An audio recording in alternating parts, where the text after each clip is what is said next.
So I don't know. 4 is a little too much.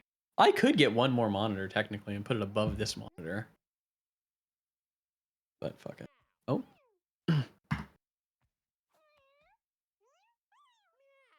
I'll see you tomorrow, everyone. Oh. That part.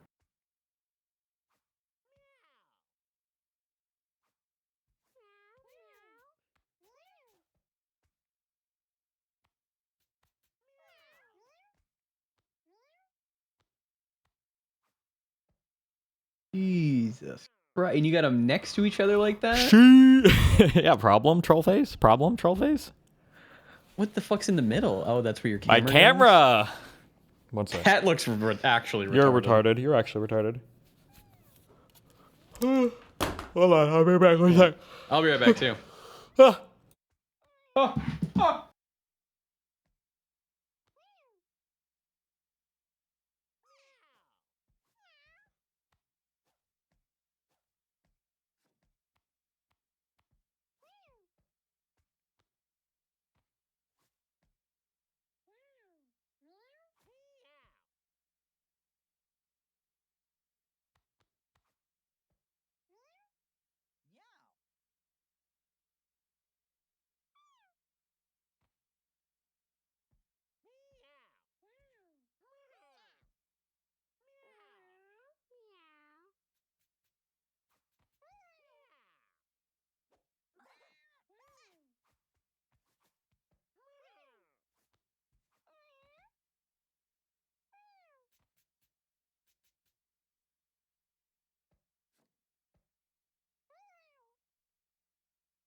Have you ever sheeshed so hard that you... I don't know.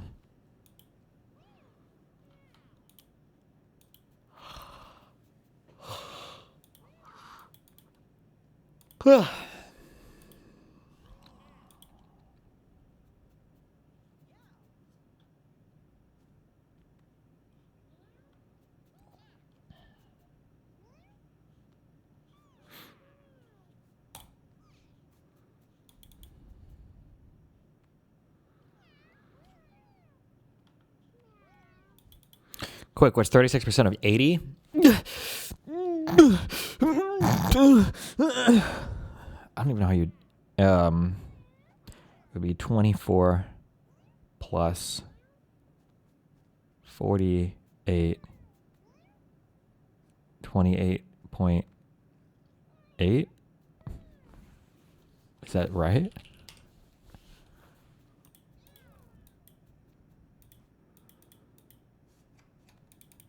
Oh, my brain is... Dude, I'm fucking on. I'm on today. I'm on today. Whew.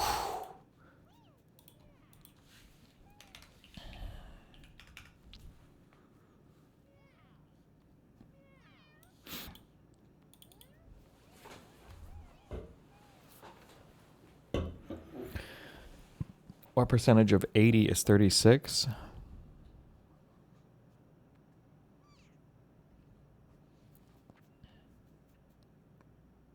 Isn't there a way to reverse those really easily? I don't remember. Oh, I would cheat for that one because it looks cheatable. 40 would be 50%, and then 4 is 5%. So I would say 45%, but but that just worked out, I think, no?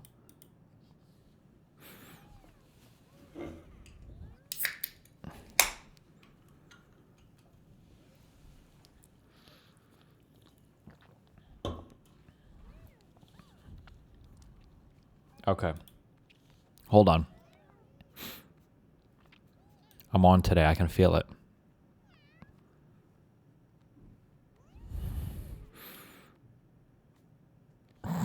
Not for this game, though. Not for that game. Hold on. I don't need this ad. Don't care.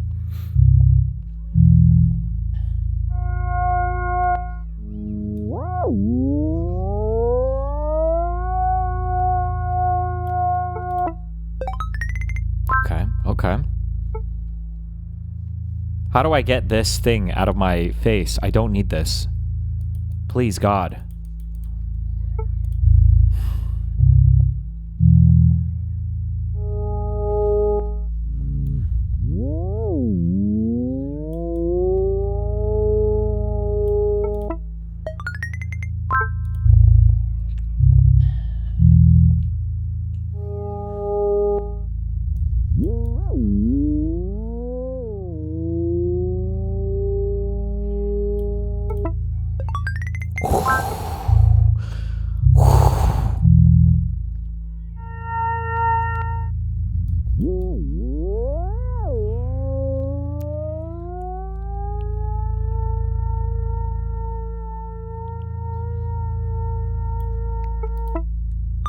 Okay, okay, okay. Come on, come on. One more good one. Let's go. Let's go.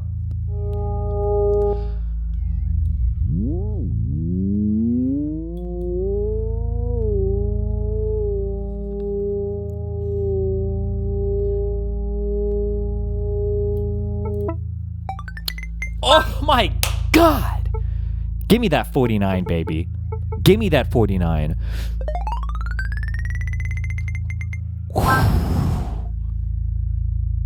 It's on like JonTron. My God. Now let's just sort through this.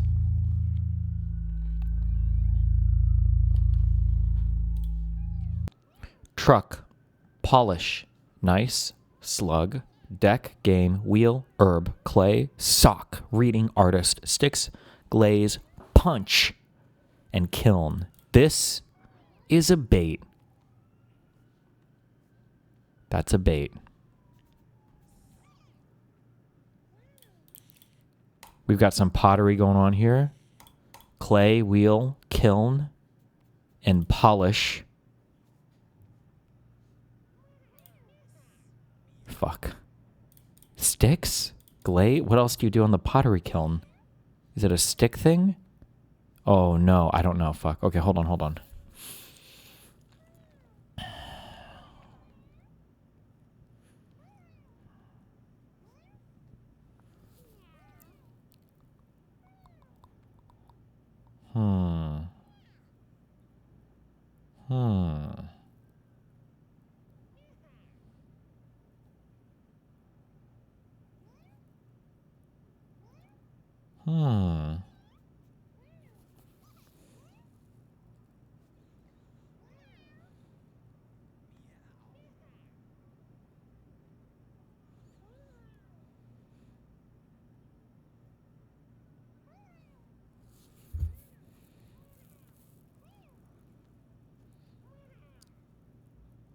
Fuck.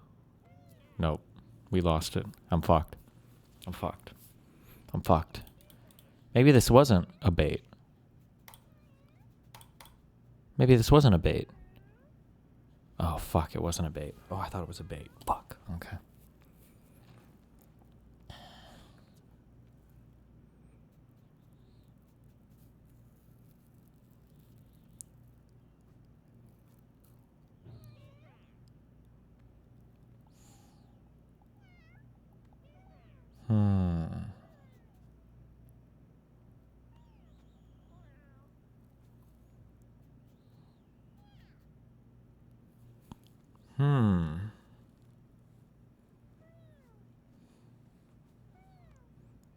Fuck. Nice. Kiln. It's something with pottery shit, but I don't know what the fuck the other thing. Do you put glaze on it or something? Reading. Herb. Wheel.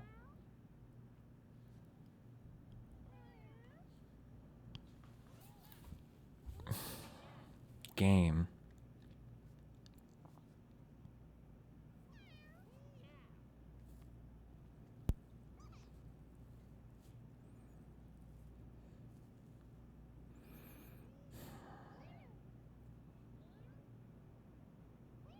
Oh my God.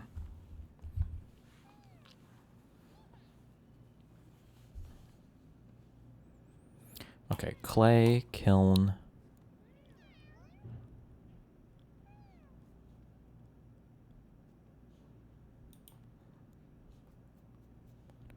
Artist?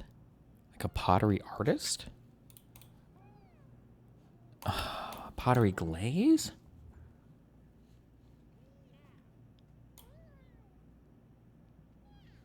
I don't. Oh, fuck me. Okay, whatever. Okay, come on, come on, come on, come on, come on, come on, come on, come on, come on.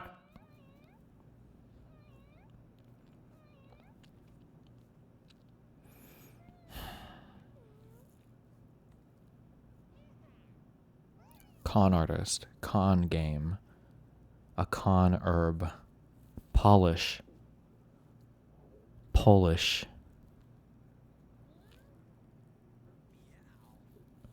nice and niece, polish and Polish, reading and reading, herb and herb, names that that can be pronounced differently. Artist, game, truck, sticks.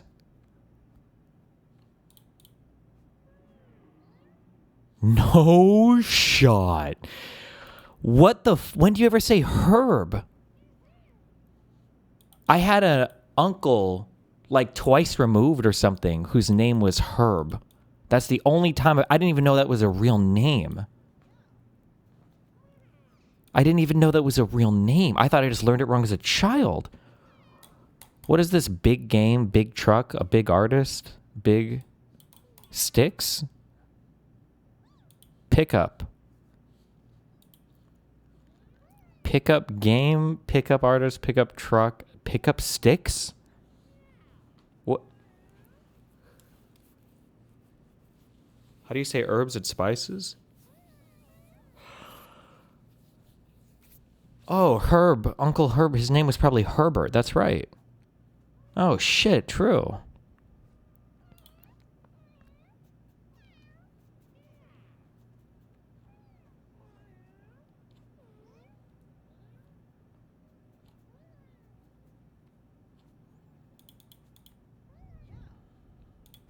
Yeah, there's a lot of people saying that this thing that happened in the Capitol wasn't a coup.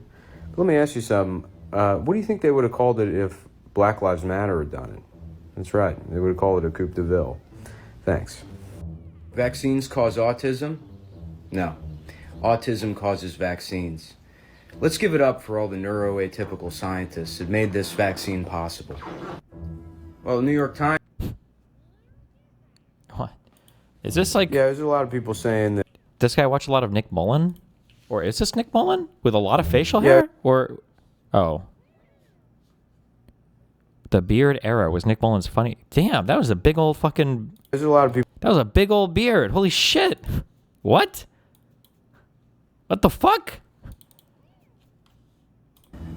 Tanisha, Daquandra, Freak a Leak.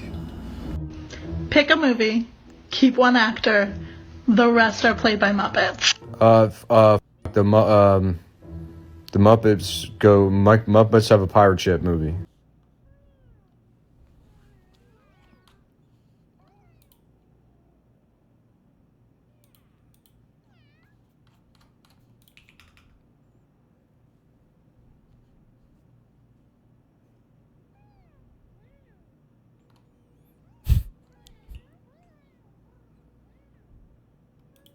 You claim to know music. Can you tell if there's a difference here? Hold on. If you can hear the difference... I will be able to hear the difference, but wait. Guess which country exports these products? Crude petroleum, and that's it. Only 10.6 billies.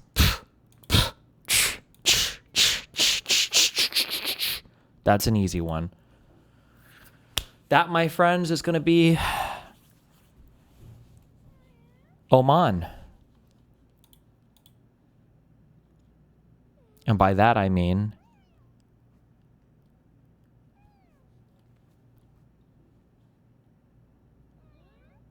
Southwest 5,000. Tanzania, obviously. Oh, dude, this is going to be some fucking... Who the fuck even knows any of these places? West of Tanzania by 2,600 kilometers? The gone place.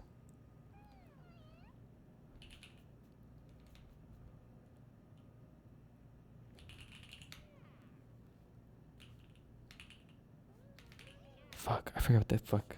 The Gambia. That's what I meant. I don't know, bro. Mozambique? There's no way. Bro, how is Africa so big? Central African Republic. Okay, let's go from there. What's the name of that fucking country north of South Africa?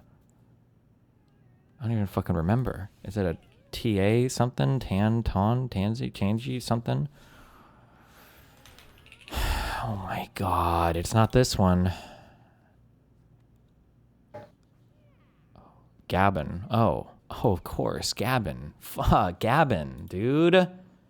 Gabon,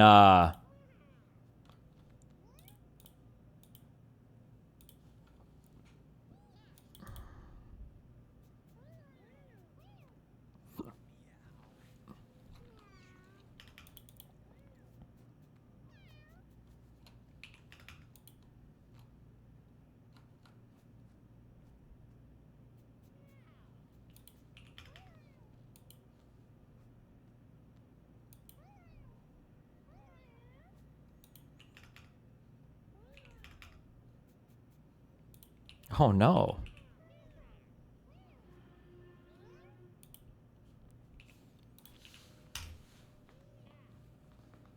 What's going on with Summit? Is this a Photoshop?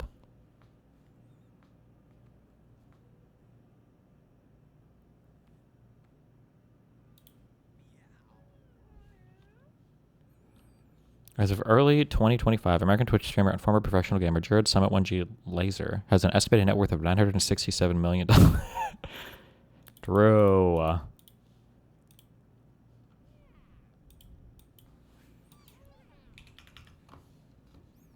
right.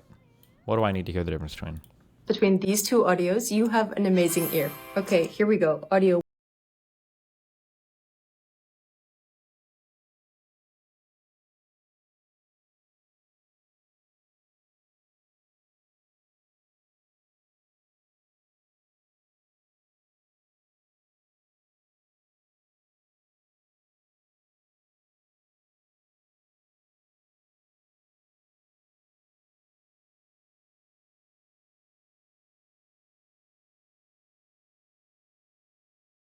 For.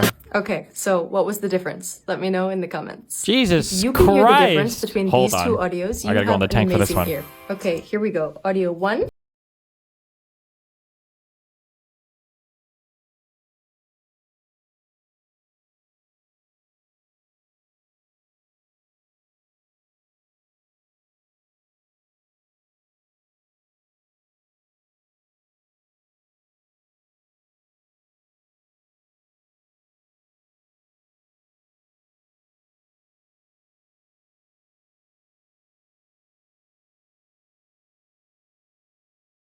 Okay, so what was the difference? Let me know in the comments. If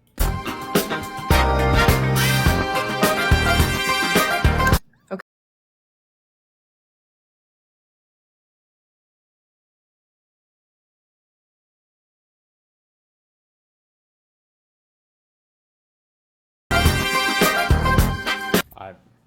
Is this a troll? I have no idea. What is the answer? I have no fucking clue. If you can hear the difference between these two audios, you have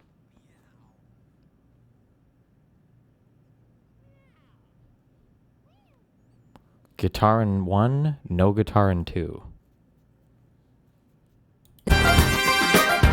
Okay, that was audio.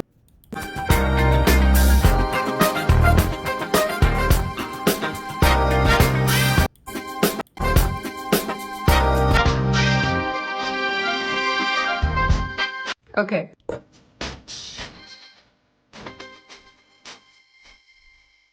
Oh shit, that's right. Fuck. Okay. Okay, yep, right.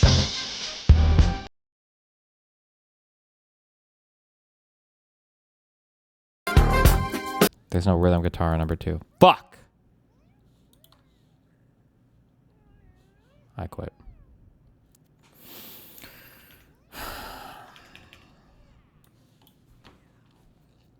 Lim Mayo. with capital LMAO. Manning me. You are strong. 6 years ago. No one cares. What is your obsession with comparing it to black issues? Great question. Uh-oh. It's because many people in this community understand the black struggle because they're Americans. Okay. So I'm trying to compare it to something that is identifiable in modern day America and also historic struggle that Okay. people learned about, albeit not so great, but still learned about a little bit in their regular education. Okay. Also, the other reason why I compare it or don't feel worried about making this comparison is because friend of the show, Ta-Nehisi Coates, has made similar comparisons. Friend of the show. Is that a good answer? Carmbot 3. It can be traumatizing for black people to constantly hear about our oppression. Not saying it's a criticism, just so you understand. Okay, well.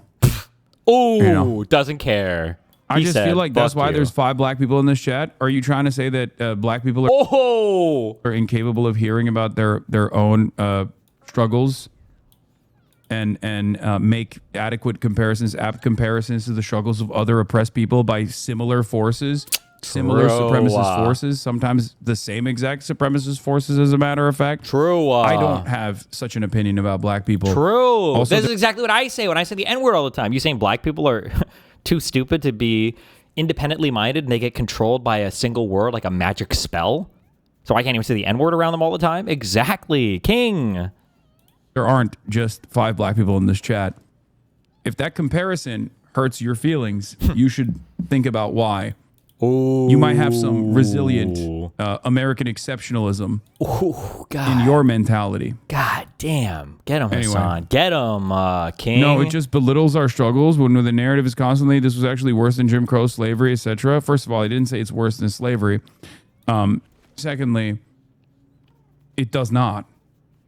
It's to heighten the severity of the crisis at hand. Yes. You are the one who thought it belittles the systematic forms of oppression that black people endured during Jim Crow. I never said that. Yes. You said that. think that. You fucking... Do you not understand? He doesn't. Yeah. He doesn't. Desmond Educate Tutu him. also said it. Educate him, Hasan. I guess he was being a racist when he said... And that guy probably can't be racist because he's probably black. The conditions in the conditions in Israel, the conditions of apartheid in Israel are worse than the ones that they had struggled against. Yeah. It's just so tiring, these black people in Hasan's chat. Anyway, let's continue. Gaza is Disneyland compared to Jim Crow, you goof. Oh. Sure. Anyway, let's continue. Was that guy real? It's gross. The chatter did get banned. Thank you. Get these uppities out of here. Threaten or leverage. Just say, you know what? If you're not behaving in a way that is consistent with our policy and our interests and our laws, we're just not going to give you these weapons and not sell you these weapons, which is really what my position is now and where J Street is and has been for a long time. We were advocating last week, for 40 senators to vote against these kinds of weapons. So I'm not arguing for that, the liberal Zionist old position of let Israel do whatever it wants and let's just work this out, right? We can use leverage. We do have leverage. And at the same time, I kind of agree with that chatter, to be honest. Chat reacting so badly right now, only proving their point. Like, that's completely reasonable, and you guys are being so mean, Lom. No, it's not. It's not reasonable, you idiot. The only reason why you think it's reasonable black. is because you haven't fully comprehended exactly what it looks like to be you. a Palestinian. Exactly. In the West Bank, in occupied West Bank.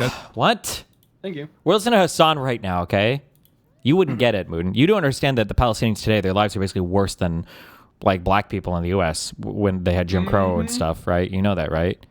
Mm-hmm. You fucking better know that, you little bitch. It's the only reason. Right? It's okay.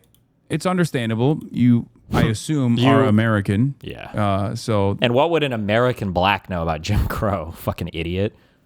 That's part of the reason why. But True. I feel like I'm getting baited at this point. Yeah. Into having a clippable moment that someone will clip out of context to make it seem like I'm actually A clippable moment. They'll clip out of content. Yeah, true. They're after you. undermining Palestinian liberation, black issues and, in this country. True. It's one of the time-honored traditions that, in many instances, pro-Israel people like to pit different ethnic groups against each different other. oppressed and Peoples, undermined, historically undermined, marginalized communities against one another.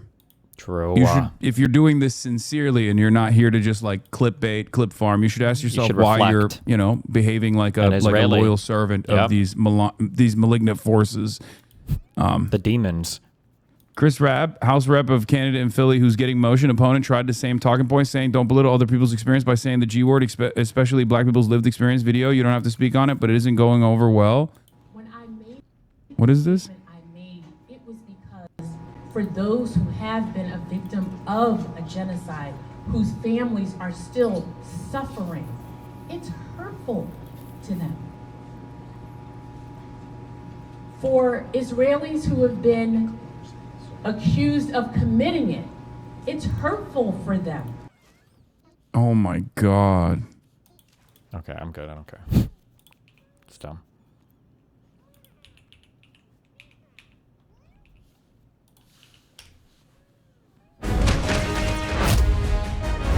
Trouble in paradise. We're getting new Onion videos? Those are the reports coming out of Washington today as fractures seem to be emerging in the GOP between the Republicans' pro-pedophilia wing and the party's extremely pro-pedophilia wing. Infighting between the two pedophile coalitions reaching new levels of intensity in recent weeks, leaving GOP leadership to question how best to handle the future of their party's sexual attraction to minors. ONN's Jason Copeland joins us now from Washington with the latest. Jason, you've been in close contact with Republican insiders. What are you hearing? Yeah, Dwight, well, this is really a battle for the soul of the Republican Party, plain and simple. You know, the GOP has historically welcomed a wide net from pederasts to ephebophiles, and there's always been, sort of moderate support for sexual attraction to children, but many in the base are now asking for a more full-throated endorsement, and like you said, this is really about the party of pedophilia's future, and right now it's looking a little bit split. And the split playing out very publicly on social media just yesterday, with Senator Thom Tillis replying pretty tepidly to the most recent Epstein Files revelations. Yeah, that's right. He's cool smiley face. Publicly calling everything in the Epstein Files cool, which frankly, to pro-pedophilia voters, this comes off as a pretty lukewarm endorsement of child sex trafficking. Which just isn't going to cut it in the post-Trump era of Republican pedophiles. A new Gallup poll showed only 44% of Republican voters being in favor of pedophilia, with another 43% being very in favor of it. Yeah, and that's really what we're talking about here, Dwight. For the last 10 years, the entire party has been jockeying for who's going to succeed Donald Trump as the face of American pedophilia. And right now, Republicans are looking closely at some local elections for insight. And this centrist versus extreme dynamic is playing out in Republican primaries across the country. This is Utah State Senator incumbent Matt Riggs staking out the more moderate position on child sex abuse. I think my record speaks for itself. No one, and I do mean no one, was more upset than me the day Millie Bobby Brown turned 18. I am a staunch and committed pedophile. Pretty boilerplate talking points. Exactly. It's a lot of the same old promises that many just aren't believing are going to resonate in exactly the same way anymore. And especially when you compare it alongside the more energized campaigns of some of the more charismatic sex criminals running, like Riggs' opponent Brock Granite, political outsider who fired back in a podcast appearance earlier this week. Seducing underage boys and girls is a bedrock founding principle of the Republican Party. And it sickens me to see my opponent swoop in and try and steal valor from the real pedophiles on the ground. I looked it up. In the Epstein Files, this guy's name appears less than 300 times. It's performative pedophilia. Now, Senator Riggs has already responded on X saying, quote, "I enjoy molesting as much as the next red-blooded American pedophile. I just don't make it my whole campaign. We need to be responsive to kitchen table issues, or the only ones left at the table will be adults." Jason, these are strong words being said against fellow pedophile party members. Is there any sense they can find common ground here and come together on this? You know, not without strong pedophilic leadership at the top, Dwight. You know, some think J.D. Vance could be that, but others say he just looks like a pedophile more than acts like one. P. Diddy certainly could have been an interesting outside candidate. But the bottom line here, Dwight, is this is an identity crisis for a party that will eventually need to decide, are they going to push forward and continue to build upon the pedophilia of Trump? Or will they take the path of the Matt Gaetz moderates, go back to their roots and once again commit to being the grand old pedophiles of Reagan? Will be interesting to see how it plays out. Thank you, Jason. In response to the infighting, Democratic leadership is looking to capitalize politically. Members of the House and Senate today held a joint press conference dressed as little children, stating, quote, "You can all be pedophiles if we can please have health care." Coming up next, making America healthy again. More on RFK Jr.'s latest initiative to fill the Washington Monument reflecting pool with beef tallow. You've seen the news, now touch it with your fingers. To receive your monthly print edition of The Onion, head to membership.theonion.com today. With America's finest news source, the more you pay, the better the news. Jesus. What are you gonna do, guys?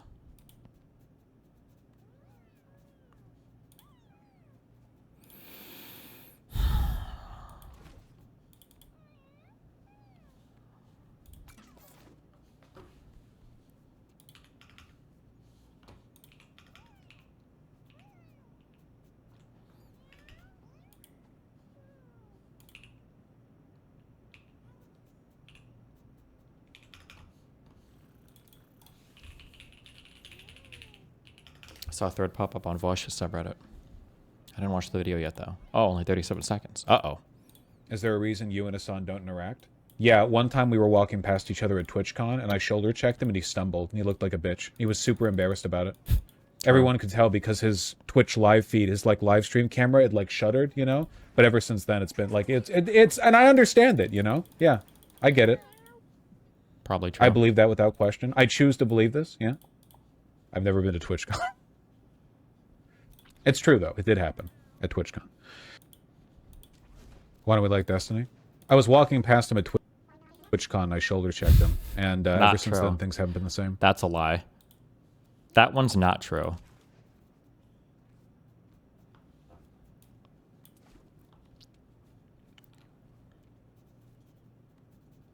Kind of crazy that the online left seems to have collapsed into just like 3 fiefdoms ruled by live streamers that even have unique colors. Destiny left.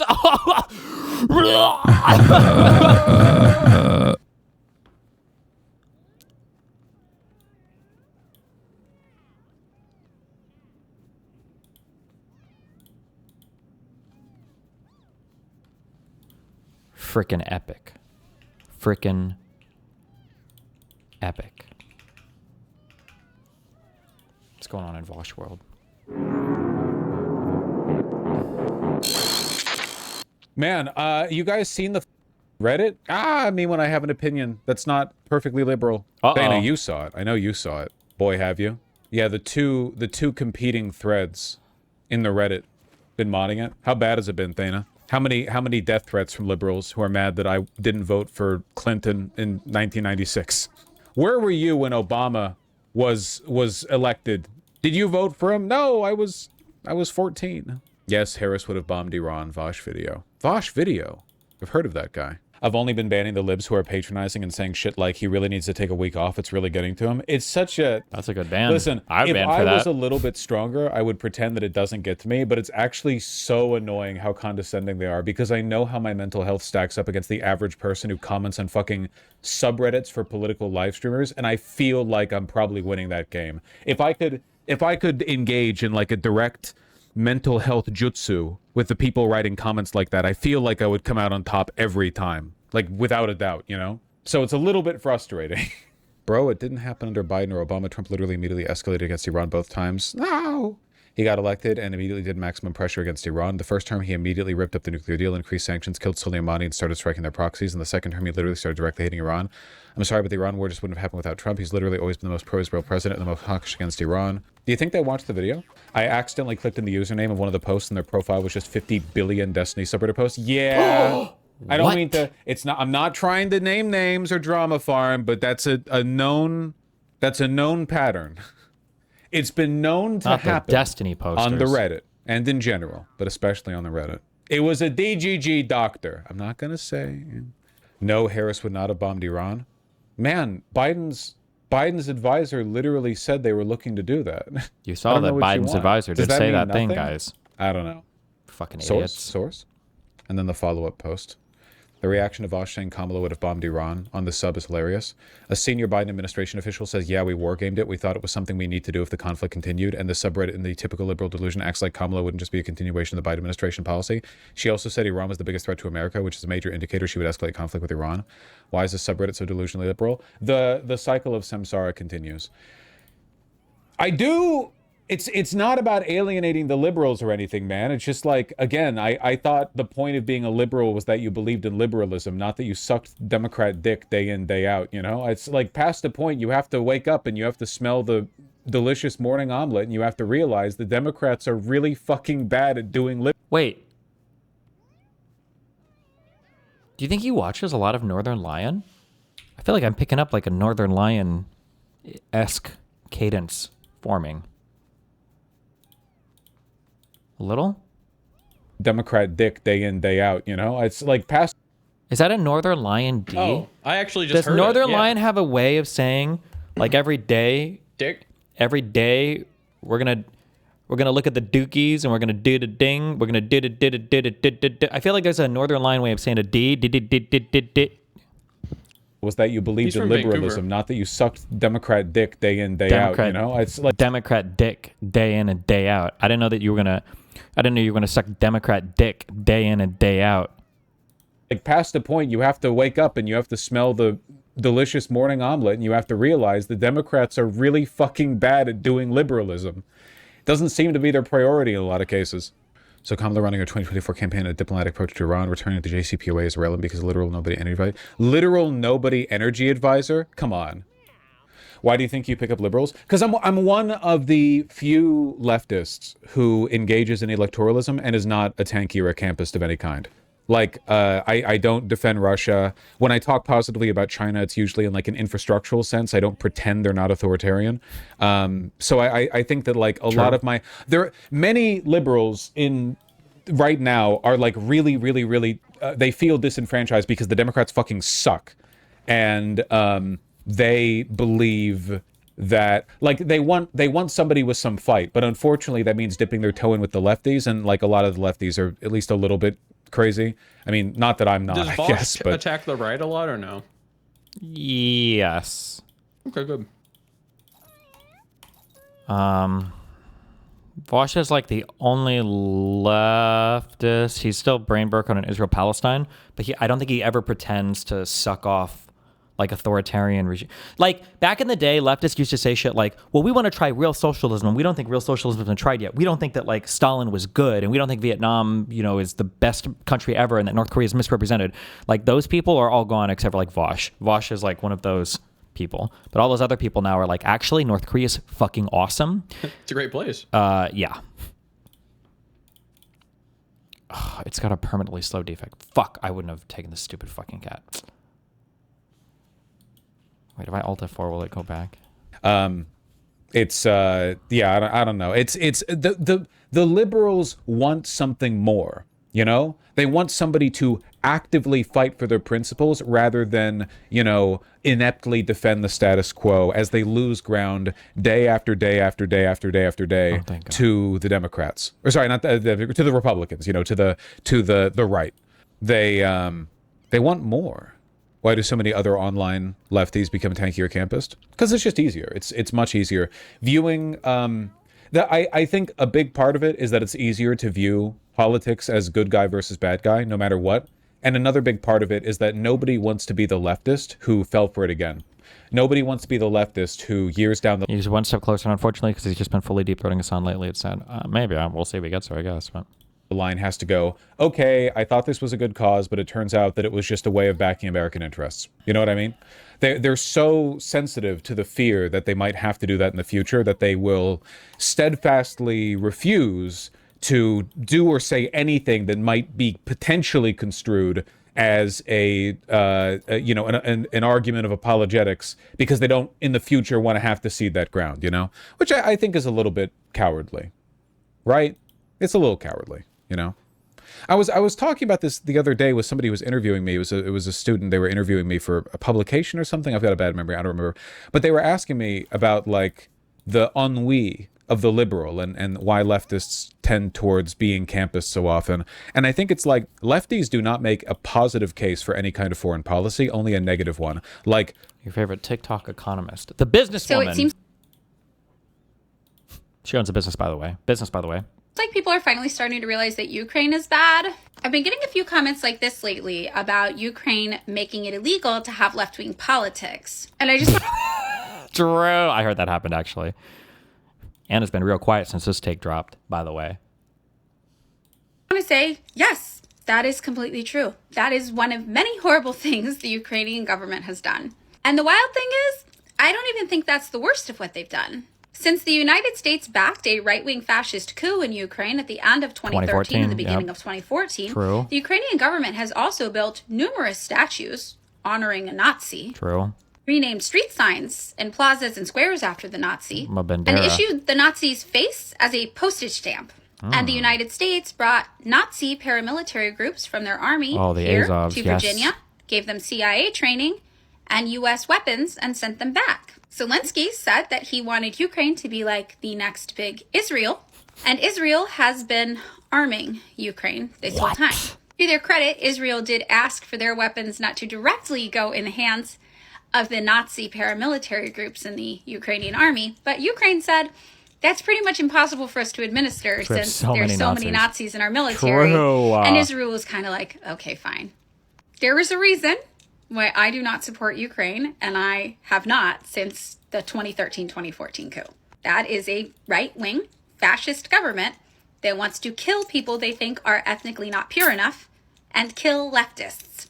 Why do you think the United States government wanted to support them so much? Well, when has the United States ever cared about doing the right thing? If you want to learn more about this, I have a resource document in my link tree with a lot of information where you can learn more.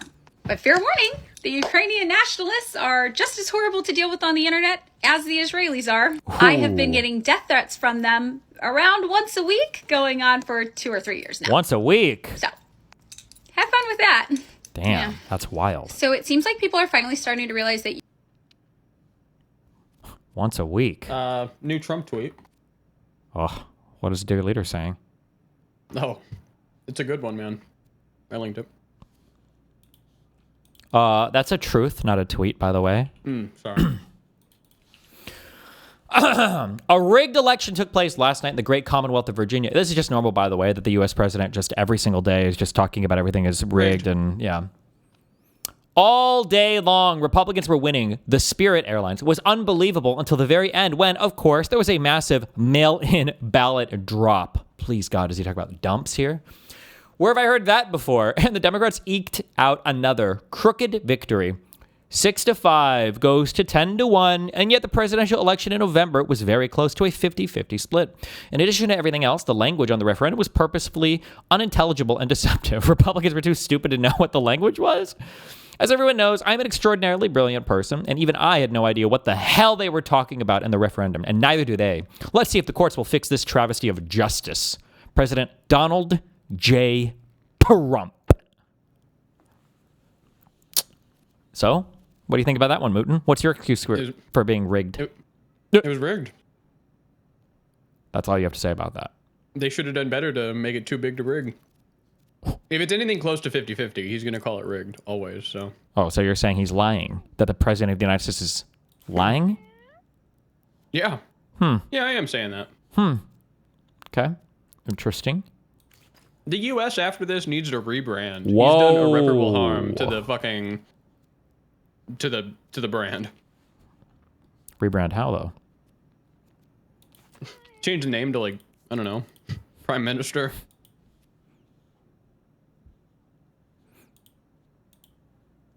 Bro, they wrecked that Virginia shit. They fucked up real hard on that Texas stuff.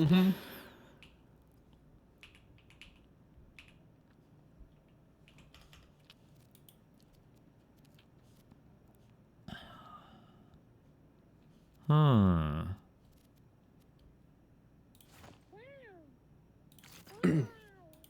on, let me find. You know, people talk a lot about like, oh, the Dems aren't doing anything, blah blah blah. This is an example of them actually doing something and fighting back.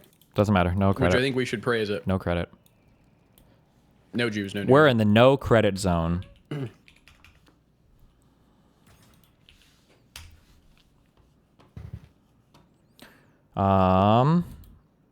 Wait.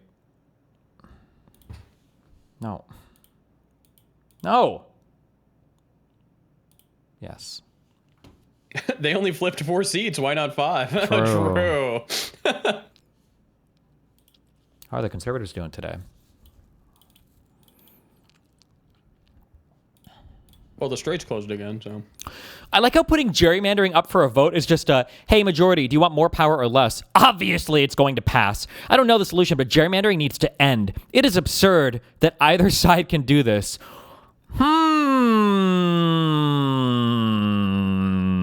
Wait, Steve, who did it first again? Wait a second. Who said that if you start doing to conservatives the things that they do to us, that they're actually gonna... This is why the... This is why the... This is why everybody that goes crazy on like the, oh, if you tit for tat, it's just a race to the bottom. No, it's not. As soon as the other person gets hit back, they're going to say, oh, this shit sucks. We should probably not do this anymore. Let's all stop. Yep. When they go low, we go lower.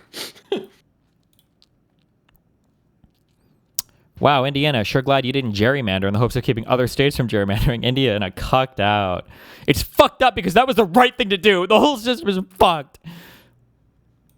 Well, just goes to show that as long as you cheat, you win. It's so sad to see many virgins vote away the voice of over 1 million people just to get Trump. These people are the true fascists. And that ballot language was awful and should have been illegal. I don't even want to hear the left say no kins again. They've lost all right to talk about democracy. It's one-party rule here. Governor, state senate, House of Delegates, both U.S. Senates, and now 6-7. 6-7. What?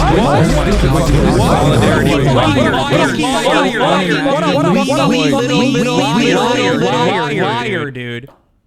Damn, these conservative tears taste so good. Shut up. Those are your countrymen. That's how we need to act. That's how these fucking morons act. Those are your countrymen. Those are inbred retards.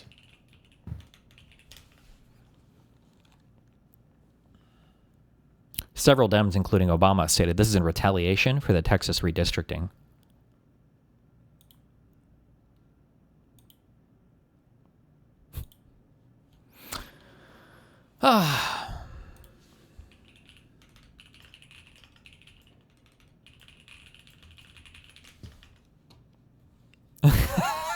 True. Your district, my vote.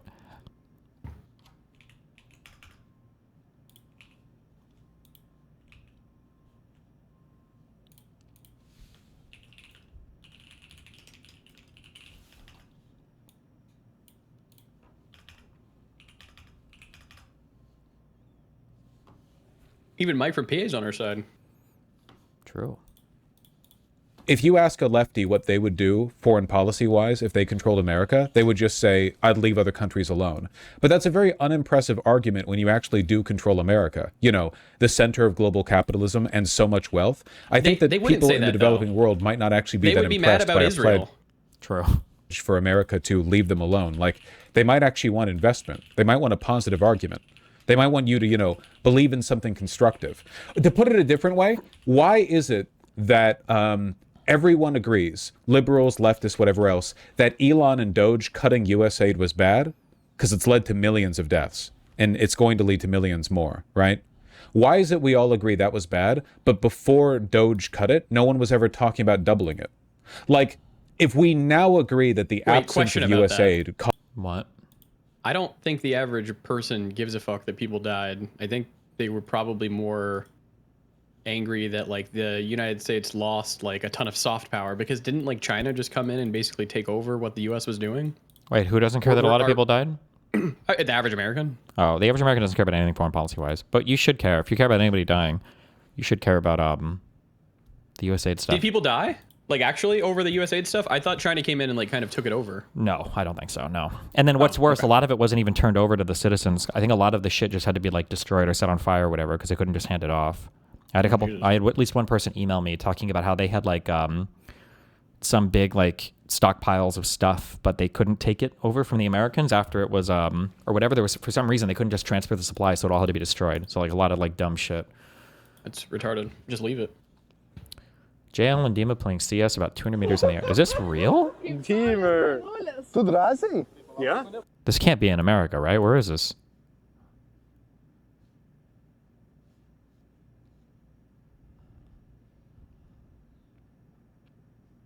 China? Jesus.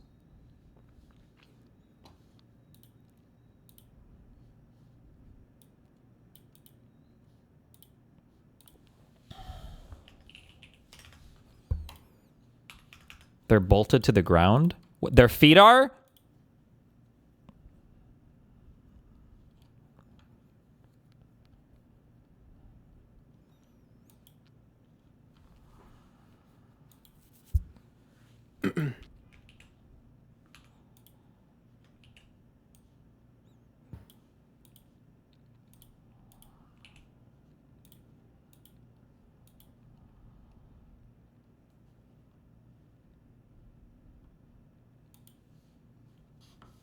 What is this Pitt game? Is this a meme? I don't know how many people I've helped today, but I can tell you every other person who has died. You don't know what I've been through. You've been through? Jesus almighty, I don't believe what I'm seeing. Tax day. Whoa there, newbie, slow down. Where do you think you're going without your scrubs? I'm the no-nonsense backbone of this ER, but I'm also the mama bear. Now put these on and get out of my way. I love you. Aww. Listen up, folks. Today is tax day, so you know what that means. It's one of our slowest days. There's nothing unusual about this day, so we can take it easy. Hey, newbie. Why don't we choose your first patient? Uh-oh. I think you need to unpack your traumas before you... Mother figure slowly down. Uh-oh. I think you need to unpack your traumas before you tackle that patient. Hey, that really bad thing happened exactly a year ago today. Try not to have a total freak out about it. Ha! The new guy's bugging out. Clever nickname time. I'ma call you... Bug. Yeah, that'll catch on. Welcome to the pit. Don't mind her. She uses humor as a coping mechanism. As for me, I have a deep, dark secret. Who do you think is morally correct? No, it was Langdon. Wrong answer. Wow. Whatever. Later, Bug. Don't go near my locker, okay? Get to work. But go easy on yourself. It's tax day. This is retarded. I would play this. Hey, I'm injured over here. We have an Italian male presenting with pain in his right arm. Yeah, I was wrestling with my brothers for Nona's last meatball at Sunday dinner. I'll never let this thing go. We live in Bloomfield, Pittsburgh's Little Italy. Thank you for sharing that. That's a nice detail that gives a sense of place. I'm thinking it's a distal radius fracture. What should we do? Hey, we don't do that here. We listen to our patients. You know, statistically, Italians receive worse care because the talking they do with their hands are ignored by their doctors. This fucking She tells the truth, this woman. When Italians first came to this country, cinematic stereotypes involved... I appreciate also the 16-bit house music or whatever. The fuck? Involving the mafia. Why don't you try resetting the bone? Good work, Doctor. Forget about it. The meatball. That hurt worse than when the Steelers didn't draft Dan Marino, because he's an Italian-American from Pittsburgh. That's the city we're in. Boy. Are you starting to get it? Here, drink this. This is basically like water for Italians. They love this shit. Mohan, can I speak with you two in private? You need to grow up. You're taking forever on this patient, which is... Okay, this is tax day, a famously slow day in hospitals everywhere. I'm mad at you for my own personal reasons.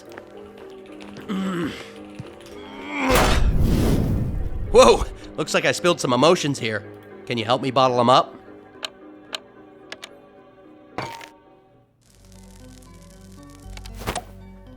I'm going no helmet mode on my motorcycle. My motorcycle's name is Death Wish.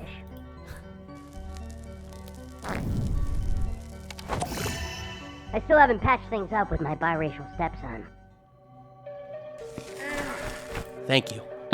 I'm about to have a breakdown, but I'm still a couple episodes away. Hey. My neurodivergent sister is getting her shit blown out. And I'm here at the hospital? A virgin?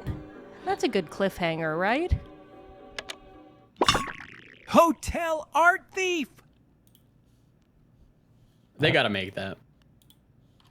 Wait a second. This meme better not have been made with any fucking AI, was it?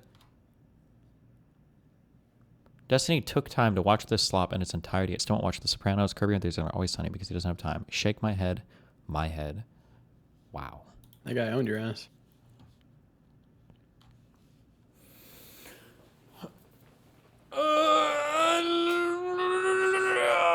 No, not again. What? You're good. I'm yawning. I just napped for 2 hours. Okay, I'm ready. I'm talking to... I feel like it's really hard to look up districts and like what is the current status. I think this Elijah Manley person that I'm about to talk to, I think he's like a shoo-in for representative here. The last I checked. I'm not wrong on that, am I? Which one? His name is Elijah Manley. He was homeless. Now he's running for Congress. And I'm pretty sure he's... Last I checked, he's like basically guaranteed to win. Elijah Manley. He's 27. Problem, Trollface? No, it's just awesome. Florida's 20th district. Yeah. Wait, is that Fort Lauderdale? That's where he was born. Florida's 20th district. GovTrack. GovTrack? GovTrack? More like... You know. Florida's 20th district polls. 2026. Primary election August 18th. Manley's polling, I guess, at 38% back in February 10th.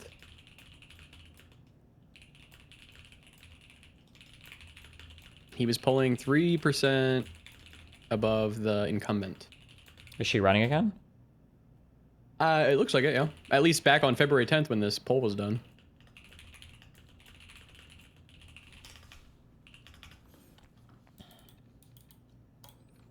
You can invite him to do an interview in person. I would, but I don't have my studio downstairs anymore, so we're chatting digitally, remotely. Problem, Trollface? God, I hate Google Meet. This is gonna get fucked up. The McCormick lady is the one who got ousted for stealing money. Whoa! Whoa. Allegedly. Mootin. Whoa.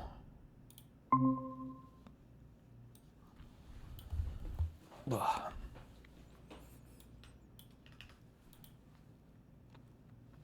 Hopefully he joins us soon. Well, fuck off when he joins. Oh. All right, I'll be back. One sec, guys.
All right.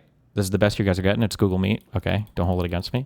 How's it going? We're joined today by Elijah Manley, who is running for Florida's 20th district. You have a super fascinating background. You are, I think, pretty much, I wouldn't say shoo-in for, I think, winning down here, but you are doing really well right now. And yeah, you've come to join us today to talk about your story and everything else, and then how you're, I guess, planning on addressing issues related to the American people and affordability when you were in Congress. What's up? How's it going? Well, it's going pretty good. I'm glad to be here with you. I tune into your stuff quite a bit. I thought you would be a Celsius guy, but I see Red Bull right there. So you thought I would be a what guy? A Celsius guy. A Celsius guy. I'm gonna be honest. A long time ago, there's this game called StarCraft. I was a professional gamer, and Red Bull was the only one that worked in the gaming spaces. So we all just started drinking Red Bull, and I've just kind of stuck with it ever since. So Well, I'm glad to be here. Yeah, so there's a lot of really young people. We've got Frost down here in Florida. You're 27, I think I read. That's right. That's right. Yeah, geez. What was your path like, I guess, to get to running for, I mean, obviously your whole upbringing and everything is really interesting. Do you want to walk me through, I guess, how you got to running for Congress at such a young age and making a really, really good stab at it? Yeah. So, I mean, I'm from Fort Lauderdale, the heart of Fort Lauderdale's Black community, Sistrunk. It's a historic Black community right in the heart of Broward County. And I never really saw myself in the politics when I was younger. I wanted to be a fireman at first. That was the dream. And then it became law school later. But it was the 2008 financial crisis where my family kind of lost everything. I was 8 years old at the time, 9 years old at the time. And my family got hit pretty hard. I was raised by a single mother. We lost everything. We were out on the street. I remember when we got evicted from our home. I was a young boy, and I remember a knock at the door. It was the sheriff, our landlord. And then from there, we just kind of lost everything. But in that year, it was the year of pretty much hope, and it was Barack Obama's year. It was the year of hope.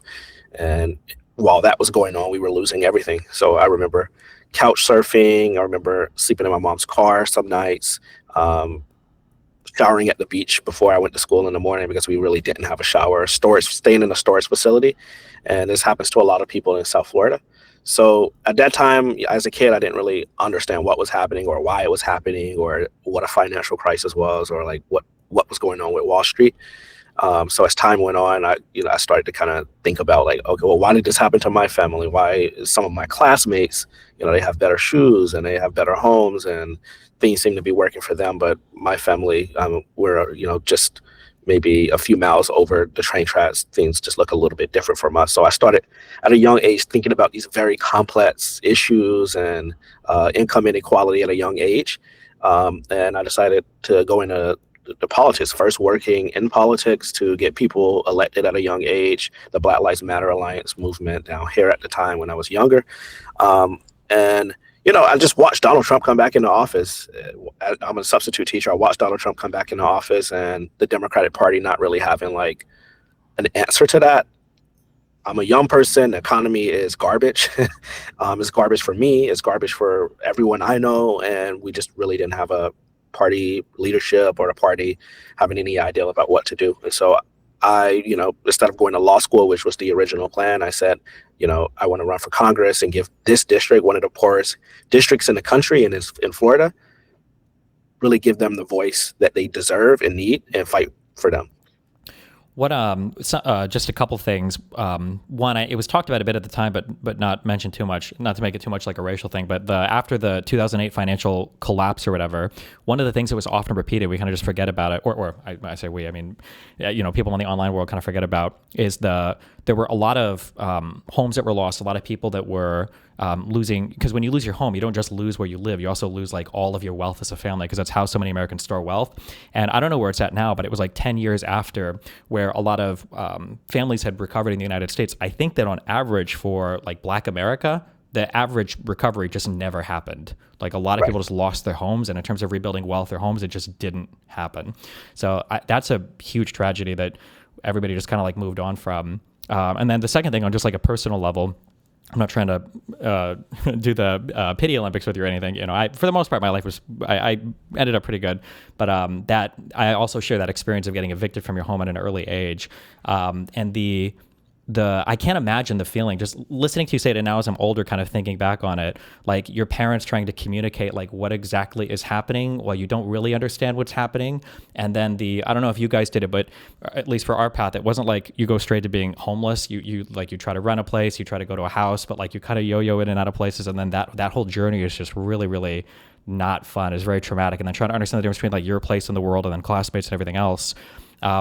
Just like on a personal level, it seems like there are events that shape people in ways where you kind of just become bitter and resentful and detached, and it's like everything is, you know, horrible, and I just don't want anything to do with it because the world sucks. But for you, it seems like you became very engaged and wanted to take part in doing things. And for a lot of people, that's like really overwhelming. Like, how do I even get involved in politics? How do I make a difference?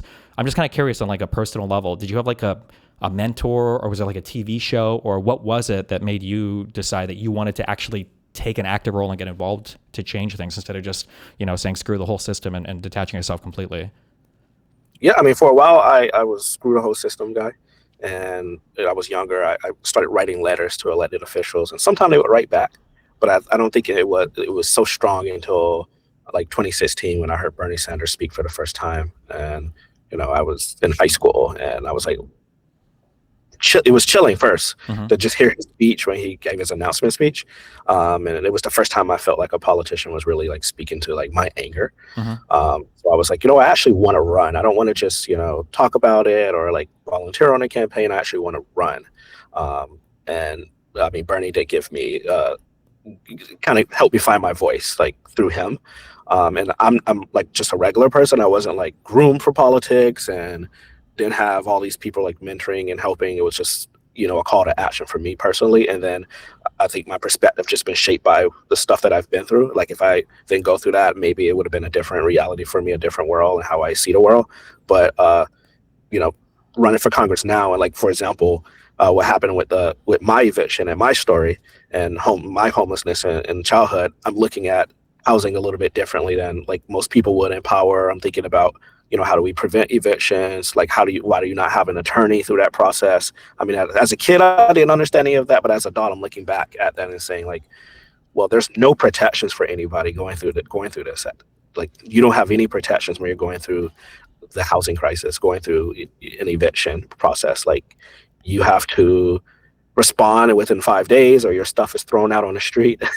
Like, you have to email the judge. You can't just file with the clerk of courts. Like, just stuff that most people don't even know. And this is a process thing. Like, government should be working to like make the process easier for people and easier for them to be able to react, especially if they're a working person. When you look at like housing and I guess kind of affordability in general, and all of it kind of stems from housing, right? Like if you don't have a place to live, everything else in your life kind of falls apart pretty fast. What do you think are some big things that can be done on, I guess you've got like the federal level, you've got like the state level, you've got city level. What do you think are some big things that if you're in Congress, you would push for, that you think states should push for, that you think would go to kind of addressing some of those needs of people? So the first thing I think is being proactive, and that is I will introduce legislation so that people are guaranteed the right to an attorney through the eviction process. Similar to criminal cases, when you're faced with a criminal charge, you can get a public defender. When it's a civil case like an eviction, you're kind of on your own, and then maybe you have a legal aid in your county, maybe not. You have to figure it out on yourself. That's hard to navigate. So I think federally we can get something passed, and this should be bipartisan. I can't promise, but I think that's something I will tackle. But also, we just need to build more housing.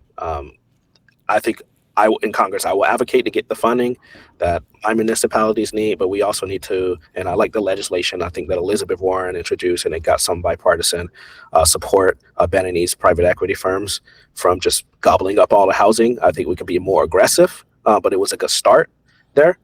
I think we just really need to overhaul housing in general. I think housing being seen as a commodity, I think, is part of the problem, and not a human right, which I think is a human right.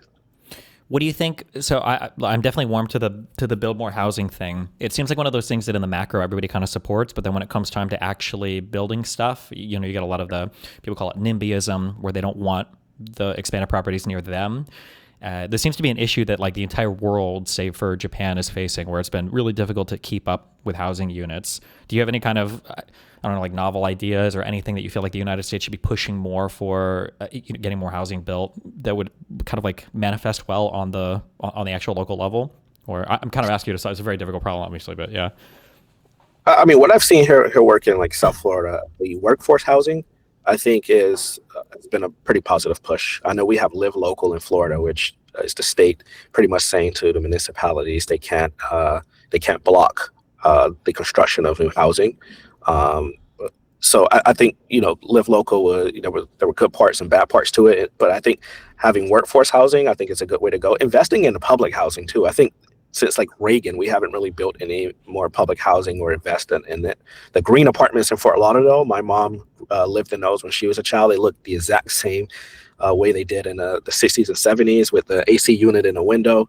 I think, you know, in a way, like Ronald Reagan kind of screwed us with the public housing, and many presidents following him in both parties just said we're not going to invest in public housing anymore. I think we need more public housing and nonprofit housing. It can't just be all of these mega corporations building the housing. I think locally we can do public housing and workforce housing for teachers and firefighters and people who are working in hospitals, and they can't really afford $3,000 a month. But if the city is saying, if you're going to build housing or these high rises inside of our city, a specific percentage of them need to be affordable, and we can kind of debate on what affordable is.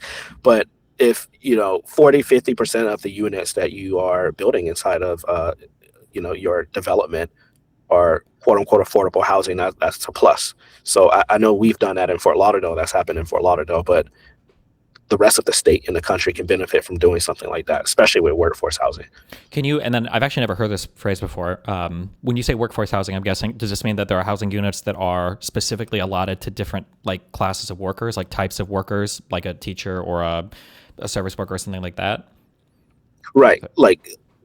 Right, so that they can afford to move into those units. So housing available for firefighters and teachers, not only for them, of course, available for everybody, but the income thresholds available for everybody. Gotcha. So it can be a teacher right now. Like a lot of teachers are, and I work in the classroom, a lot of teachers are driving from like 100 miles away every day to get to work because they can't afford to live near the school. Or maybe your job is downtown and you're all the way out in the suburbs far away because you can't get to work because you can't afford to live near work. I mean, building those units, and I know in Broward County they're talking about building units on school campuses for the teachers.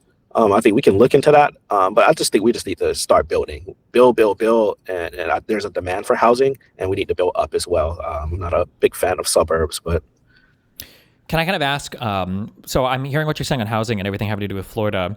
Is there a reason, in your mind, what is the differentiator between why you would go for like a federal congressional seat versus like trying to work in the state legislature or even on like a city level? Just curious, like what goes into that decision?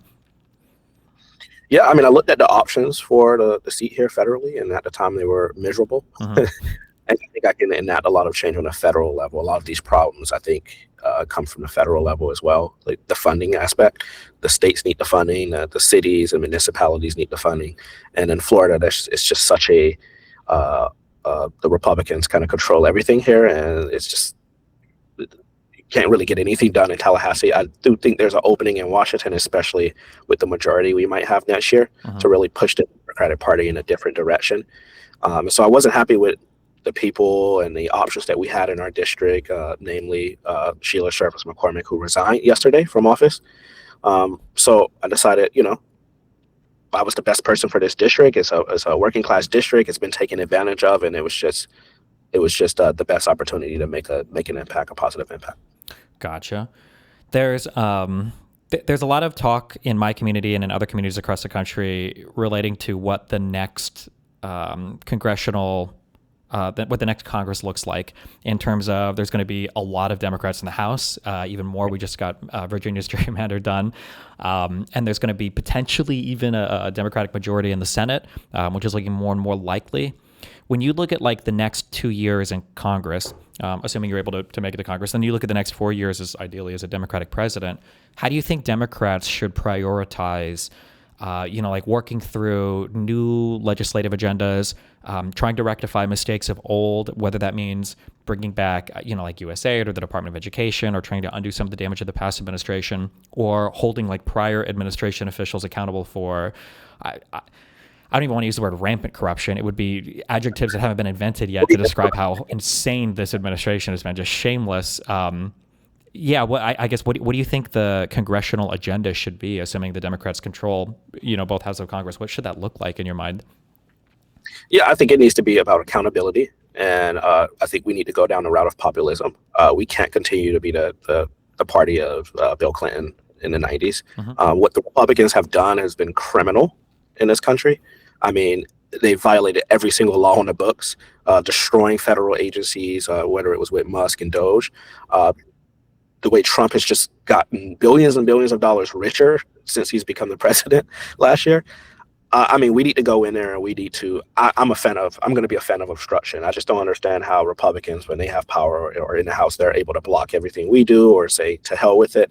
And somehow when we get in power, it's like, let's try to compromise and, we can't do this. No, I think we need to hold these people accountable. Some people need to go to jail. I think we should stop funding some of these agencies like ICE. I think we need to cut the funding off for that agency. It's just lawlessness. I do think we need to impeach Donald Trump. We'll see what happens with the Senate. I know there's a high bar, but we should still do our job. I think it's going to be the responsibility of Democrats to kind of come in and in this new Congress. And we're going to have a big apology tour after he's out of office already, but we need to start holding him accountable. Stop funding federal agencies that are violating the law. We need to start preparing a list of people who need to be arrested for the crimes that they have committed under Donald Trump. And even before, I think a lot of people got away with January 6th as well, and we need to go back and get those people. So there's a lot of work, to do here. And I think in this next Congress, we need to be aggressive. We can't get in and just kind of be like corporate and like, oh, we have the House now, let's just wait him out. I mean, they're destroying the country, and they're doing it without any impediment from the Democratic Party. I'm kind of curious, have you followed any of the conversation related to the abundance agenda with Ezra Klein and Derek Thompson or anything? I have, especially around like housing and just building more. I know that was a big conversation during the New York City mayoral race. So I've been following it here and there. I know there's a big debate about abundance versus socialism. So something I'm kind of curious about, because you bring up the populism thing, and I do a lot of fighting on my stream because I consider myself like I guess I would say like a strong like center left liberal. So I wouldn't consider myself a socialist or anything in like any capacity. Maybe a social democrat, but I don't even know if I would say that anymore, because kind of the socialist wing of the party is very loud right now. So I don't mind populism in terms of the messaging and the energy. So like there's something to be said for Obama was a good speaker. He was very elegant. He was educated. I mean, compared to Donald Trump, literally everybody, was this compared to how horrible Trump is.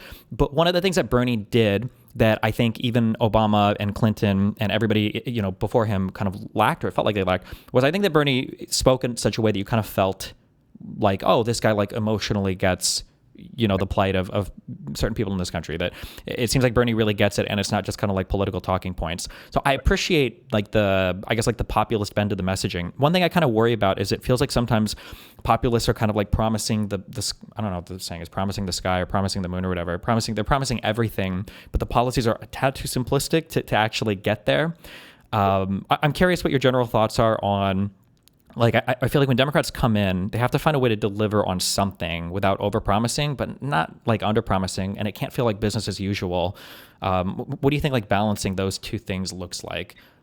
I think trying to fight for it, or fighting for it, even if you don't necessarily succeed, because if we don't have the White House and he vetoes everything, we don't have a veto proof. Yeah, but we still got to try. Like, I think a lot of Democrats get in and give up and say, well, we might not have the Senate, or we don't have the White House. Well, Republicans don't really care. They get in and they still do it, and they keep pushing because they know one day we will get it, as long as we can keep pushing towards that. And eventually the Overton window is going to move towards us. That's how they feel. I think with us as Democrats and people going into Congress with a populist agenda, delivering is going to be very important, and what we deliver on. So being careful not to overpromise too much. I always tell people that I'm going to fight for something, not that I'm going to pass something, because again, there's going to be 434 other people, and I got to convince quite a bit of people to go along with this agenda. Some of it with a baton, and some of it through speaking with them nicely.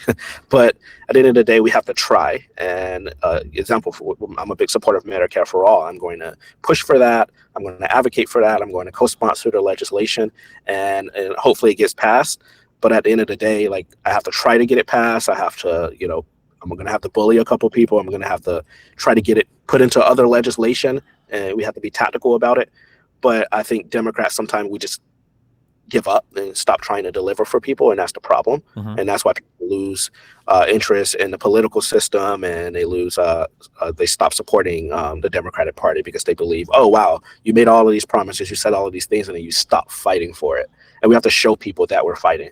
Do you feel like you've gotten good support from like the DCCC when it comes to running your race, or like campaign resources, I guess, from the Democratic Party? Or I guess technically we might still be in the primary season, I guess, so maybe not. Or how do you feel? Do you feel like you're going to be able to connect well with the actual DNC when it comes to running your race, or do you feel like you're kind of on a big outsider position? Or so I think that I think I'm an outsider. I haven't had much support from the party itself.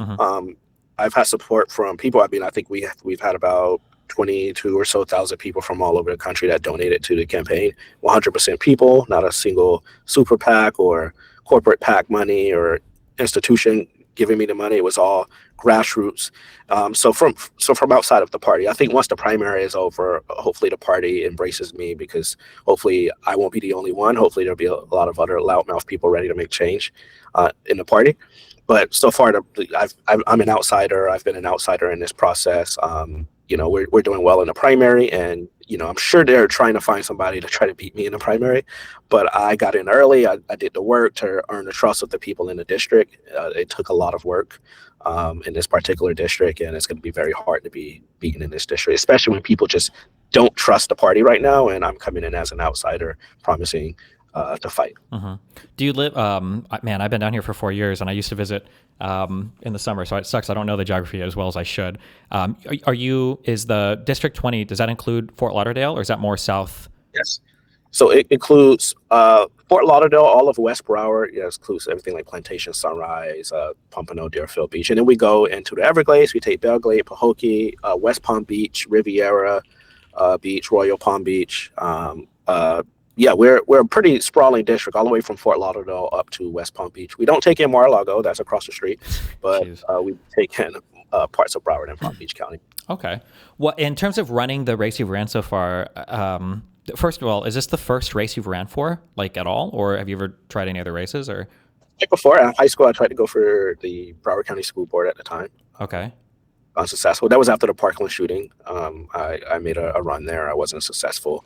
I think this is the race where I've had the most support. Because I have the experience of running before, there were a lot of things I'm able to do that first time candidates aren't able to understand or do right off the cuff, that they have to learn. I kind of already built my name in the community, met the people, know the stakeholders, and that kind of helps when you're running a race for Congress, especially. But sometimes people, they're first time candidates, they go for Congress the first time, and then, it's like they have a lot of ground to make up. For me, I've been in the community and been involved so long, so it kind of helps. What is there anything kind of what's the most surprising that you've learned so far, or the most kind of difficult challenge you've had to overcome so far when it comes to running this race? For my community, we've worked with a lot of candidates, and we've done a lot of like canvassing stuff. And one of the biggest surprises that I've had was I kind of felt like when you're running for especially Congress, there's like a whole template and there's like a whole list of things that you're supposed to do. And I was shocked that it felt like with so many people, it's like every single time there's a campaign, you're standing up from nothing. There's like no infrastructure, anything, and people are doing stuff. So I'm kind of curious on your end, like what's the surprising thing you've learned or some experience you've had that I would say it's like building a startup company from the ground up, like you said, all the infrastructure. And the most surprising part is just like how much coalition building that you have to do, because people usually think, oh, you just put your name on the ballot, you knock on the doors, and you send a couple pieces of mails, maybe some TV ads, and wow, there's the election. Like, no, it's a lot of coalition building with a lot of people, and there's a science to it. I mean, you have to balance one side of the district versus another. I was very surprised just like how completely different the district was in different parts of the district. Like, people over here might feel a certain way about an issue over here, and then you have to try to build a coalition. And so, you know, I knew there would be coalition building. I just didn't know like how difficult that part would be. And I already knew the fundraising was going to be the difficult part too. But, you know, money is just, you know, I'm not surprised by this, but I seeing it and experiencing it, just how prevalent money in politics is, from super PACs and dark money groups and all of this stuff. Dealing with that on a congressional level and dealing with all the stakeholders has just been an eye-opening experience for me. Have there been any surprising, like, negative experiences, like pushback from people that you were formerly on good terms with, or just getting like negative engagement from people you never thought would, give it to you? Or Yes, that was the most surprising thing. Is I learned there are not that many people that are true friends and loyal. Like, people will dump you the moment they see that you're not like performing the way they want, or if you have like one bad quarter, people will move on from you. Like, people are very transactional in this game. I was really surprised by how transactional people are in politics, and as a candidate, like just seeing the transactional nature of it, or people who I thought I were on good terms with are like behind your back, sneaking and plotting and recruiting other candidates and raising money. And like, it's just so two-faced, this game. Like, it's just so two-faced. And here I am thinking like, I'm in here to help people and do all of this good work, and then people are plotting against you from day one and like trying to take you down, and like you think they're your friends, and like it's like a scheme for months and months of people like coming at you. And the one thing I tell people, you think it's easier when you're the front runner and when like I'm leading in the polls, like you think it's easier. It's actually easier when you're the underdog and you're not the front runner, because when you're the front runner, everyone is coming for your head.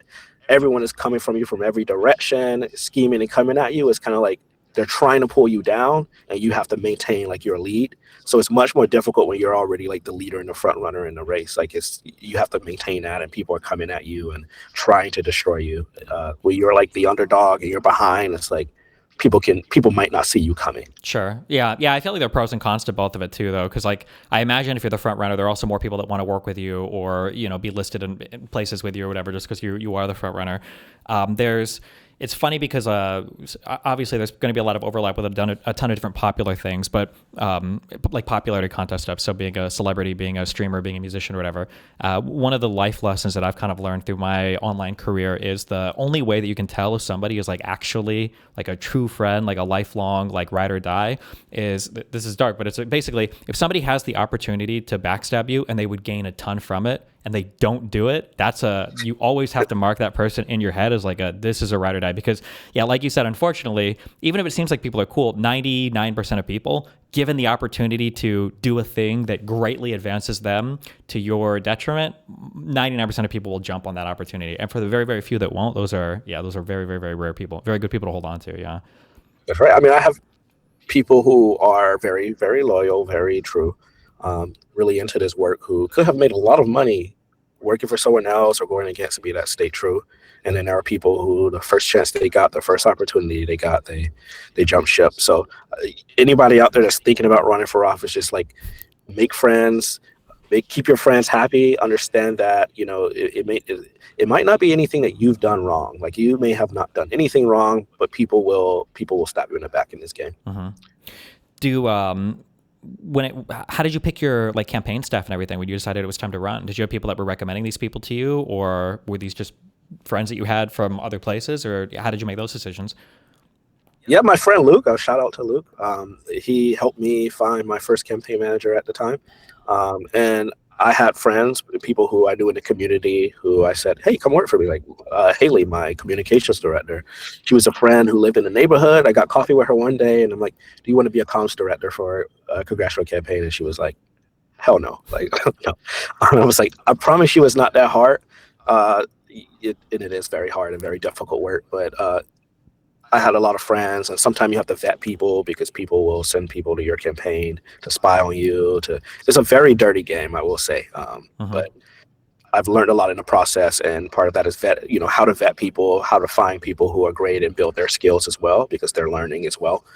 And so finding people to work for my campaign. People have come to me. There are, every firm in the world will send you a proposal saying, hey, let us do your digital, let us do your mail, let us, do your fundraising operation, let us do the fill. And then you have to, they're all competing against each other. You have to interview them and find the best people who are fit for your particular race and people who understand your district. That's the most important. There will be 9,000 political consultants and they might not understand your district, but people that understand, okay, this is your district, this is where people are, and how to help you win and spread out from there are important. For when it comes time to do fundraising, I've always heard horror stories for people that are usually already in Congress, but where they have to spend half the time basically making calls to donors and everything. How much of your time do you think you've had to spend trying to fundraise for your race so far? Like, is it a lot of grueling, I guess, like door knocking or fundraiser events, or what does that look like? Before I got on with you, I was doing call time. Just 2 minutes prior to jumping on with you, I was call time. Mm-hmm. There's a lot of call time. I spend about 30 hours a week doing it. I hate it. I don't think that politics should be call time, but it is unfortunately the way to do it. And it can be fun too. I mean, sometimes I call people who already donated to me and they tell me the stories of their life and why they support me. And, you build lifelong friends and relationships that way, talking to people, but it is a grueling experience, spending 30 hours in your week making calls and the rest of your time knocking doors, talking to voters, going to events. I get like maybe 5 hours of sleep a night because I really want to win a race. And so I'm putting my entire day into it, where I get home, I shower, I sleep, wake up, shower, go out the door. I have no time at home. So it's a lot of call time. It's also a lot of digital as well. We spend a lot of our time putting up Facebook ads. The digital world is so important. Mm-hmm. I don't think the rest of the party has kind of caught on to it yet, but I think digital fundraising is pretty much the next generation of fundraising and also campaigning as well. People are like, oh, I don't want to go on a stream. I'm glad to be on the stream. I think this is, I listen and watch streams. So I think there's a new way of campaigning that the Democratic Party kind of hasn't caught on to and understood yet, where the Republicans have mastered for sure the digital landscape. So that's been successful for me. We raised, I think, close to $800,000 just from mostly digital and some call time, but more than half of it was actually digital. Mm-hmm. And people were surprised that I could do that at 27. We outraised the entire field, and an incumbent Congress member doing that. That's are you able to say publicly how much you guys have raised so far for this election cycle? About 800,000. Okay, altogether, gotcha. Almost all of it digital. That's an impressive amount of money for. That's a really amazing. That's just a really amazing thing. What do you think was your most successful? Or what were you saying? Got to raise $1 million more. Yeah. What do you think was your most successful online campaign, or what do you think you guys did that online that like got you the most fundraising, the best engagement? I think the best engagement we had was I posted on Facebook and it blew up, and it's on my website as well. It was a video, an ad telling my story of like childhood homelessness and my bio. Mm-hmm. Like everyone does all the negative stuff all the time, and it helps raise money. Trump's bad, Trump's good, the economy's this, the economy's that. But actually, like just talking about yourself and your story, people want to hear that. People are like sick of the nasty politics, kind of. So that video, I think, raised me like at least $100,000. Mm-hmm. Can I ask, when it comes to being responsive to your district and you're making calls, and I imagine there are going to be things that are very specific to the district that you're running in for the concerns that people have you ever had an issue where you run into people saying that, you're an online candidate, there are people donating to you who live in California or who live in Washington or who live in New York, and, I don't think you're going to be responsive to our needs. Have you ever had people bring that up, or do you have to balance that out, or do people generally just not care as long as you're raising money from somewhere? They don't care as long as you're raising the money. Mm-hmm. I have had like maybe one or two people bring it up and say, well, are those people from the district? But, generally most people, the voters don't care. And most people who are measuring who to support are just looking at, what you're raising and if you're in line with the district. Mm-hmm. And so I've had really great reception within the district, more than I thought originally. I mean, but, I've been in the race for quite some time.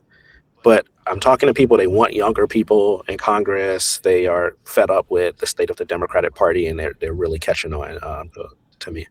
It is funny that I'll see somebody who's like 55 and I'll be like, oh my God, this is a whippersnapper. We got the youngest, person I've seen on TV for so long, as opposed to the 80s and 90s, year old people that I'm seeing on TV so much for people in Congress.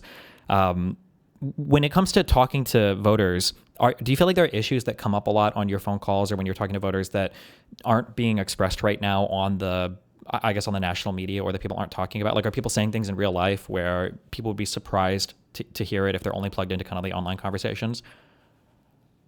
Yeah, I think, and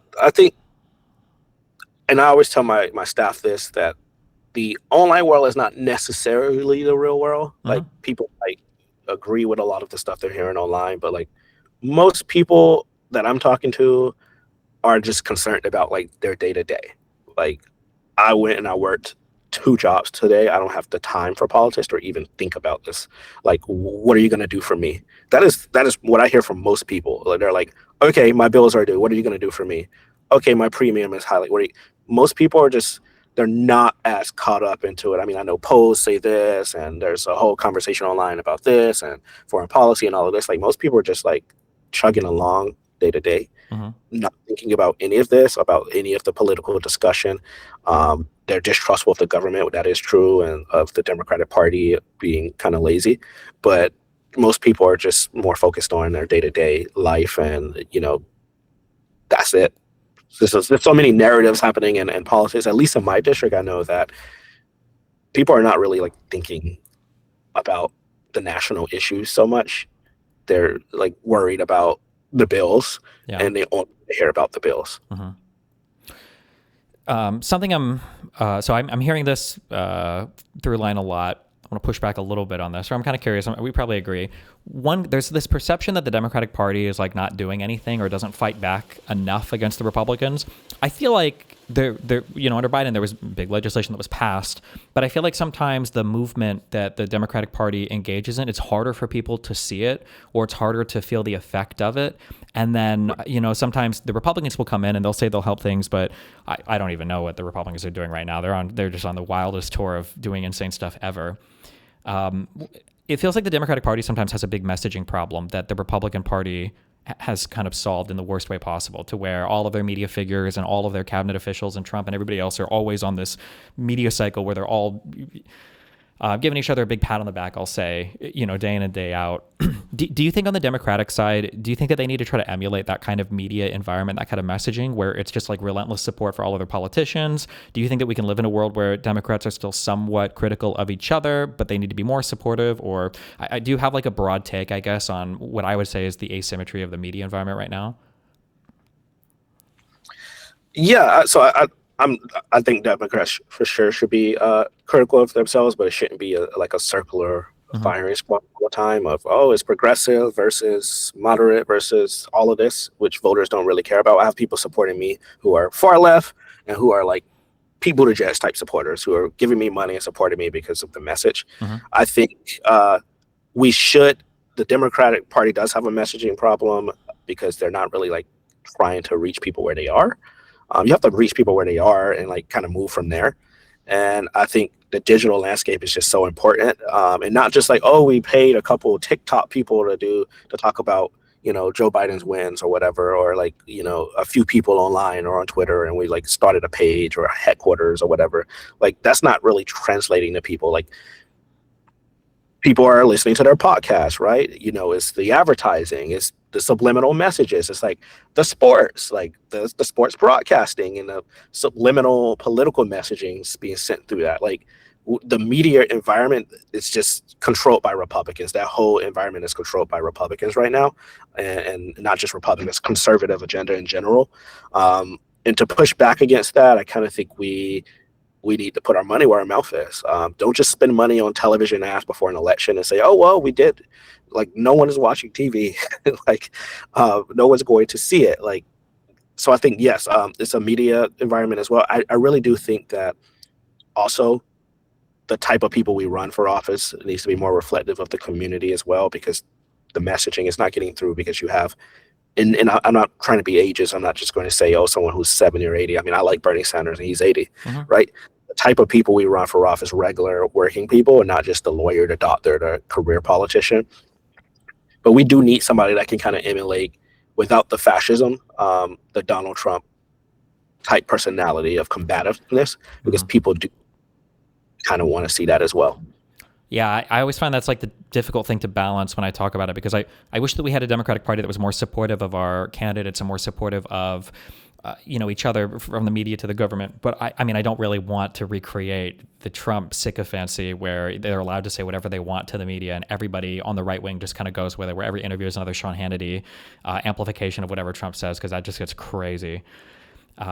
When it comes to looking at people in Congress, is there anybody that you kind of modeled your campaign off of, or anybody in particular that you look up to where, you're like, I respect the political journey that they had, and I'm kind of trying to emulate that to some extent? Obviously, you have your own unique background and everything, but you see them as kind of a model for what you want to accomplish? Yeah, I mean, I really do. I mean, we have some incredible people on the progressive side in there. Like, I do think AOC has been very tactful. I know she gets a lot of slack online from people, but very strategic in how she moves, and I think that's why she's so successful and liked by people. Bernie Sanders has been pretty strong as well. So I think that those are the people I like, and then of course Maxwell Frost. I think he's from Florida, he's a friend, he lives here, and I know him well. He has navigated and he's loved in his district. I think those are some of the people I emulate. I'm kind of my own cookie here in a way. I think very differently and methodically, and I'm a progressive obviously, but I'm kind of more of like an independent progressive. Sure. For myself, there's going to be things I don't agree with Bernie on and AOC on that I might agree with somebody who's more moderate on some of these things. But also I think being responsive to the district and being a district focused and not just like a national candidate. I think progressives have that's the problem we're running in, which we're running people to be national candidates, and you really need to be focusing on your district. And if the national attention come, that's important. Like, I haven't gotten all the national attention as a progressive candidate, and that's intentional. A lot of it was I want to earn the support of my district, and when I'm in Congress, I could be, loud. Yeah, I find that that's really difficult sometimes. On the national level, everybody gets interested in a race, but the type of candidate that can win, like in a Florida district might not be the same type of candidate that would win, like in a New York or a California district. And sometimes balancing that out on the national level is hard for people because they want every candidate to kind of look like their ideal candidate. Kind of on that same, I guess, like train of thought, how do you see the kind of like, we've got this like populist slash leftist slash, I guess maybe very progressive wing that's kind of like growing online, and it's kind of manifesting in some offices now. And then you've kind of got your moderate left Dem people that are obviously the old guard. They still have a majority of the power, but their messaging, it feels like they've kind of lost touch a little bit with the messaging of the main population. Do you see these two forces kind of like being able to rectify their differences come this election cycle and then going into the next presidential race? Or do you think like one of these is going to drop off completely? Or I guess, how do you see that? How do you see these two sides dealing with each other going forward?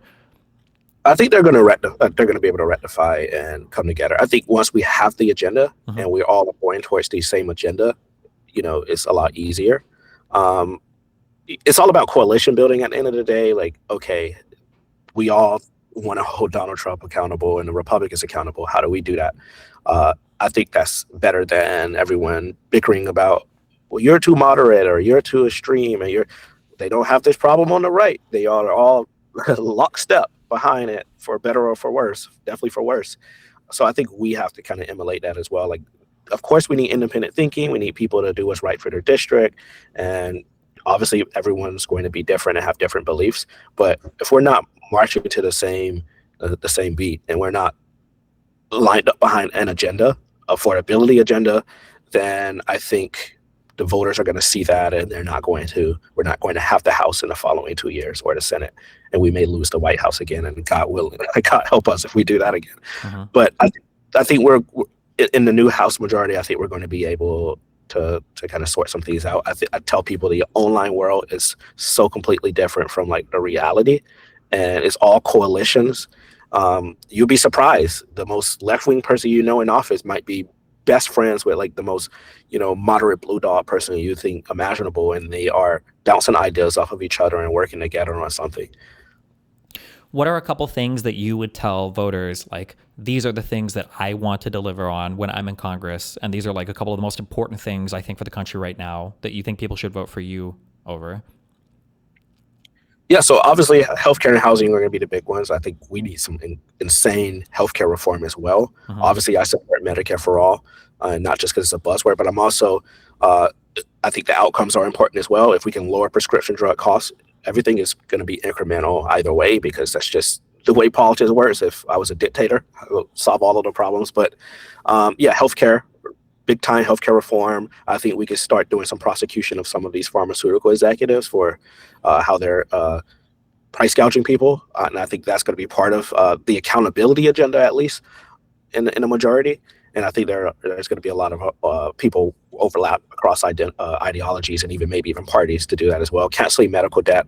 I think we can get back to work on that and codifying that. It was great that Biden and Harris did that, but I think taking a lot of Biden's agenda, because he did do a lot of good stuff, and actually codifying it is going to be the next step in this majority. So I want to codify that stuff. And then finally, I think no one's talking about like climate change and the environment anymore. Like, yeah, I won't want to say nobody, but like it's not a national conversation anymore. And South Florida, I think like there's room to make this a national conversation again. And I think there's stuff we could do on climate change as well. I don't think Trump is going to sign anything that comes out of Congress addressing the climate crisis, but we should still pass it. And yeah, so those are the top three priorities, I think. But I think we got to hope for the first step is to stop the burning down of the house of the country. That's the first step. And then from there, we can move to these more pressing issues. Yeah. Well, are there any more specific things you wanted to go over, anything, or? Well, I wanted to introduce myself to everyone, and I'm glad to be here. I do think that we have an opportunity this year to make a lot of change in our country. There's never been a time where change is so possible than right now. In this moment we're in, the country is in shambles. Yeah. People are looking for new leaders and change, and I think we have the opportunity to do something in Congress, in this next Congress, and urging people to hold your elected officials accountable, hold me accountable when I get there as well. If we are not responsive and we're not doing what the people sent us there to do, because if we have that House majority, we can hold up quite a bit of the Donald Trump and MAGA agenda, and should be leveraging every tool, every procedure, every policy, everything that we have in our arsenal to block what they're doing. If it includes blocking district court judges in the Senate, they did that to Biden quite a bit, and they did that to Obama with the Supreme Court. Shutting down the government if we have to. I mean, I don't like government shutdowns, but if it's to stop them from harming my constituents, I think we should do it. Obstructing oversight responsibilities of a member of Congress is important. So yes, hold your members of Congress accountable and support the candidates that are running, but also understand that every district is going to be completely different, and the type of candidate they're looking for may not be the same type of candidate as, like you said, in New York or California, where again, it's a completely different territory than South Florida, where people are just they're not there. Yeah, for sure. Yeah. Another personal question. I'm kind of curious now, especially thinking about your age. One thing that I think a lot of people, it's not communicated well online, because the online people tend to run way, way, way younger, especially when it comes to who's politically activated in real life than the people that you talk to in real life. Do you ever have issues breaking through to people or talking to people, like especially if you're talking about things like healthcare? Like that there are a different set of concerns that older people have, especially when it comes to like end of life care and everything, and the types of healthcare concerns they have versus younger people who might have a different set of concerns.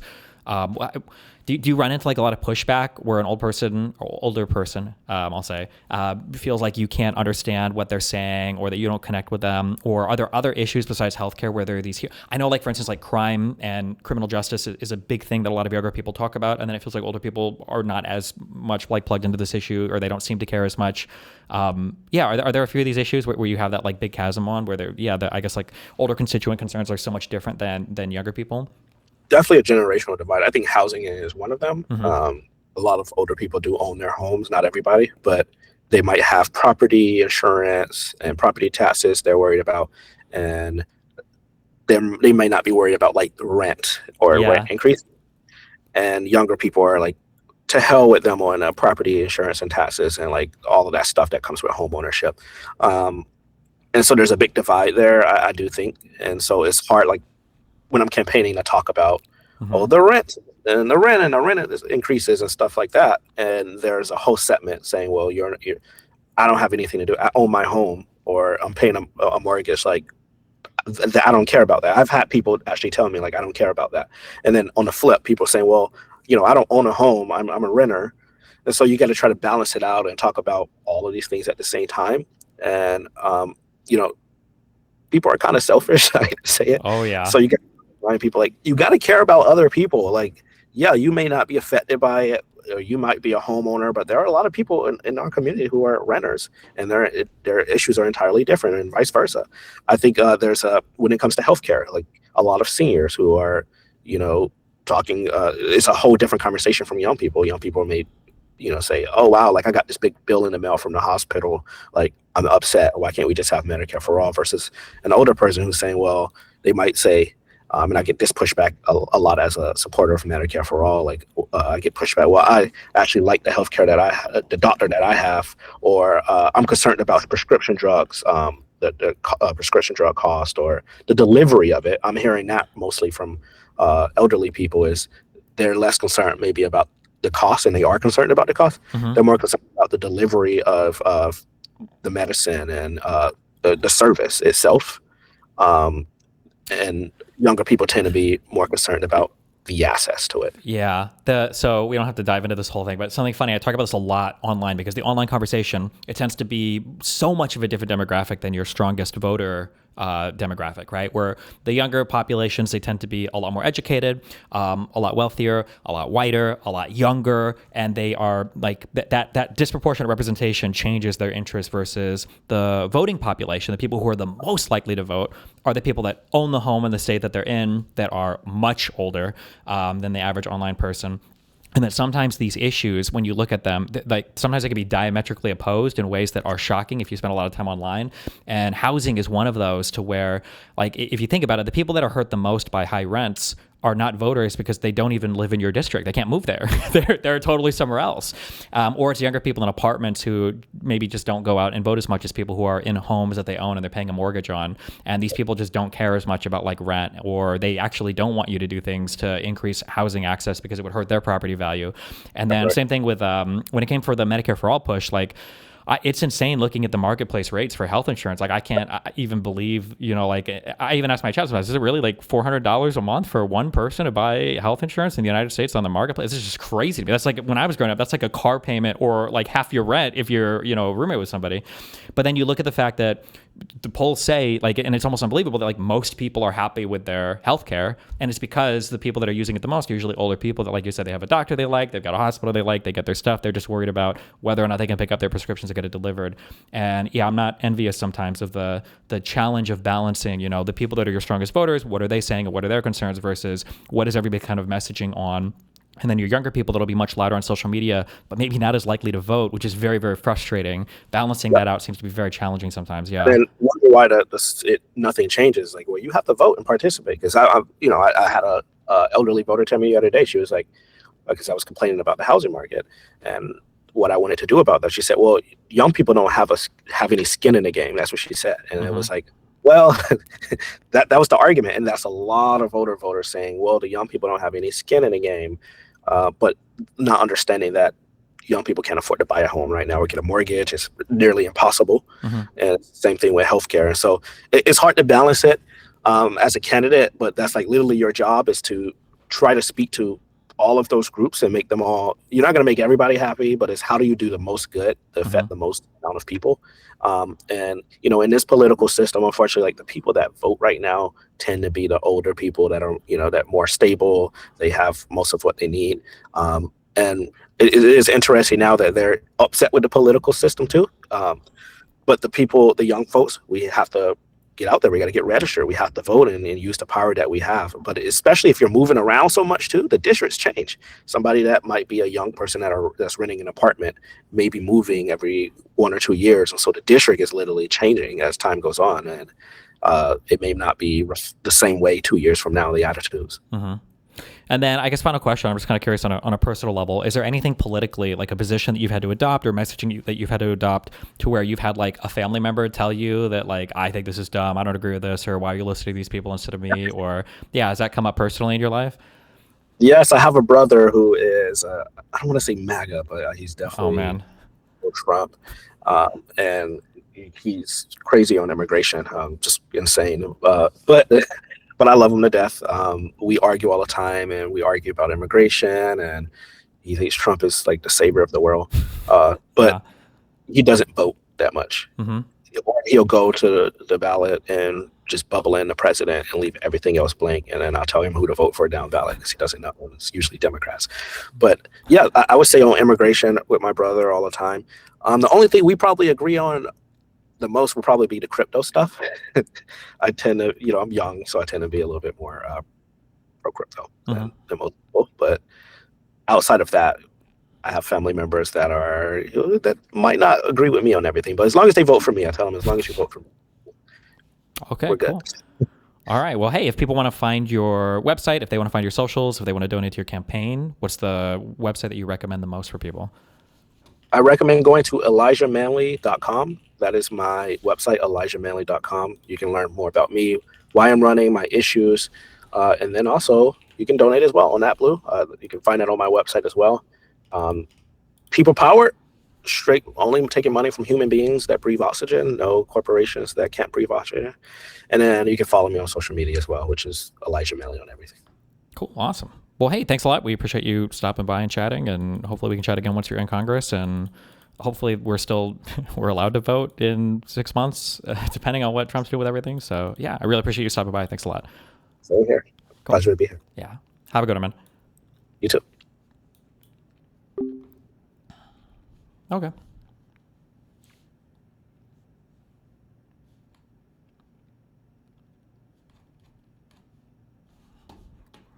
Cute.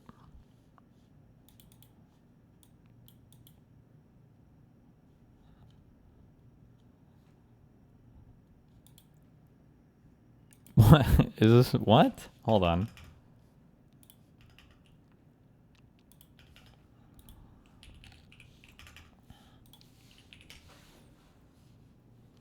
I had to triple check that this wasn't from a parody account. Congratulations, Georgia women's tennis.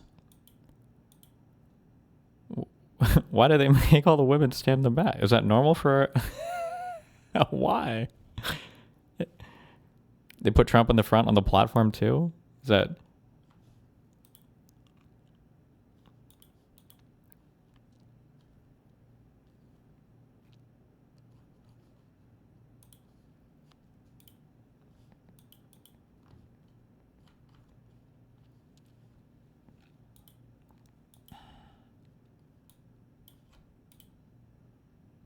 I'd say looks maxer vantage point.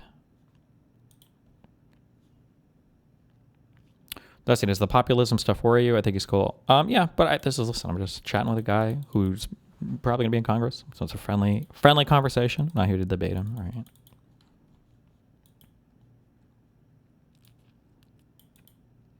But he didn't seem like a guy who would be like, I'm not gonna support any of the Democrats. So as long as you recognize different people can win in different districts, I'm all for it.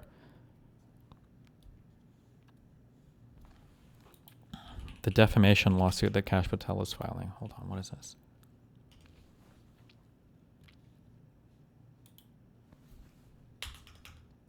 Kash Patel, the guy who runs the FBI, just filed a lawsuit because The Atlantic said he parties too hard and won't get out of bed. It's 19 pages. I read all of it so I could tell you about the poodle room. Quick legal refresher first because it matters. When a famous person sues defamation, that a person calls action. Okay.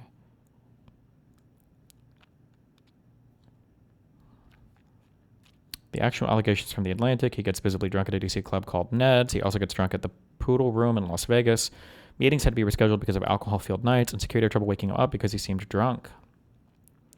And then The Atlantic said that someone requested breaching equipment normally used by SWAT teams because Kash was unreachable behind locked doors. The FBI director needed a SWAT kit to be located in his own building.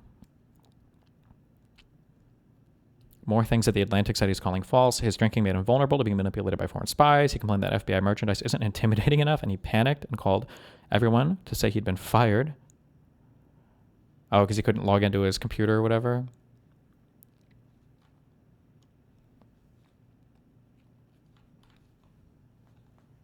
This complaint had typos. Oh no.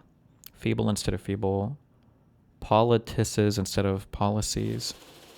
The lawsuit accusing journalists of not checking their facts was not spell checked. He's asking for $250 million, the same number Trump sued CNN for, the same number he sued ABC for. It's become the official copy-paste defamation number. The Atlantic said that they talked to more than 24 people who all said the same thing. Ooh, a lot of people had to get fired from the FBI. Oh no! More purity testing.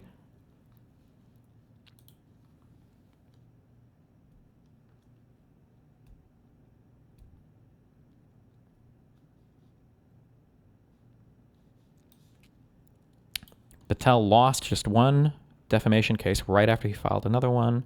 The case he lost was against ex-MSNBC analyst and columnist Frank Figliuzzi, a former assistant director for counterintelligence at the FBI. While appearing last year on MSNBC's Now MS Now's Morning Joe, he said that Patel had been visible at nightclubs for far more than he had been at the 7th floor of the Hoover Building. He sued him for that statement? Jesus.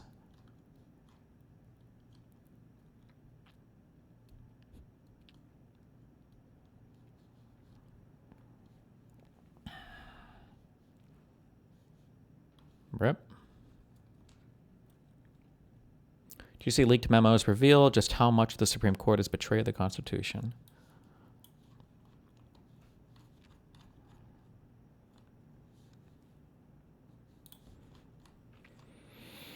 A trove of personal memos from the members of the Supreme Court outlining the court's promiscuous use of the so-called shadow docket. It's become the carefully constructed conservative majority's favorite workaround to kill policies it doesn't like and support causes that it and its corporate patrons do.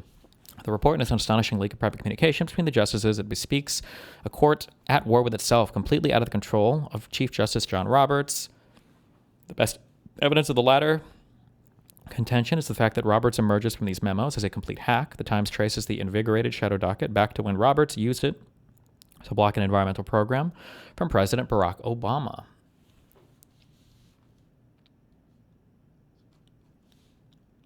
For 2 centuries, the court had generally handled major cases at a stately pace that encouraged care and deliberation, relying on written briefs, oral arguments, and in-person discussions. The justices composed detailed opinions that explained their thinking to the public and rendered judgment only after the courts had weighed in. But this time, the justices were sprinting to block a major presidential initiative.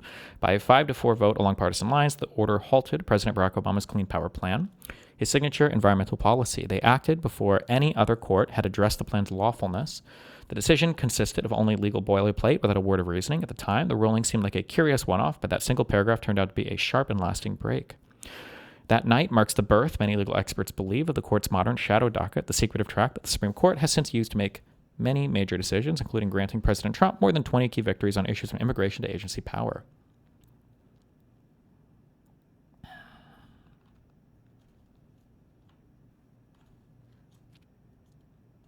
Hold on. I'll check what the shadow docket is again. The shadow docket refers to Supreme Court orders and emergency rulings issued without full briefings, oral arguments, or signed opinions, diverging from the traditional merits docket. It handles urgent requests like stays of lower court orders, often quickly, inexpensively, and without public explanation, though it has increasingly impacted high-profile policy issues. Okay.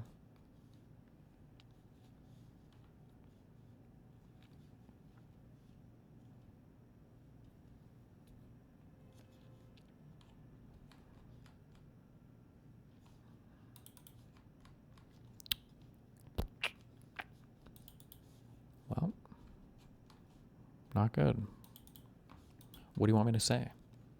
Hasan appears to have taken part in the whitest article ever written by the New York Times, referring to shoplifting as micro-looting. What? What?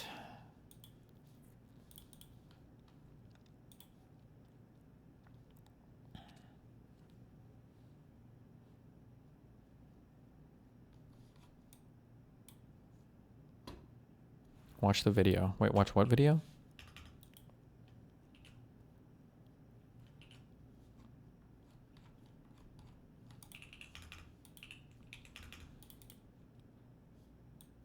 Author is a Nepo baby. Her dad is super famous. The rich don't play by the rules, so why should I? Why petty theft might be the new political protest. Oh my God. Gonna ban me? They should throw you in jail. But I didn't feel bad about it at all. Lemons. And on several occasions I was like, I'm just gonna go back, grab those 4 lemons and get the hell out. And you should go to prison. I know. You think they're gonna ban me? They should throw you in jail. But I didn't feel bad about it at all. I'm proposing a new term, micro-looting. I started going into the grocery store, I would pick up the thing that I wanted, and then I would go. It's a survival tech. It's like, dude, I can't with young people today. I can't with young people today.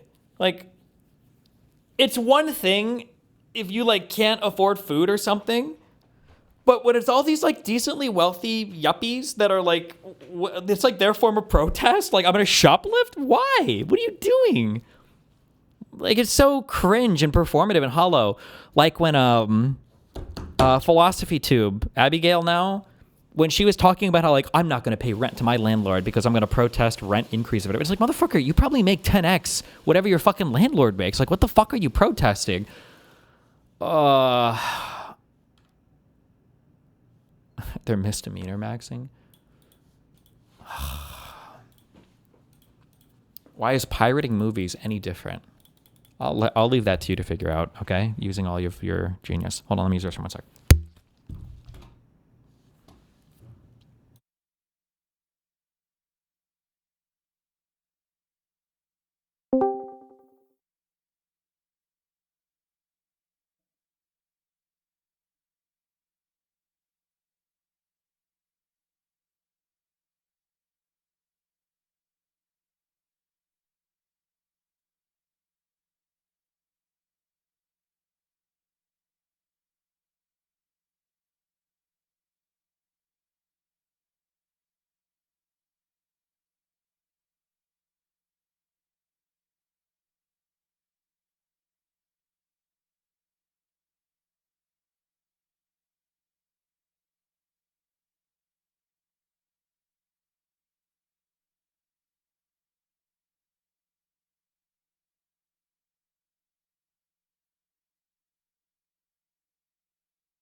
Okay, wait. Quick question, okay?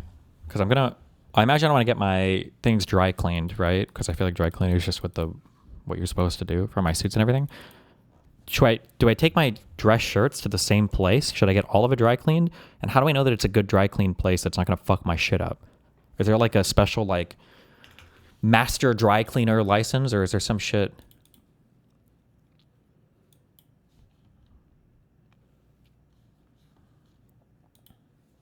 Watch Randy Fine hide under his desk like a coward to avoid being served a subpoena. He later claimed that he was hiding from Hamas terrorists that were looking to kill him.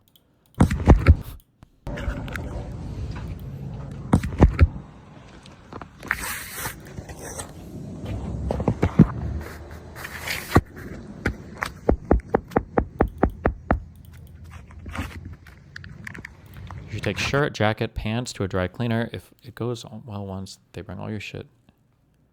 Oh. Do you get your tie dry cleaned as well, or do you just never clean it?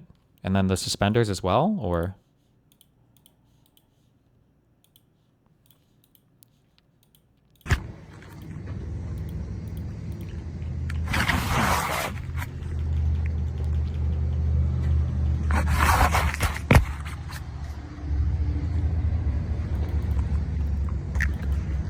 What are you doing to your tie and suspenders that need to be dry cleaned? Well, nothing. I just don't know if you're supposed to do it to keep them fresh or something. I don't know.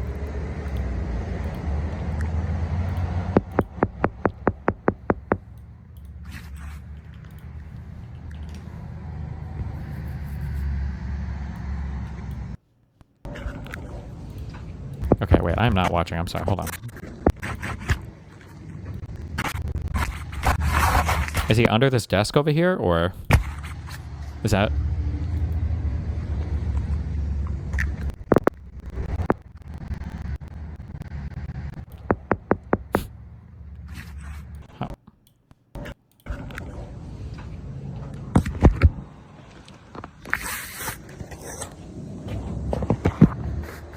Oh. King! What a king! Okay, I see. The West has... Shut up.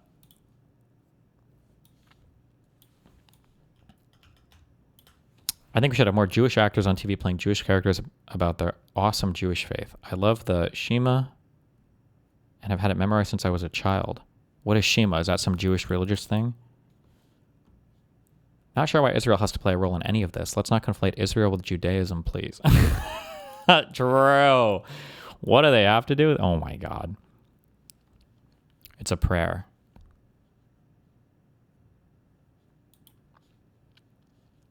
Wait, is he not Jewish, the actor? Are you allowed to play Jews if you're not Jewish? Isn't that like Jew face or something?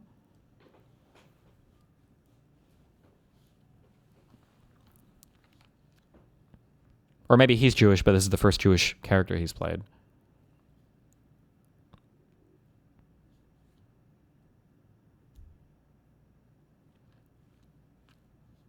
Oh, the character's name honors Weil's own family. His great-grandmother's father was named Rabinovich, and the other side of the family was Rabinsky. Dr. Rabinovich wears a Star of David around his neck, and in a pivotal scene, clutches it while reciting the Shema Israel for comfort.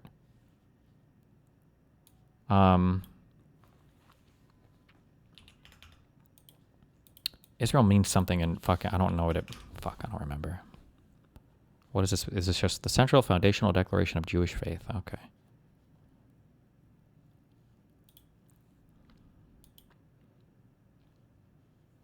Not sure why Israel has a role to play in any of this. I mean, like, if you... Is it just in the Christian faith, or isn't Israel mentioned in the old in the fucking Torah or whatever, or is that just in our Catholic Bible? What is this? What? Okay. I don't know.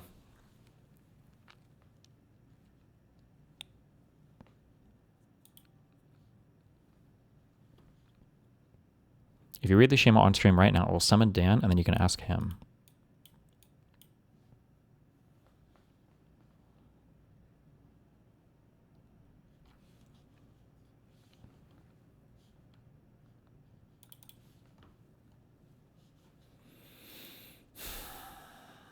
The West has...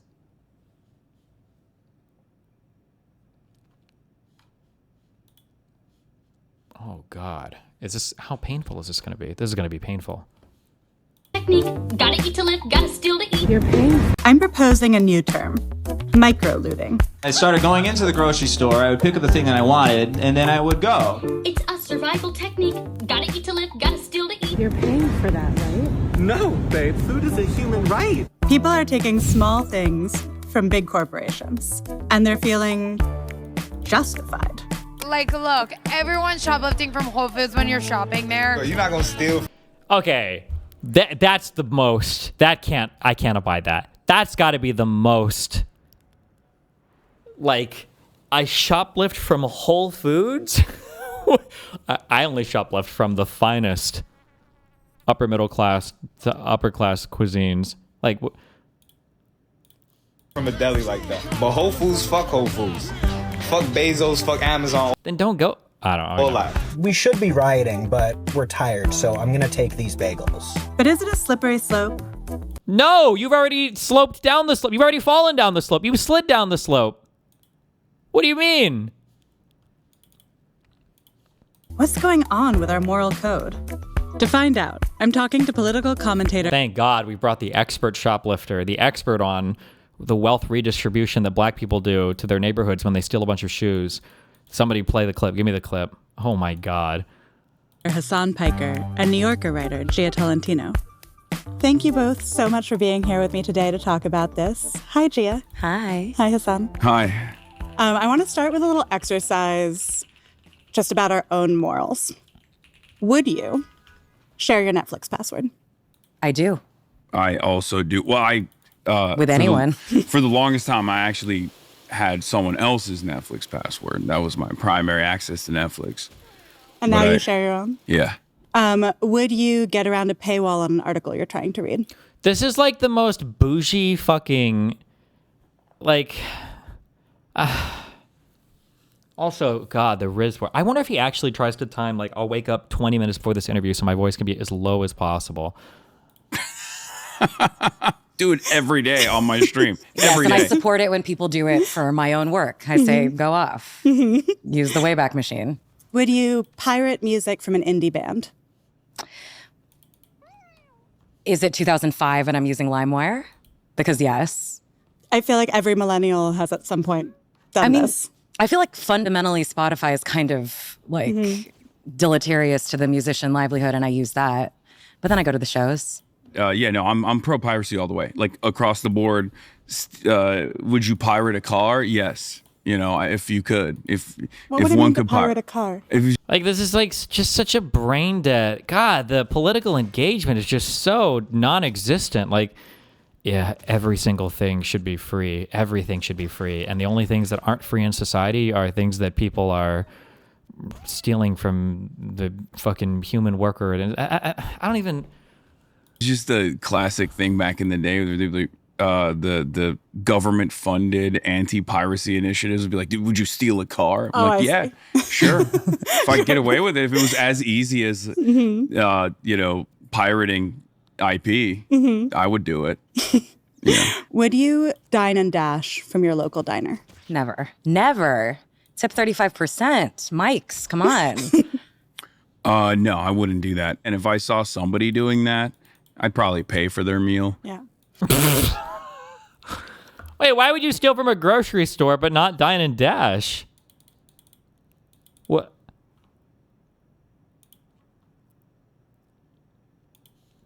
Would you steal a book from the library? Never. Oh, definitely not that. No. Definitely Would you? not. This is like the fucking virtue signal hour. What's next? Would you steal a shirt from a cooperatively ran organization? Would you steal a bowl of soup from a man who conjured it out of the fucking spirit of Marx? And like, what? Steal from the Louvre. Yes. I don't even know what the fucking Louvre is. Should I know this? I lived in California for 3 years. The Louvre. Oh my God. Oh, museum? Fucking, who the fucking museums? Cringe. Cringe. Ugh. Would not be logistically capable of executing 5%. I'd probably pay for their meal. Yeah. Would you steal a book from the library? Never. The yes for the museum thing. All of this, you can just draw this on like the most slop lines. Wait, did he say yes? If they say yes, it's going to be because they have everything because of imperialism. So you should actually steal from every Western museum ever because imperialism.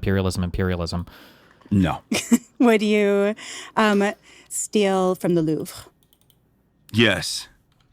I would not be logistically capable of executing such a fact, but would I cheer on every news story of people that I see doing it? Absolutely. Absolutely. Yeah, I think it's cool. We gotta get back to cool crimes like that. Like, you know, bank robberies, right? Stealing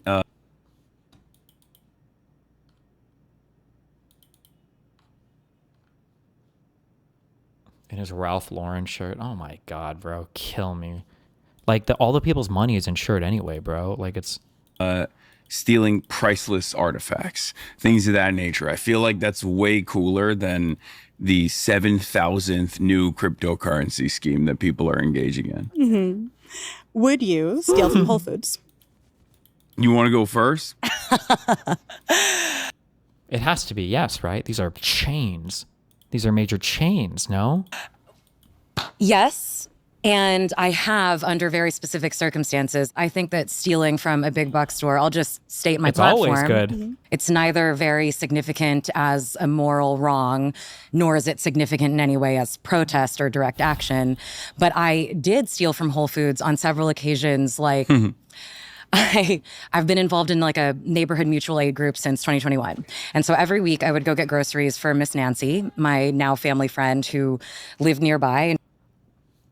I'm so sorry. I might be retarded. Whole Foods is considered like a bougie, expensive grocery store, right? If you're trying to do mutual aid, why not just fucking go to fucking Walmart or Albertsons or Kroger's or Walgreens or CVS or any... Like, why not just go there? Who's going to fucking Whole Foods to buy for their mutual aid program? What? She wanted to go to Whole Foods. She wanted food from Whole Foods. So I was like, okay, great. And so I'd be getting... Wait, hold on. My now family friend who lived nearby, and she wanted to go to Whole Foods. She wanted food from Whole Foods. So I was like, okay, great. And so I'd be getting Miss Nancy all her groceries, and then I would finish and I'd be like, oh my God, 4 lemons. I forgot 4 lemons. And on several occasions, I was like, I'm just going to go back, grab those 4 lemons and get the hell out. And you should go to prison. I know. You think they're going to ban me? They should throw you in jail. But I didn't feel bad about it at all. And was part of it because of how you feel about Whole Foods as a corporation?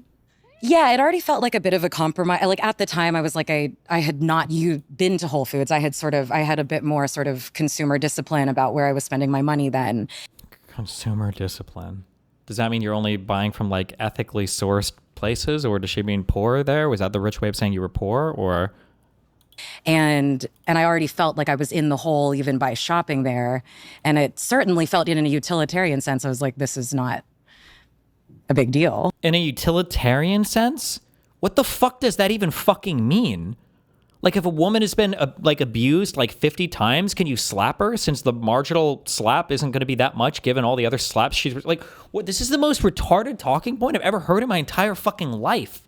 Well, right, guys? I'm pro stealing from big corporations because they steal quite a bit more from their own workers. Man. Oh my God. Oh, can we get that talking point about how wage theft is actually the biggest theft in the United States? However, one thing that might even help your ethical dilemma is the fact that the automated process that they design, these companies know will increase shrink, right? So it's actually factored in. The lemons that you... Why do they say shit like this? Like, it's just so obviously not true. Like, is some amount of loss factored into everything these stores do? Yes. But if everybody starts stealing, then obviously that number is going to go up, and that's not going to be factored in. Places are just going to close. Like, it's so crazy that these cringe fucks, because they never shop at these like fucking poor places, right? These guys are in all the nice neighborhoods. They never have to deal with the ramifications of any of the crazy shit they say. Like, this is why when you go to certain stores, like, everything is behind a fucking lock now, and it's just going to lead to more of this shit. Ugh. Stole are factored into the bottom line of these mega corporations regardless, and they still... This is idiocracy. Dude, I can't. This is on the New York Times. This is like an idiocracy tier take. Like, we're literally listening to... It's... Is this my stereo? Oh, hey. Like, it's this level of financial, economic, political analysis. You got it. Hey, what happened to my stereo? It's all smashed up. That's right. Now it looks like it was broken during shipping, and I insured it for $400. But you were supposed to get me a refund. You can't get a refund. Your warranty expired 2 years ago. So we're gonna make the post office pay for my new stereo now? It's a write-off for them. How is it a write-off? They just write it off. Write it off what? Jerry, all these big companies, they write off everything. You don't even know what a write-off is. Do you? No, I don't. But they do. And they're the ones writing it off. Wish I had the last 20 seconds of my life back. Having increased profit margins because they no longer have to pay the cashiers that they used to hire, as opposed to this automated system, knowing full well that people are still going to be able to still steal. Like, what about how unfair it was for cashiers that they could simply scan a thing over a scanner to know the exact price of a thing? What about all the people that used to have to look up prices? Wasn't that unfair? Shouldn't we say fuck cashiers for having access to automated scanners that they can swipe a thing over that will automatically tell them the price instead of having to make a callback every single time to see how much a thing costs? Or how unfair is it for these lazy stalkers at night that have like forklifts and stuff? How many men could have been carrying these huge boxes, but now we have one machine to do it all? Like, you can run this argument back infinitely until we're all, I guess, like manually harvesting crops that we've all planted and taken care of every day. Like, a lot more efficiently, as a matter of fact, through the automated process. Totally. Well, I was looking things like, and shrinkage is roughly equal internally as externally. Like, they expect it from their employees that they are sort of disenfranchising constantly. What does that mean? Shrinkage is the same? Like, they expect employees to steal the same amount as customers steal?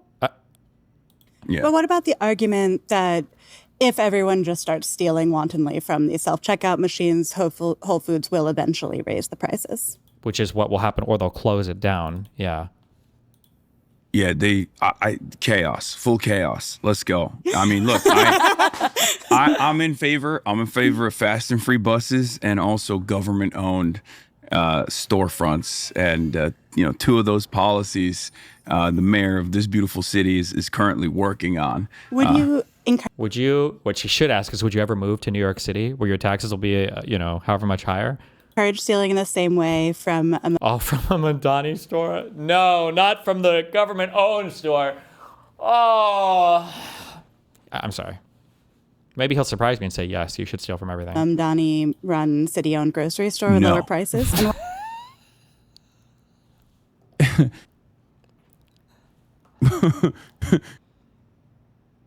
Why? I would not, because I feel like that's taxpayer funded, and the prices are this union labor, and the prices are also adjusted regardless.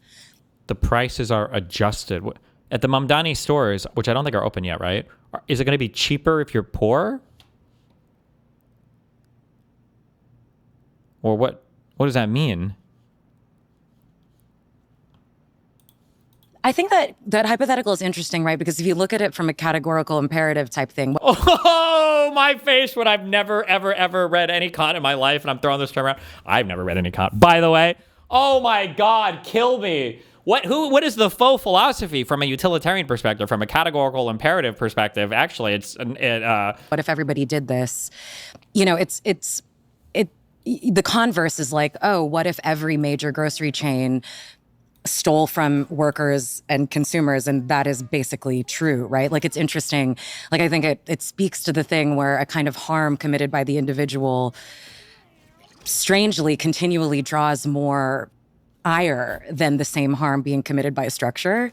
And so, I kind of am inclined towards this. It's like, everyone try it, see what happens. Yeah. Well, by the way, ironically enough, I don't personally do it. I never do it. When I was younger, I stole some Pokemon cards from a friend, and my father punished me, and it was such a harrowing experience that I literally can't even steal like a candy bar. When we were in college, a lot of my friends used to love doing that. You know, getting drunk, going to the gas station, 5-finger discount. I would never participate in it, and I still love doing that. You know, getting drunk, going to the gas station. In college, a lot of my friends used to love doing that. You know, getting drunk, going to the gas station, 5-finger discount. I would never I don't believe that he had friends stealing from gas stations. No fucking shot did this ever fucking happen. participate in it, and I still can't to this day participate in it. I'm just saying that I personally don't really care. If someone needs the food, they should absolutely steal it. I love how we've just given a completely and totally different moral weight to the statement by saying that. That's completely and totally acceptable. Like nobody would disagree with that. Like, if you're starving to death, if you're starving, you can't feed your family, should you steal something from a store? I mean, you can argue both sides of it, but that's way more acceptable than you should steal from every single place that's a large corporation ever. There's one thing that's like stealing when you're a teenager and you want the adrenaline rush, and part of it is about testing the rules and getting away with something. But I feel like what I'm seeing on TikTok and social media is people saying that they're stealing from Whole Foods, not just for the thrill of it, but out of a feeling of anger and moral justification because the rich don't play by the rules. So why should I? And Jeff Bezos has too much money. He's a billionaire. So why should I have to pay for organic avocados? My friends and I. What's even the argument for how grocery stores are stealing from people? It's all tortured, like she's saying, because Bezos might own some chain of grocery stores, or because the CEO makes too much money, or it's going to be some retarded fucking somebody's making too much money. It's all price gouging, and the pricing is unfair, or they're stealing from their employees by stealing from their paychecks. So we should be able to steal from everything. It's just fucking retarded. I have started calling this micro-looting because it has a like slight political valence to the theft as opposed to just the thrill of getting away with something. Have you noticed this around you online? Have you noticed more people talking about stealing in this way? I mean, I have not seen people talking about micro-looting or such, whatever action that this is online. But I think, it kind of speaks to an attenuation of the tactical language of direct action. You know what I mean? Like, it's like if it doesn't work for me as a form of direct action because it's concealed, right? Like any successful direct action in history has to be ostentatious, has to make itself known, is ideally collective. And this is sort of necessarily individual and hidden. But I'm like, oh, great. Let's think of ways to, let's take this energy and let's move it into some other thing. I think it's great that the valence of property is kind of on the table as something to be toyed with in terms of direct action. I feel like we've forgotten there is a long and storied history of sabotage and sort of engagement with property destruction even, which is abhorrent to people. I mean, you remember in 2020, the Gucci, Chanel stuff in Soho when that was looted. Well, NYPD is investigating a robbery pattern targeting high-end clothing boutiques in Soho. Latest happening Tuesday at the Chanel on Spring Street. That looms so much larger in many sort of Bloomberg liberals' imaginations as profoundly more violent in some ways than the original action being protested, right? And I find that really interesting. Yeah, I mean, I was thinking. Keep in mind that this approach, to crime that San Francisco took was a complete and utter failure. The idea that you just shouldn't prosecute shoplifting anymore and nobody would care. Stores were shutting down, shoplifting was getting massive. The DA basically got kicked the fuck out, and they did bring somebody in and they go, okay, this is obviously not good policy. This is a fucking monumental fucking failure. And all the losers online, all the janks, I think Sam Cedar and the Majority Report all tried to downplay this and say that shoplifting wasn't a real problem and it was bullshit. It was a massive fucking problem. And everybody in San Francisco fucking hated this. Thinking about the Boston Tea Party as part of that's a political destruction of property. Oh my fucking God, kill me. Oh my fucking God, kill me. Oh my fucking God, kill me. And yet, right now, it feels like I agree with you. The looting around the 2020 protests was such a huge talking point. It made people so uncomfortable. And I'm curious why, what do you think the root of that is? I was thinking, that thieves are actually quite highly valorized in narrative, I mean, Aladdin, famously. Stop Robin Hood, Jean Valjean. Right? Yeah. Jean Valjean. Stole a loaf of bread. We understand it's well within the collective consciousness that stealing for need or... This is one of the things that, it's funny, atheists used to say this all the time, that good people will, this is a stupid quote, but for our tippers, good people will do good things, bad people will do bad things, but for bad people to do good things, or for good people to do bad things, that requires religion. Like somehow religion could fuck your mind and make you feel like, you know, now a bad thing you're doing is somehow justified. The underlying wisdom to that is that with proper justification, like moral righteousness, a person can be driven to do almost anything. As long as they feel like they're morally righteous in whatever they're doing, then they can be driven to do a ton of crazy shit. This is why, one of the reasons why I talk about like the whole anti-billionaire and taxes are punishment for the wealthy. Like this mindset is bad is because it leads directly into shit like this. That like if you really truly think that every wealthy person is just fucking evil, then sure, why not like steal from their shit or fuck their stores up or whatever else? And it's like so fucking cringe and hollow and empty. Like if you go back and you look at these the people that they're bringing up, like Aladdin and Robin Hood, and I think Zorro did this too. Like they're stealing from people who are just absolutely bad guys, and more often than not, they're stealing like bare necessities for survival. Like the people they're stealing for are not people who have high student loan debt and can't afford a house until they're 32. Usually it's people who are like starving to death or are like living lives in squalor. Oh yeah, there was this Voosh, when Voosh learned what happens when people shoplift all the time. I went grocery shopping the other day because I kind of wanted to get some sun, you know? And okay. I really hate grocery shopping, man. When I was a kid, I would go grocery shopping with my mom, like when I was 10 or whatever. And like, it's kind of cool because there's all that stuff there, you know? And keep in mind, I grew up in Beverly Hills. Beverly Hills is a very, very safe neighborhood. Like, seriously, you can, like 3 a.m. walking around, whatever. That's fine. But like, I don't know how much of it is because I'm outside of the hills and how much of it is just times a changin'. But I think a lot of it is times a changin' because it didn't used to be like this, even when I was outside of Beverly Hills. But like now, okay, one of the grocery stores that I would go to, there's a Target in Seattle, okay? And like, it's near the touristy areas and they have security guards there. And these security guards aren't store security, they're contracted security. These guys have flak vests and guns. In a grocery store, there are multiple of them. They have put so much of the stuff in the store behind glass, like glass shelves. Like you need to call someone over to open them, which is insane. Like sometimes homeless people walk in or whatever, but like however much money Target is saving on stolen goods, I swear, like, there's no way. Those guards are costing them, like, 6 figures a person per year. Like, insane, you know? Absolutely insane. Yeah, the toothpaste, you have to call them over to open up the toothpaste, like, behind the glass doors, you know? Toothpaste. $3 thing of toothpaste. So I went to a different grocery store the other day because it's like bad vibes. I went grocery shopping the other day. Bad vibes, bro. Bad vibes. Okay.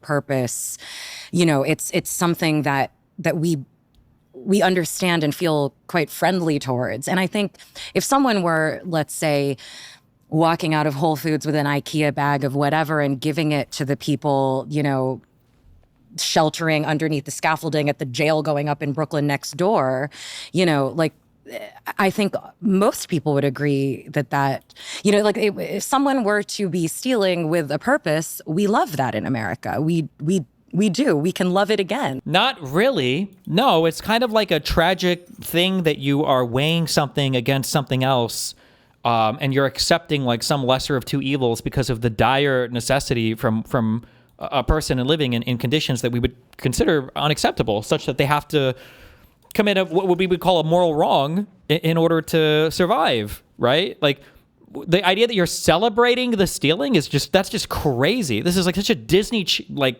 movie take on, not even that. It's so fucking cringe. And it's such a hollow analysis. I sort out. I canceled my New York Times subscription. I'm sorry. This is crazy. But maybe I shouldn't have yet, because maybe in the last 20 minutes, maybe there'll be some really good opposite opinion for this, or some pushback, and then some synthesis of the two opinions. Who knows?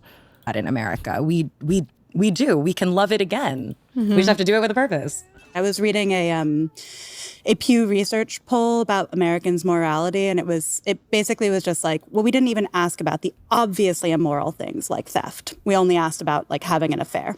And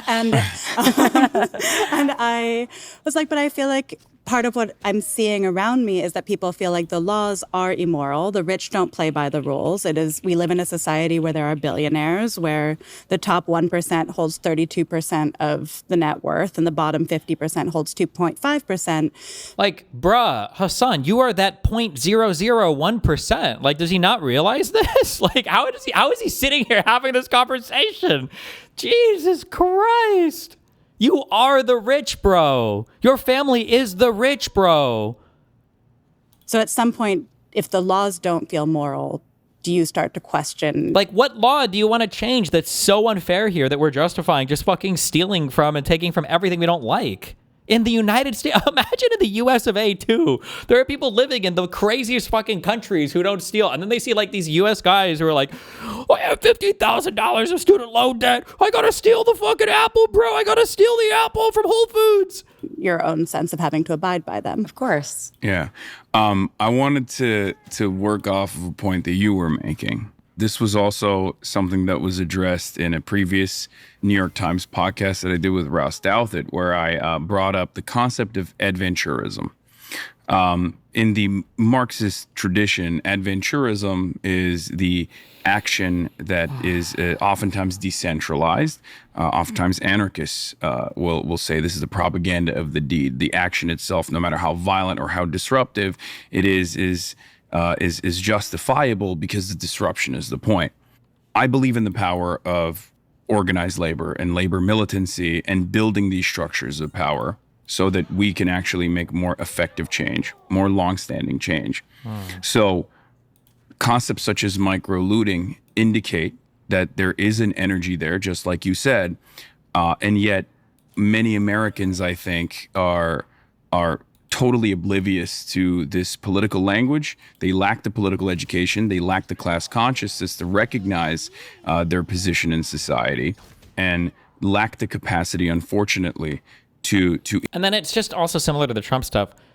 I just don't know how people can listen to the same slop talking points over and over and over again. Like, you flip from one slopulous to the next slopulous, just saying the same slopulous talking points over and over again. How is it not so fucking boring? Oh my God. Engage in some kind of organized disruption that would be infinitely more effective.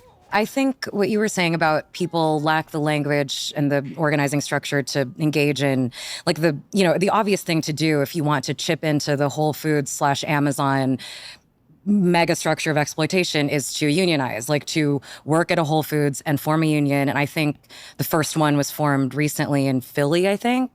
But, it's like micro-looting. It feels akin to like a posting about something. Like it's a kind of, as an atomized individual action, it's useless. It's much harder to get a job and accept $17.50 an hour, and then to organize your colleagues, a process that takes years and is often unsuccessful.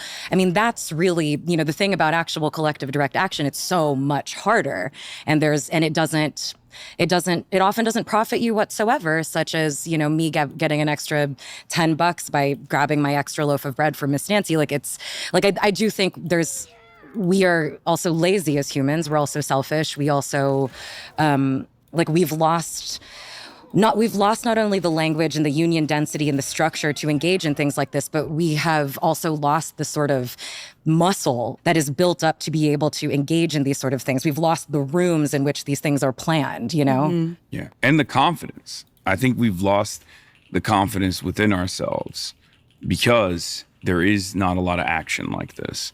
And in the absence of that, we lack the willpower, because we don't even know what that would look like. And the climate protests in Europe tend to be a little more militant, right, than the ones that are here. And they are, blocking roadways, like these things that are even objectively completely nonviolent forms of obstruction and interference that don't even involve property destruction, but merely the interruption of the capital flow of the workday, like are criminalized to shocking degrees to me, even the capital flow of the workday.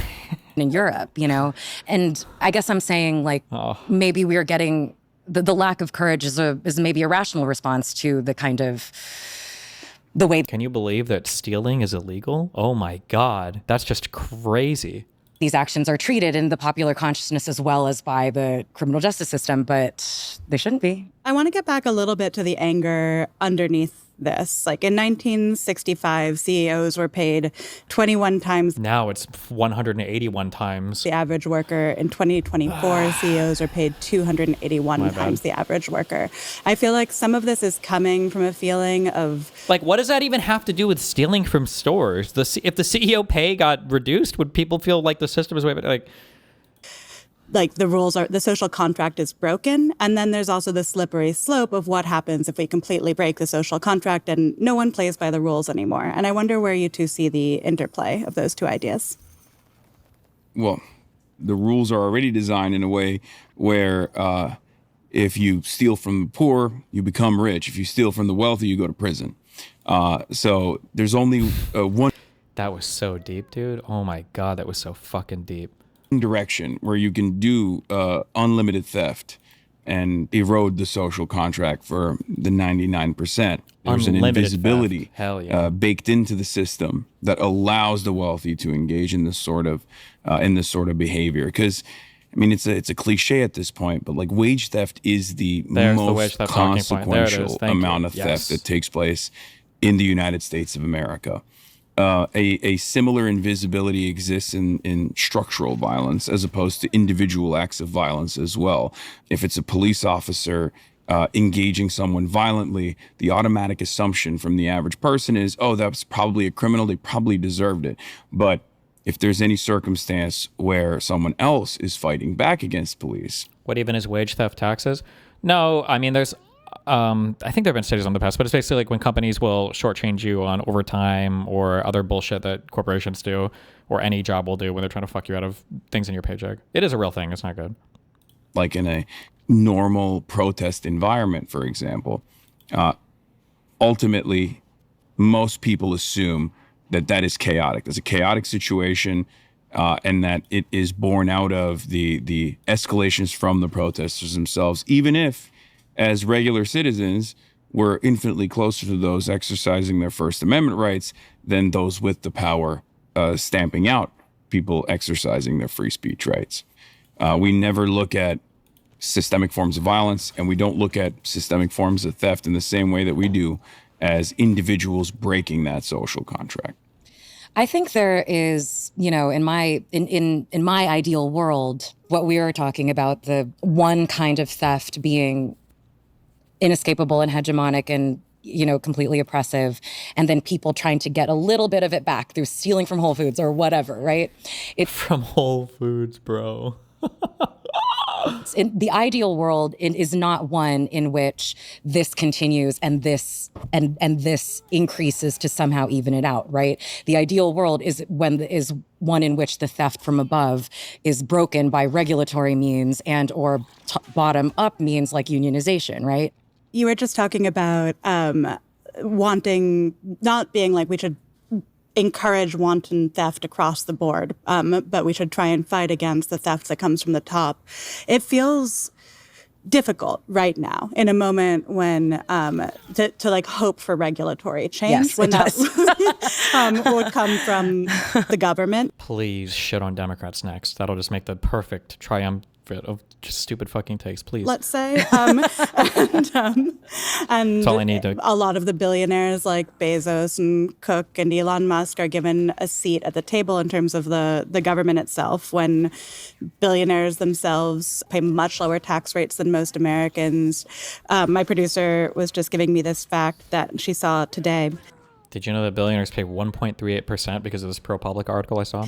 88 corporations that made $105 billion in profits in 2025, including Tesla, Southwest, United, Live Nation, Disney.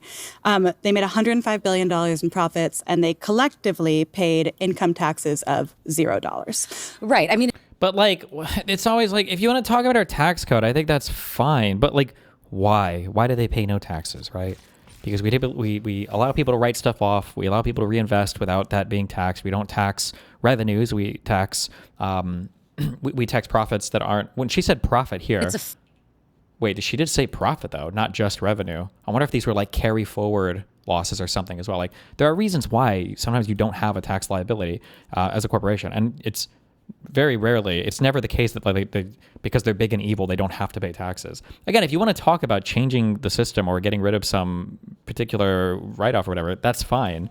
But they present these things in such a comically evil way. It's just so fucking stupid. $0. Right. I mean, it's a far more consequential withdrawal of resources and trust from the public sphere to do that, to talk about any individual thing that any person has ever done. Mhm. Right. Like, it's like, and I think, I mean, the 1%, the top 1% of Americans, 20% of their income is withdrawn from, is withheld from reporting every year, like as just a standing statistic.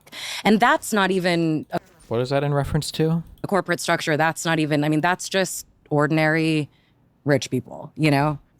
Okay, to go back. You were talking about sort of what you do see as effective political protest. And recently a employee of SET fired Kimberly Clark Warehouse as a protest. Yeah. Is that an effective form of political protest, or is that purely violent? No, I found it, no, that you gotta be. Or is that an effective fired Kimberly Clark Warehouse as a protest? Yeah. Is that an effective form of political protest, or is that purely violent? No, I found it, no, that you got to be tactical. I mean, I feel like Mike Davis wrote about this. It's like, it's not the action, it's the context in which it exists. And do I think that some sort of fire could hypothetically be framed within a collective action that is tactically useful? Yes. Does a disgruntled guy burning down the warehouse do it for me in terms of effective political action? Not at all. But I do, but...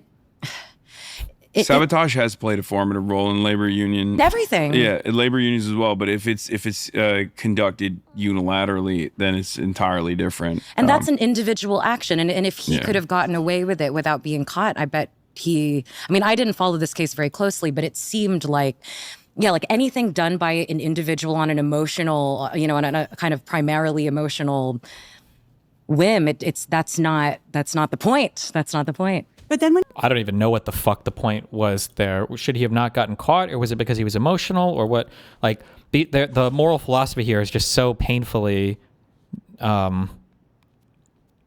contrived to fit the whatever the fuck weird shit they're talking about, that it's like obviously, oh my God, I don't know. You feel this much anger, and it was unproductive. Yeah. Doesn't feel like there's hope for it to be changed in a regulatory way. I think that's when you get to things like Luigi Mangione killing the CEO of United Healthcare, and there being an outpouring. Another rich guy, by the way, who just killed him because he's a fucking schizo crazy person, but okay. Of glee for murder online, because it feels like finally someone can actually do something about healthcare. I think 40% of Gen Zers felt that murder was morally justified. But it's scary to be in a society where people feel that murder is morally justified. And I'm curious how we thread that line. Yeah. Engels wrote about the concept of social murder. And Brian Thompson, as the United Healthcare CEO, was engaging in a tremendous amount of social murder, the systematized forms of violence, the structural violence of poverty. Healthcare, when CEO of healthcare is the structural form, never mind. I'm glad I canceled my New York Times subscription. This is just wild, bro. Like bordering on like irresponsible, but whatever. Whatever, bro. My media. The for-profit paywalled system of healthcare in this country, and the consequences of that are tremendous amounts of pain, tremendous amounts of violence, tremendous amounts of deaths. And that was a fascinating story for me, because Americans are very draconian about crime and punishment. They're very black and white on We're draconian, by the way. In early societies, they would just cut your hand off if you were caught stealing something or whatever. Well, that was an upgrade. Before, they would just like fucking kill you. But this issue. And yet, because of the pervasive pain that the private healthcare system had created for the average American, I saw so many people immediately understand why this death had taken place. Even before they knew who the shooter was or what the motive was, we had universalized this pain, so much so that virtually every American has a similar experience, a shared experience where they have a loved one that spent their last days, instead of spending them with their family, spending it on the phone, talking to their healthcare provider, to maybe get a little bit of economic respite so they don't carry on medical debt for their next generation, for their next of kin. That's a harrowing. You can't pass on medical debt, by the way, but okay. Process for a lot of people. And for them, that is murder. For them, that is torture. And that is the reason why I think the reaction to Luigi Mangione, especially by younger generations, was not so negative. I think also it's worth saying, you know, it's not so much, there are not that many healthcare CEOs, there are not that many industries that are as universally understood as merchants of social murder, as of structural violence upon people. And it was as if the language appeared lit up within people that had never articulated. Like, it's so crazy that like the healthcare that exists in the United States and in the world today is more advanced than it ever has been in the history of all of mankind. And like these fucking losers are so entitled that it's like, because everybody's not getting the maximum level, we can go and murder the people that work in these companies. And that somehow is like justified because we're not getting every single thing this guy, like, it's just, what kind of debt you can and cannot, you can't pass on debt to your children. It doesn't work that way. I mean, theoretically, you could argue that your estate could have a debt obligation that drains money from the estate, but you can't, unless your child signed for it or co-signed the debt or something. It out loud. Like there are so few industries, maybe that is singularly the one that touches everyone, that harms nearly everyone. Like how, like, so now lack of providing care. By the way, these are the fucking meme arguments that conservatives used to say that like liberals believed in. Like, oh, you're not entitled to somebody else's care, or it doesn't count as killing somebody just because you're like, liberals never made these arguments. They're not real arguments. These are strawman arguments. But now these guys are actually making the argument that like, if you're not given the maximum amount of care or something, that counts as like violence. The healthcare industry is inflicting violence upon you by not providing everything for like, it's such a, this is like such a stupid take on so many different levels. Like even when Charlie Kirk was murdered, that like I kept seeing reactions online, like leftists are celebrating, and I was like, all my friends were just like, yikes, this is gonna get so bad, you know? Bullshit. I don't believe it. I bet she celebrated. Yeah. And I don't think we've turned into a culture where murder is sanctioned. I think that we have turned... Like, I'm sorry. Hold on. This is actually such fucking bullshit. She's celebrating the random murder of a random healthcare exec, but Charlie Kirk was to be revered? Why? Because it's closer to your profession? Like the random healthcare exec was doing more damage to society than fucking Charlie Kirk? How fucking crazy, out of touch, how remotely, like, on what planet do you exist in where you could somehow justify this opinion? Into a culture where private healthcare is so profoundly immoral that people had a very particular reaction to Brian Thompson's murder, right? Like, I don't actually think... So if you die with $1 million in debt and you live in your house or whatever money or things you have, can't they just force all those assets to be sold and take all the money until either the assets are gone or the debt is paid for? Yes, for your estate. Yes, you can... depending on what kind of debt it is, a debtor can go, or a creditor can go after the estate for money, but you can't go after children for money that your parents owe. You should know this because a lot of debt collectors will lie to you about this, and they'll call and they'll try to get you to pay money that your mom or dad might have owed on some bill or whatever, and they'll try to weasel around it to say that you have to settle the debt or whatever, but you don't. You never have an obligation for that. Necessarily that we have come to a place where targeted assassination is seen like, you know? I wonder with something like murder, like the murder. Nah, that's crazy. Destiny defending Charlie Kirk. The end times are here. If that's what you... Okay. if that's what you got out of what I just said, then fucking amen to you, brother. Of a healthcare CEO, is it just a release valve for anger, or is it actually effective political action? Has anything shifted in terms of healthcare in this country because of that? I felt enormously frustrated. I can see the argument that the U.S. healthcare system is more systematically and historically destructive than Donald Trump, if that's what she's saying. True, brother. True. In the weeks following that shifted in terms of healthcare in this country because of that. I felt enormously frustrated in the weeks following that every single, I assumed, I don't know why I thought that Democrats would immediately take this up as pushing a sort of unified message towards universal health care. I don't know why I expected that. I don't know why I was disappointed that it didn't happen. Yes, thank you. Yes, get to the both sides are the same and bad. Elizabeth Warren did it to her credit. Sure, but you know what I mean? I thought it would be, I don't know, and I don't know why I expected that. But I do not think that it was effective political action. I do think it was an effective act of political consciousness raising.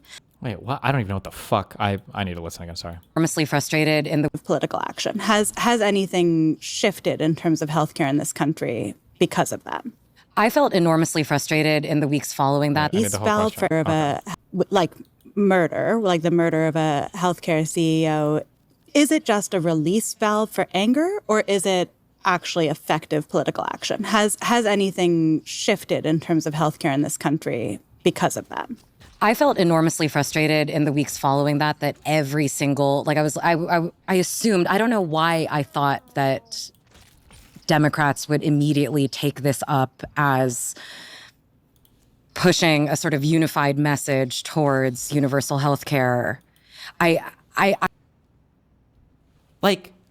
Who is this person so that I know to stay as far the fuck away from them as I ever This person might be worse than Hasan, intellectually and morally. Well, she was expecting Democrats to seize upon the assassination of a random healthcare exec to push healthcare change? Are you fucking crazy? Talk about justifying the murder of a person in cold blood. What are you talking about? What a crazy fucking statement. I can't believe the Democrats were like, guys, look, he killed the healthcare exec. We need to do something about healthcare right now. Let's go. Holy shit.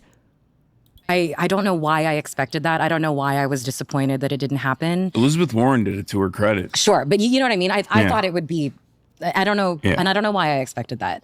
But I do not think that it was effective political action. I do think it was an effective act of political consciousness raising, but I don't think that's action at all. Because nobody knew that they had feelings about healthcare until he fucking shot that dude in the back of the head. Oh my God. I do think it was served up for someone to just spike that ball over the other side. And that did not happen at all. But I think, and I find that kind of one of the most egregious missed opportunities. It's just such a disgusting, despicable, indefensible position. These people need to fucking, I can't even say it. Are we serious? This might be the worst, elitist opinion, out of touch, privileged, spoiled, never done anything in their fucking life worth anything to, I can't believe we didn't seize the opportunity when this random schizo, handsome dipshit murdered this fucking CEO to get some real goddamn change in this country, that we have seen in recent political history. What a wasted opportunity. I go back and forth on this. Do I think that Democrats are failing? Are they feckless because they're just bad at politics? Or is it something more indecent? And that they're... I'm so retarded. I thought he was going to say, is it just the Democrats are failing, or is it because the Republicans are just so good at messaging that they control it? But it's not. It's actually that Democrats aren't failing. They're intentionally stymieing progress because they're part of the duopoly. Because they're just bad at politics? Or is it something more indecent? And that their fecklessness is by design, is simply cover for their ulterior motives, which is participating in this grand design. They're funded by the same corporate lobbyists that Republicans are funded by, especially when it comes to private healthcare providers. And they have a vested interest in the continuation of private healthcare. There is consensus in American politics when it comes to the continuation of the private healthcare system, that the system must be private. This also touches on something that I wanted to address that you said. You were saying that like Americans are not used to murder, right? Like Americans are not on board with murder.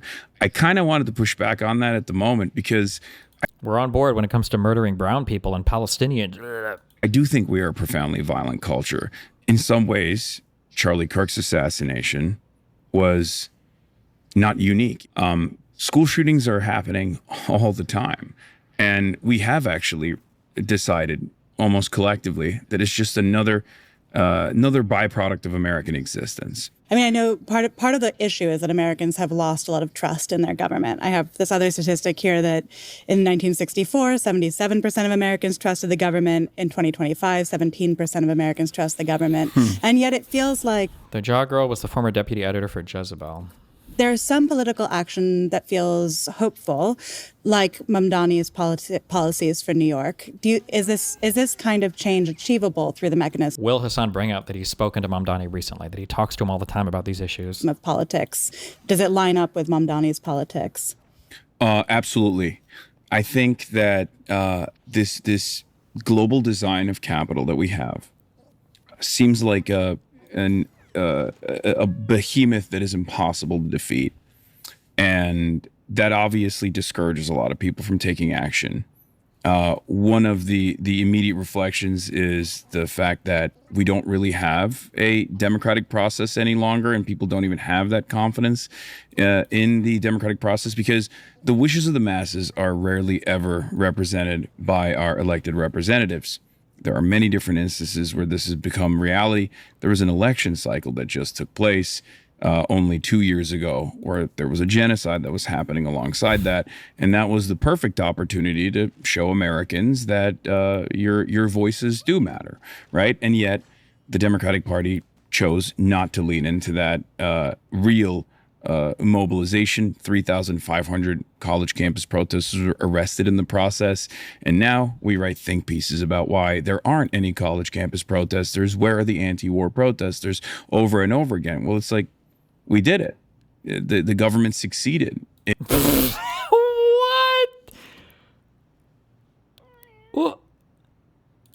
What?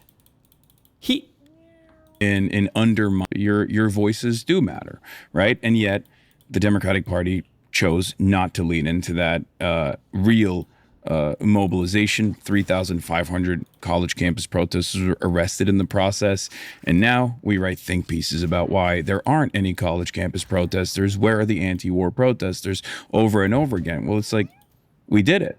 The government succeeded in undermining the people's right to protest and the confidence that they have by refusing to listen to their demands.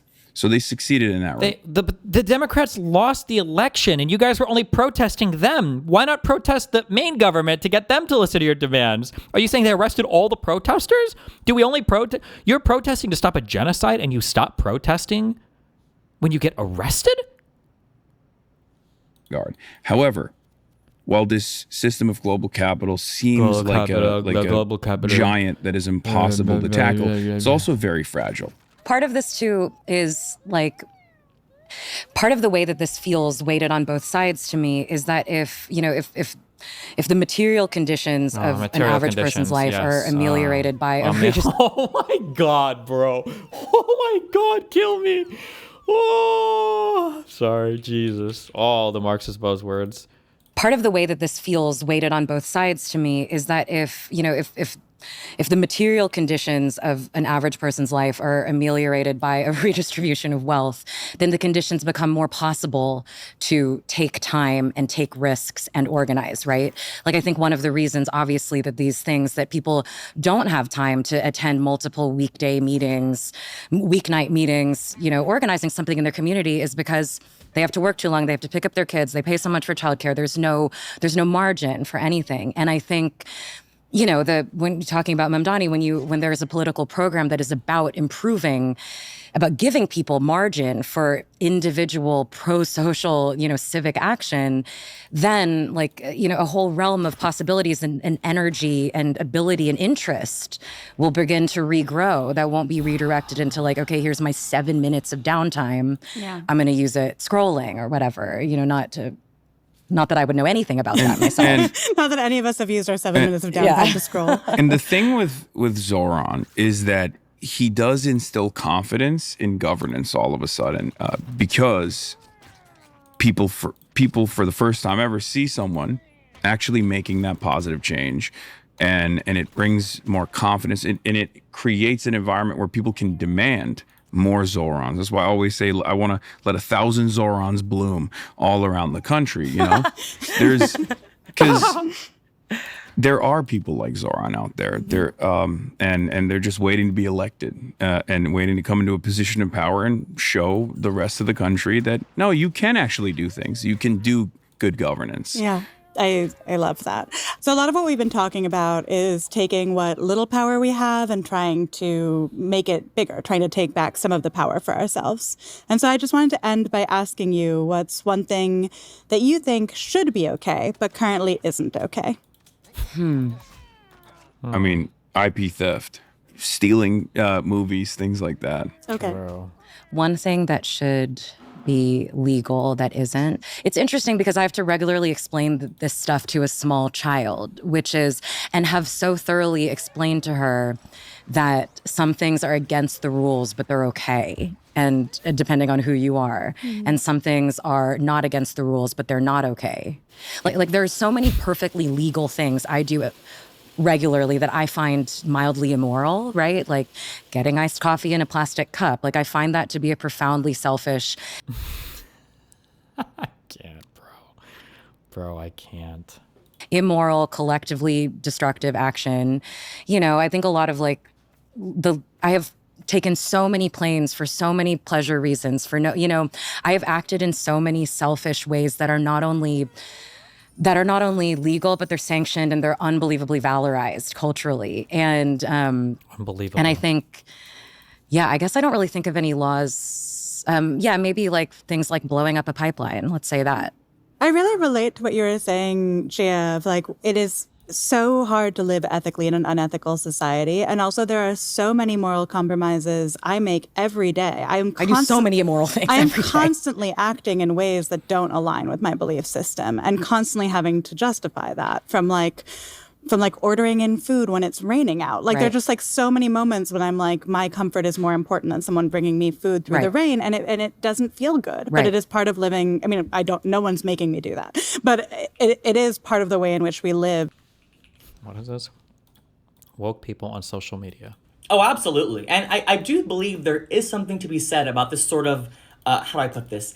Willing ignorance, right? This sort of duality between that consciousness of being aware in such manner and yet readily marginalizing that intersectionality. It's very profound. These conversations are intrinsically multifaceted, right? There are different angles to be looking at this from, and it's crucial to juxtapose that contrast within those realms of varying perspectives. And it's sort of the case where, are we asking ourselves the right questions, or are we all just sort of victim to the cause itself? It's suffocating, to be quite frank. It's paralyzing. But having these conversations is extremely, extremely vital in fundamental change, and being able to sort of step back and look at this from a bird's eye view and not just a worm's eye view. And that, of course, begs the ever-aching question of whose bird is this, right?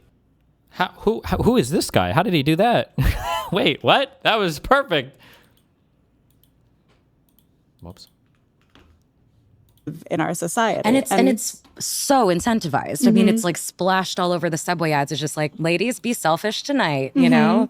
It's wild. Yeah. What is one thing that shouldn't be okay, but currently is? What should, supporting the genocide? Talking to anybody who's Israeli? So many. Something about capitalism or corporate owners or? Many things. Extraction of surplus labor value. All of capitalism. Notice how instead of an actual actionable policy, it's just the abolition of capitalism. God, that's so freaking epic, dude. That was so freaking epic. Oh my, that was so freaking epic, man. My God. So many things. Extraction of surplus labor value. Great, you went really silly with it. I appreciate that. Exploitation. Yeah, anything above Mao. I think New York should charge people to park on the street, which, I park on the street, But I think that's just that's an access to a large amount of public money that we should be taking. Like everyone who does street You're gonna parking? get assassinated I for that. know, too. but I think it's true. Someone's gonna fight you. I think it's true. I also think private schools should be mostly illegal. Oh, I agree with that. That's a Yeah. great one. Yes. You are going to piss off all the drivers of New York I City. know. with Yeah. public Driving their street- kids to private school. Yeah, it's Yeah. a huge problem. Yeah. Okay, so because we have talked about so many different things, let's give like sort of a smash or pass, yes or no style summary. Steal from Whole Foods? Sure. Sure.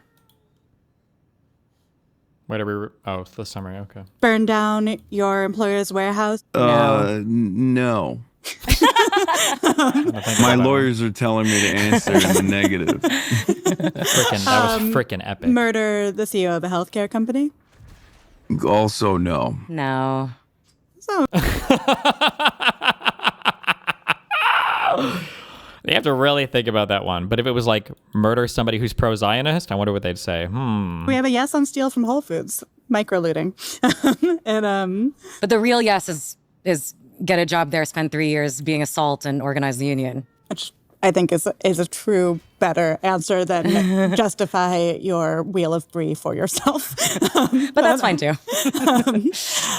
Gia, Hasan, thank you so much for being here. This has been such an interesting conversation. It's been a real pleasure to talk with you both. Thank you, Nadia. Thank you for having me. Holy fucking AIDS, cancer. Jesus Christ.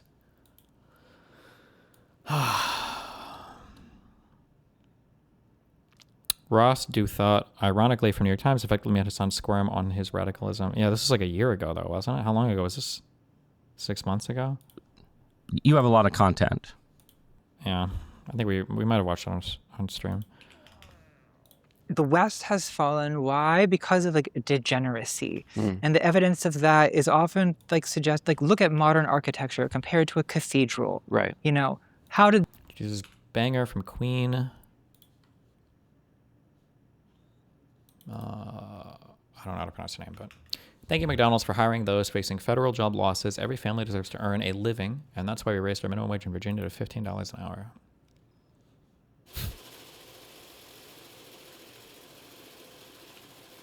Okay.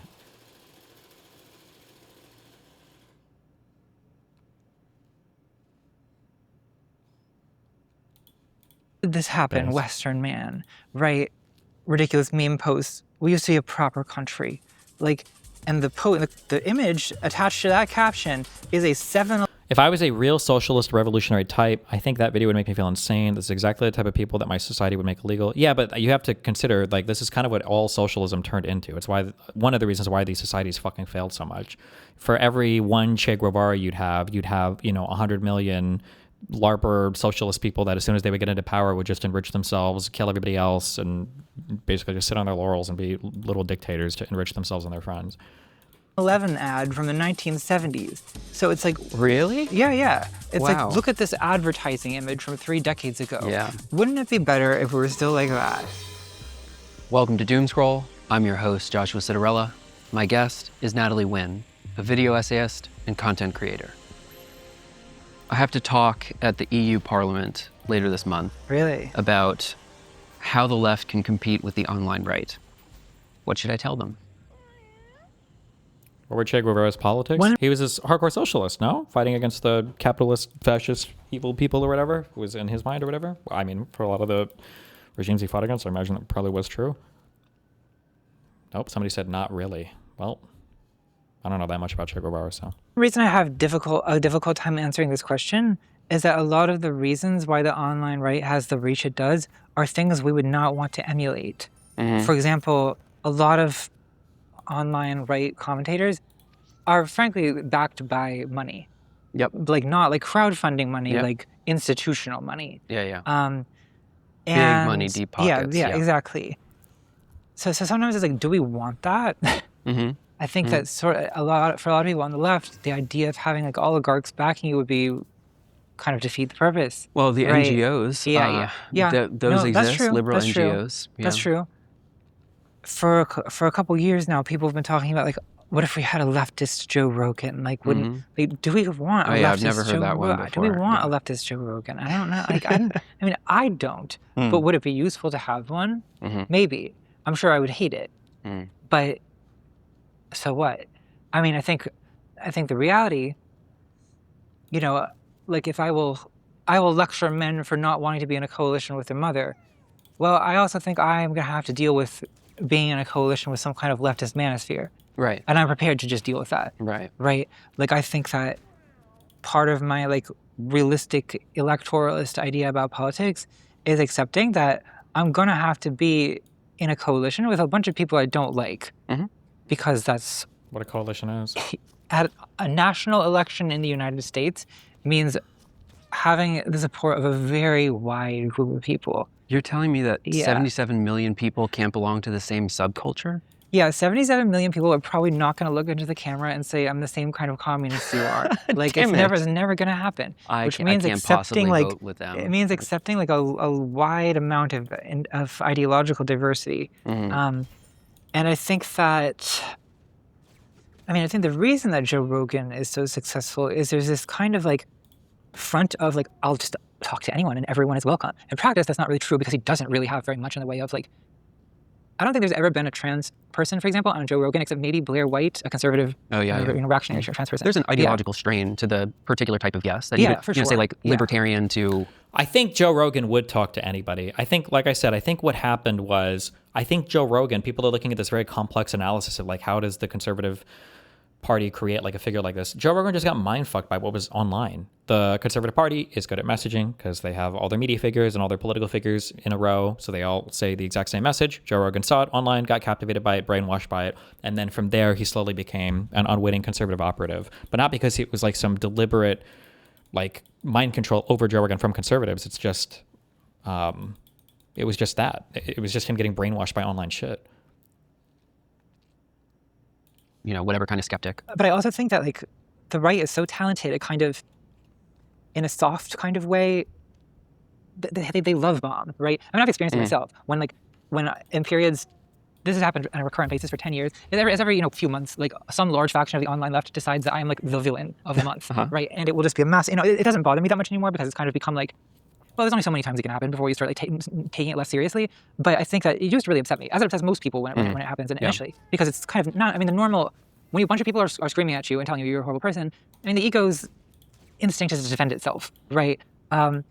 But when it's often happened to me, I often am reached out to by people on the right who are like, hey, like I see what's happening to you on Twitter. And that's like really horrible what they're saying to you. Like, do you want to come on my podcast sometime? Right. Like that's kind of their like recruitment method. It's like they reach out, they sort of exploit the divisiveness and the vitriol of leftist spaces to kind of like lure people out. So division. Yeah. Well, and especially because like there is like a genuine kind of like tall poppy syndrome type thing on the left. I mean, we sort of talked about what this. What is tall poppy syndrome? Okay, so tall poppy syndrome is a notion that like tall grass gets cut, let's say. So like if you rise to a certain level of prominence, the left turns on you. Yeah. And I think part of that is the same hipster mindset that leads leftists to turn on a politician who gets elected, right? Is that it's like, well, now you're the establishment. There's a little micro version of that happens in the influencer world where, I mean, early in my YouTube career, a lot of people, I think I probably have lost a large percentage of my earliest audience because a lot of people liked me because they saw me as this kind of like, a queer transgender underdog who was like they related to. And then I got too big and they don't relate to me anymore and they resent me for getting too big. And it's like, I think that then like caused like a kind of extreme moral, extremely like, stringent. So when a Joe Rogan of the left be like moist critical or something? Yeah, but it's not about, first of all, the thing that makes Joe Rogan valuable was that he was relatively apolitical and his audiences were able to be collected from non-political spaces. That was the big like value of Joe Rogan. But the reality is that the Democratic Party does not have the messaging apparatus like the Republican Party does. So you're never going to create those figures online like the Republican Party can. You just can't do it. You don't have the messaging apparatus for it. It'll never happen. The far left people have developed that messaging apparatus. That's why they move so similar to MAGA and Trump in the way that their figures work. So like Hasan and the dog shocking thing is a really good example. They can lie to you about what you see on TV, but all of their people are in lockstep agreement about it. So as long as enough people are repeating the same thing, eventually people will assume, I guess it's probably true. And then they all like do like preferential and friendly interviews with each other. There's no critical pushback, so you're never actually confronted with an opposing opinion, and then you get sucked down into that kind of like media black hole of same thought. And yeah, it's the very far left people have done the same thing that the MAGA movement has done, but the Democratic Party hasn't figured that out yet. Moral purity that was expected of me and that I was not able to deliver on. The degree to which... Asmongold is going over your tweet, LOL. Which one? the audience can turn on the creator also is fanatical because it was their like favorite thing. It was that subcultural identity before, and now that they feel in some way betrayed, it's like they just kind of unload all of that kind of parasocial fanaticism into this new outlet of, oh, I actually hate that person. I've hated their stuff the whole time. And that's not just a leftist thing. Like I do think that on the right, I think it's just everyone, a social media everyone thing. kind of hates each other on the right too, right? Like, but they're somehow able to like. I think maybe it's because they believe in loyalty on some level. They when it counts, like they come together to support daddy. Whereas the left doesn't do this. Not really. I see. So I don't know. It's not that there's no leftists online, but I also think that like there's a struggle to convey leftist ideas to like less radicalized people. So I mean, I think that's what Joe Rogan's real utility is to the right. To talk to normal is that people. he seems like a normal guy, right? Or at least there was a time when he seemed like a normal guy. He is now kind of a little bit. He's moved. But he's also backed off of the Trump stuff too. Yeah. No, that's true. But I think big audience has to include normal people who are not like political ideologues. And it's tough to do that on the left because if you have a guest who has said, you know, XYZ problematic thing, there'll be a bunch of leftists online screaming at you for being platforming fascists or whatever, right? So the temptation is to maintain the boundaries of the cloister. I don't know. It's hard to say like what the solution to that is. I mean, like you've had the Democratic politicians like Gavin Newsom like do this where he's like, I'll talk to anyone. Like, yeah, I'll talk to Ben Shapiro. Yeah, I'll talk to but people don't like that on the left. They don't like. So she's technically not correct there. It used to kind of be that way that the left would like cancel you for things, and maybe that shouldn't be what's going on because it makes it hard for us to build a coalition if we're progressive or whatever. But you can see now that the far left, as they've like emulated the kind of MAGA model, they don't cancel you anymore, right? They'll defend Plattner for over Nazi tattoos. They don't care. Or they'll support Steyer because they feel like he's on their team, even though he's a billionaire. These people spent their entire online lives talking about how billionaires are intrinsically evil. So they've also learned, the far left have adopted the MAGA playbook in terms of how they support people and accept people. And they don't purity test or cancel as long as you're on their team. Like it. Or like trans people in particular feel super betrayed by Gavin Newsom like saying he's willing to kind of back off on the trans stuff because it's not popular.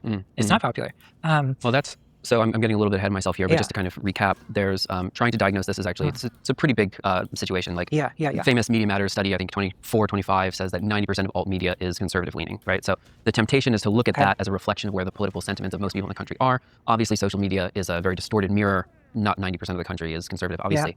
So I didn't know that. I didn't know that. Yeah, I mean, there actually is a volume problem. It's extraordinary. So they're doing a quantitative survey. There's different ways to slice the numbers. They're including like Trevor Noah as part of the left. So we could dispute the way that they classify it, but I think obviously whether it's 90% or 80%, it doesn't matter. Alt media overwhelmingly conservative. And the reasons, I'm just recapping some of the things that you said. So jump in if I'm missing. Trevor Noah is absolutely part of the left, but okay. Characterizing, but asymmetry of resources. So you got big donors, and then just like bait, they can kind of sow division, look at trend cycles, whatever's trending, and jump on sensational topics.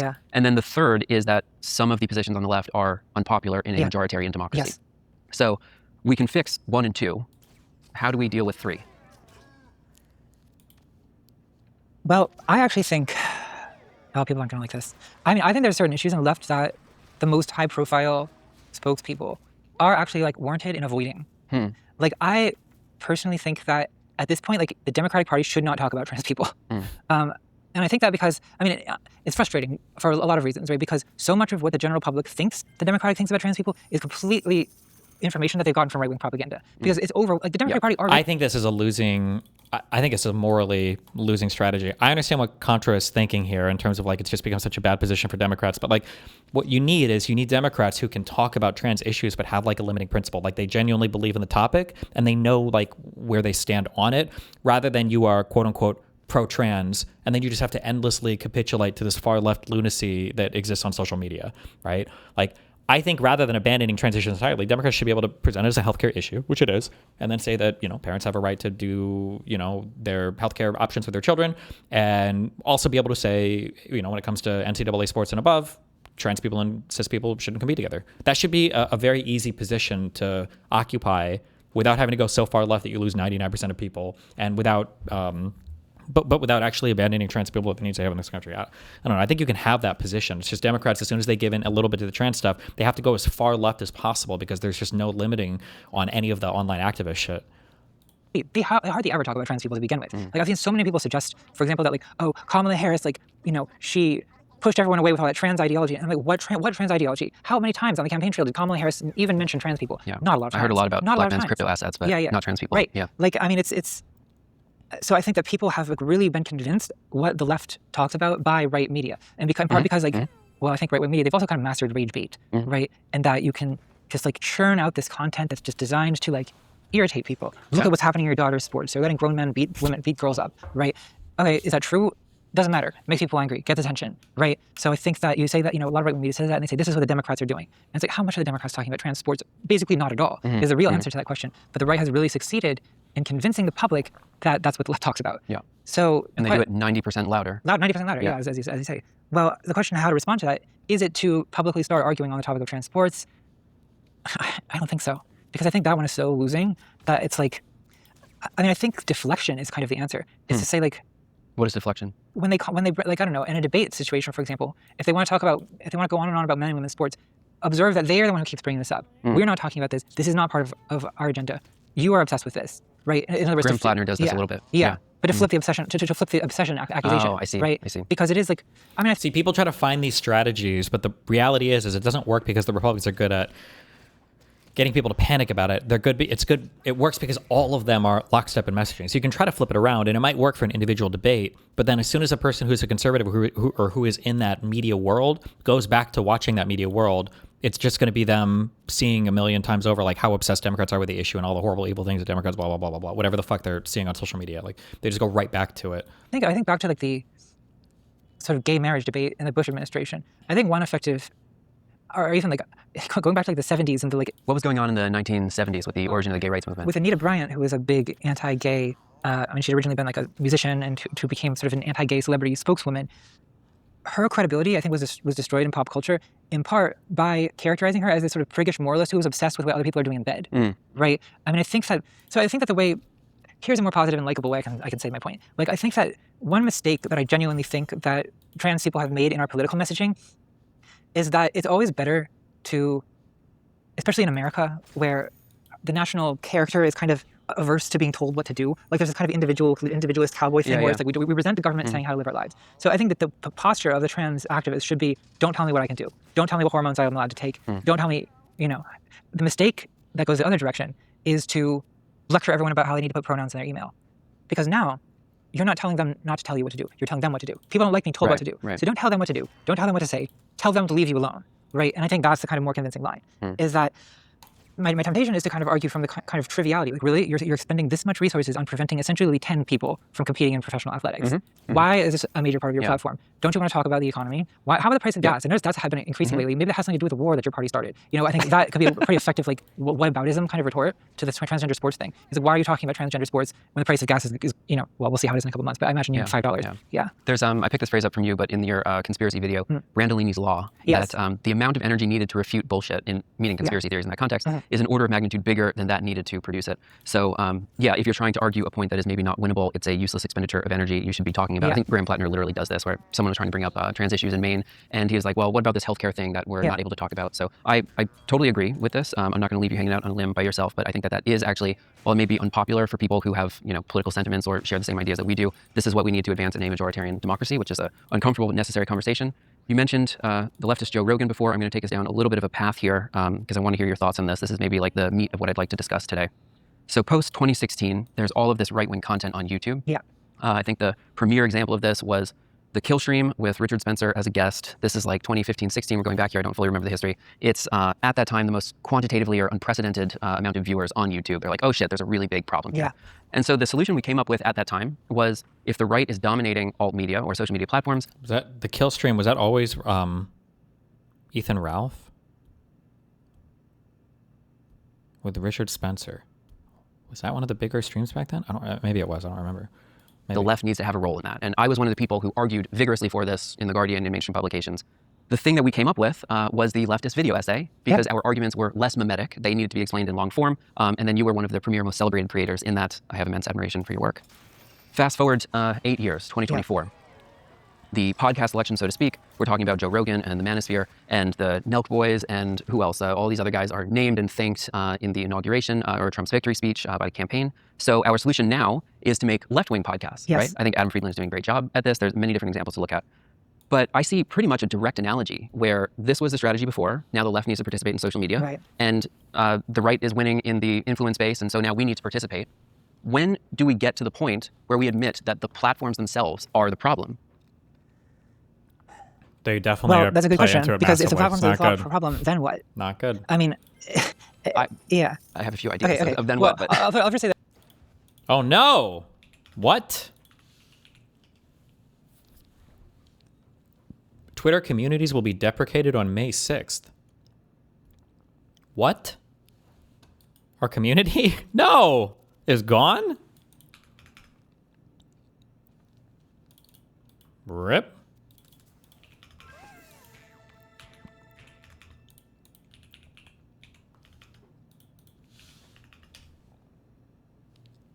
Storage Wars star Daryl Sheets found dead in apparent suicide at his Arizona home. According to police, he was 67 years old.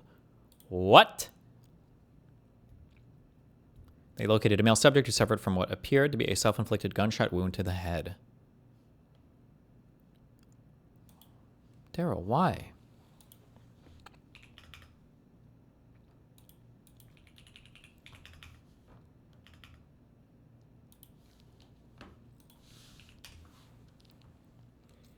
CENK. I'm a little disgruntled by the lack of grace some people on our side are showing people like Tucker Carlson for not only opposing Trump, but apologizing for supporting him. They definitely don't speak for Muslim Americans who are grateful for our new allies. The humanity Tucker, Marjorie Taylor Greene, and Tom Massey and others have shown as they fought to help children in Gaza and to stop this war and to stop Israel's genocide has been amazing and appreciated. If some pundits on the left demand we condemn people who have shown millions of our fellow Americans on the right that we deserve compassion too, my answer is a firm no.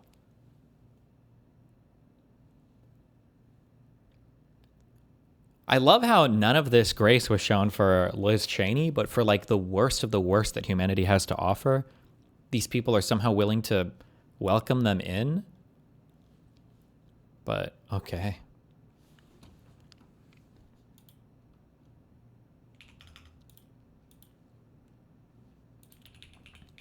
This was an LSF post that went up a while ago. Prank YouTube channel Rao and YouTube received a €5 donation to prank call someone's unstable nephew. Said nephew shot and killed 2 Syrian refugees minutes later. Round YouTube quickly deletes the stream from his channel and denies being live. What the fuck?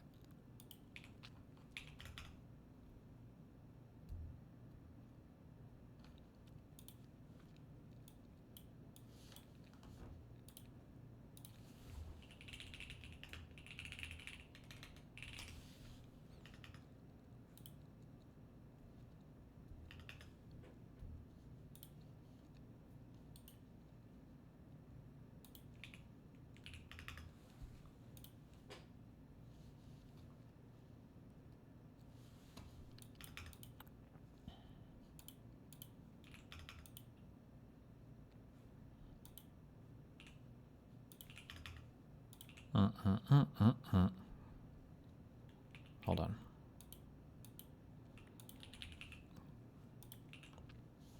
And then, yeah, Laura Loomer lost a defamation case against Bill Maher. Saw that.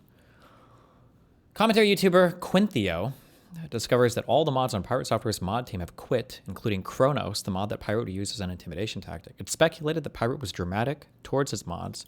Making this video right now. And no, it's not because it's a pirate video. I'm not going for the sarcasm route here. PirateSLOPware's crew, more specifically his first mate, that being Kronos, his head moderator, and the rest of his mod team have either been fired or jumped ship. And in doing a bit of research, there has been some very interesting details that have come out surrounding this mass exodus / firing that has just gone down. Like Pirate apparently calling Kronos a parasite, as well as the rest of the moderation team seemingly starting to jump onto the PirateSLOPware hate train. We had some sleeper cells from Quaker Nation infiltrate the very public Discord that Kronos has himself, where he hopped into a voice call alongside a lot of the other mods who seem to just be chatting. And it seems that they were having some conversations in regard to their tenure working for PirateSLOPware, and I would say the negative aspects of that, which are going to become very apparent. And I thought making this video right now. Rip. Okay. That I basically agree with the history of that you've drawn. Like, I mean, I think that I was also there in 2015, noticing the exact same thing happening. I had the same experience you just described of like I was like telling everyone. I named you. I was like, look what's happening with like the internet is going fascist. And everyone would be like, well, so what? Like that's just the internet. They're just trolls. Like why don't you ignore them? Like why do you care about that? And now they're in charge of the government. Now they're in charge of the government. It's a big deal. So right, we were right to take it seriously. In other words, now I think at the time I had a far over optimistic idea about how. I mean, my solution and the one I tried to enact myself was to make counter content, right? To make content that would sort of debunk or argue against or attempt to present like an attractive alternative, right? Where because at the time, what I diagnosed as a problem was that you had this kind of right wing that seemed sort of fun, in terms of like the edgy, transgressive. Do you know how fucking hard it has been to get people on the show to admit that it was like attractive to people? Yeah, that it was like countercultural, it was edgy, it was punk. It was completely intuitive to me at the time. If you're like a 14-year-old boy, like that's just awesome. Especially, yeah. And because like so much of that content, well, at the time it wasn't called woke, it was called SJW, Social Justice Warrior. And so much of the right-wing media on YouTube at the time was about dunking on that, taking angry feminists, triggered feminists, and then dunking on them, ha ha ha, you're so stupid, you're so illogical. Sargon of Akkad. Yeah, exactly, that type of content. And so my idea was to counter that by creating a persona, basically. A persona that's not that far from my actual personality, which I'm also irritated by moralism, basically, right? Like I find that I'm attracted to the transgressiveness, right? And so I thought like, look, I can do this in like a non-priggish way.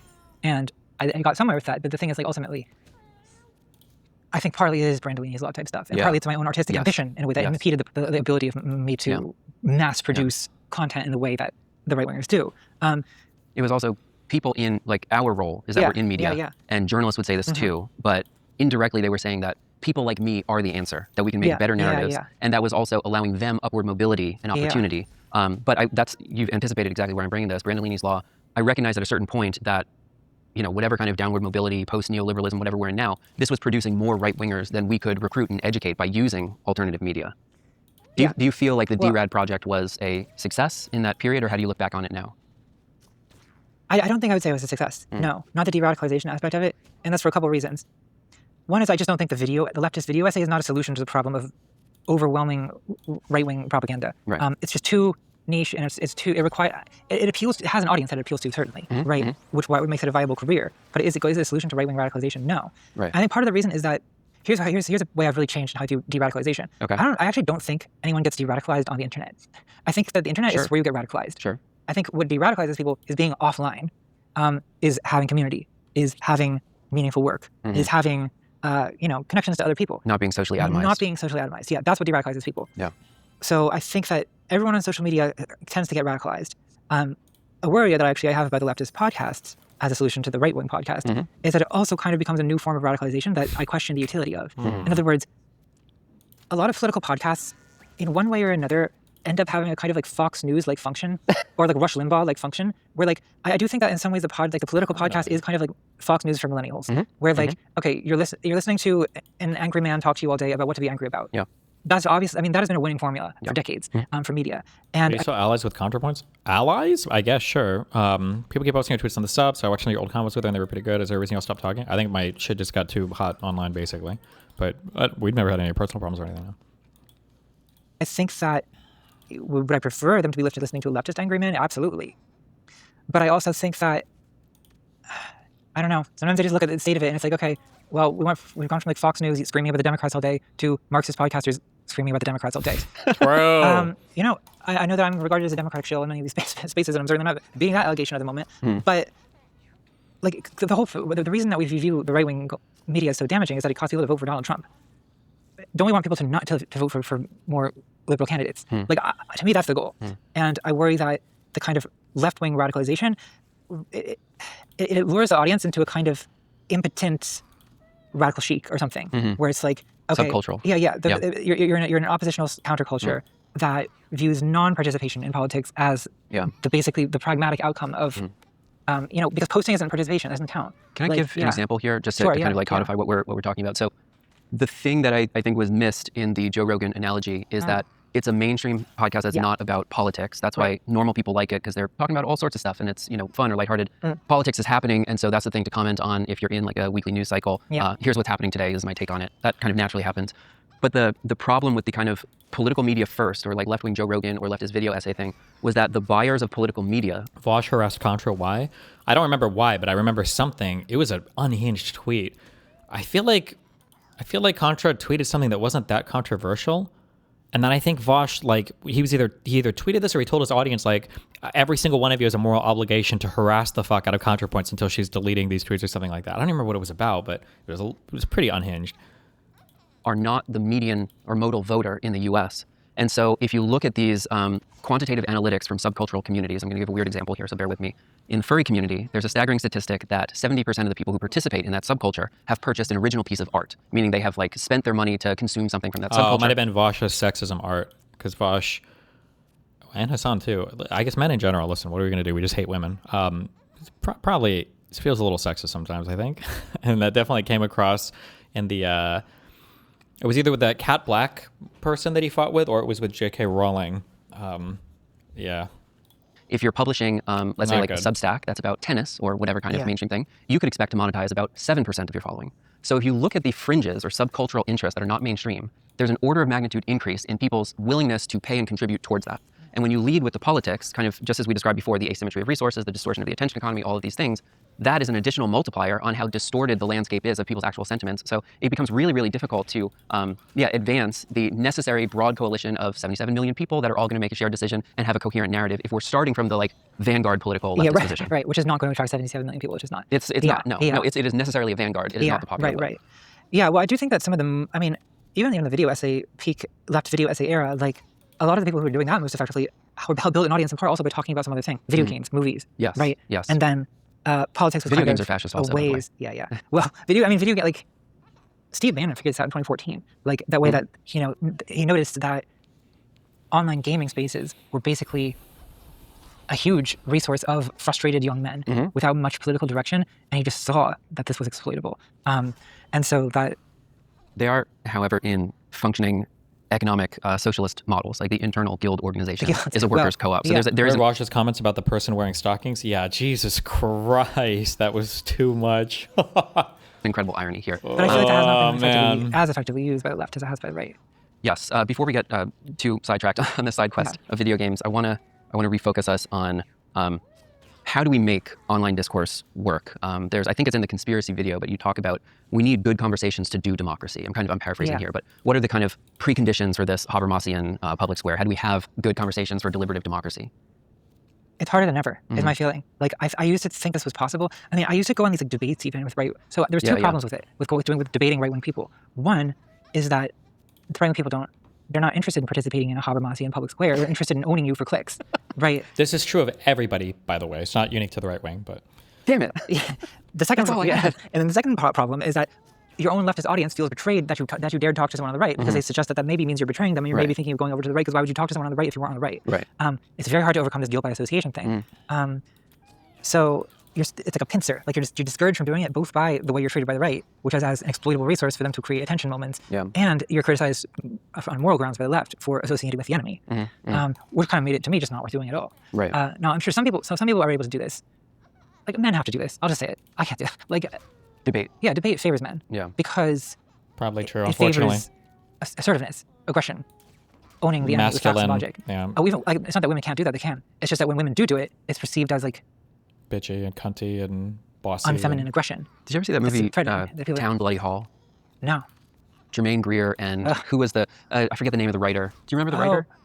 Norman Mailer, right? I have seen that. Yeah. But it's like I'm not on his side of the argument, but like his basically being a dick to them was incredibly powerful versus these like very comprehensively and like well-spoken arguments against him. And he's just like, yeah, that's all bullshit. Like, and it's really strong in a debate format. Yeah. Trump. Just by pure... Is this the video? She's wearing a fucking skirt. Okay, I don't want to play like fucking, I don't like running down like the greatest hits or whatever. But I guess Voosh is still bad faith to me, so fuck it. I don't know. But this was a lot. Jesus Christ. This woman, I think she was criticizing Voosh for, I don't know if it was sexism or related to sexism. I think it was. And then this was his, I think, response to the call. Oh, because it was related to the J.K. Rowling stuff. Wearing a fucking skirt with stockings. She just wants to live in Mad Men and be sexually harassed by like the fucking the office boys. I'm sorry? I beg your pardon, sir. What was that? What do I want? She just wants to live in Mad Men and be sexually harassed. Yes, Voosh. You caught me. I just want to be sexually harassed. It was a little much. It's obvious. Practically poor I am. The short skirt plus like the stockings and the so on. Force of intimidation and like aggressive posturing is able to be perceived as winning. So I agree that debate is in some cases necessary. And I don't think, just to be very clear on all these things, like it's good to have leftist video essays. It's good to have leftist podcasts. We're just saying that it is insufficient to win in the scale of the national election. And if that's the strategy that we're trying to achieve, we need more on top of it. What do you think about repealing Section 230 for platforms that have algorithmic recommendation? I don't know. I mean, algorithmic recommendation as opposed to what?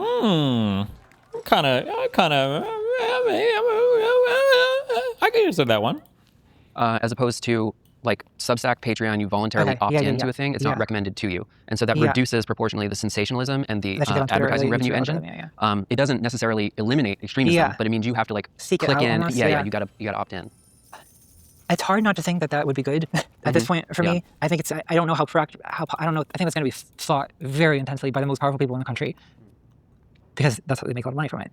So I agree. Yeah.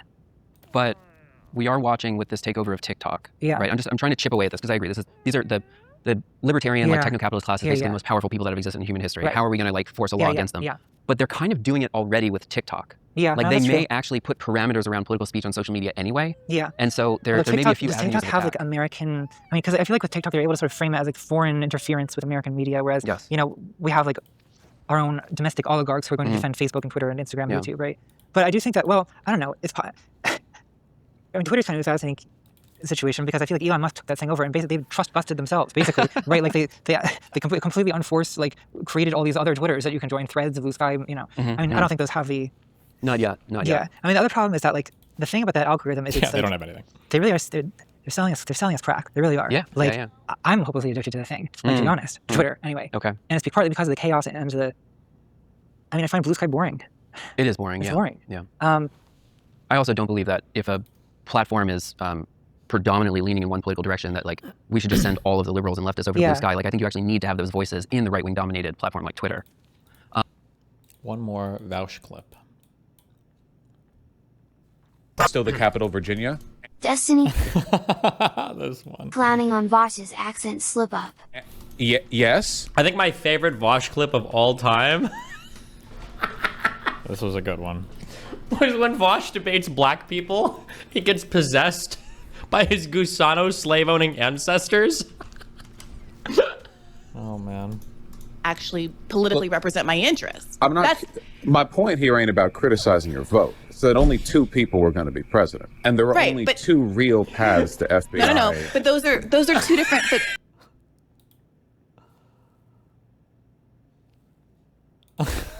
I don't know. I don't even know, man. And I picked this up from Rokana, actually. I wasn't sure that this was an actual thing that people were going to move forward with, but it does seem like there's legislation around it. And I'm kind of, you know, I've put the now like 8 years of my adult life into this kind of research and material and the Gen Z social media interviews I did. I think that we need to get upstream of this process, and this is kind of the best thing that has come across my desk recently, because I think it is basically Brandolini's law. If we're trying to fight the right, what can we actually do in this space? It's clearly 90% dominated by them. We have to pull different levers. Yeah, well, the idea of like regulating, I mean, I think that some kind of increased regulation of social media probably would be massively beneficial if it were done by the right people. I guess I'm always somewhat anxious about anything that counts as feels like censorship for fear of it. But I think, I don't know, they're already doing censorship. They're already, yeah. That's the problem is they're already, Like, I mean, I wouldn't want this to happen under the Trump administration. No. But like advancing a proactive politics for the left, maybe that should be part of the 2028 platform, right? No, You know, maybe it jobs should. guarantee Yeah. and repeal 230 for platforms.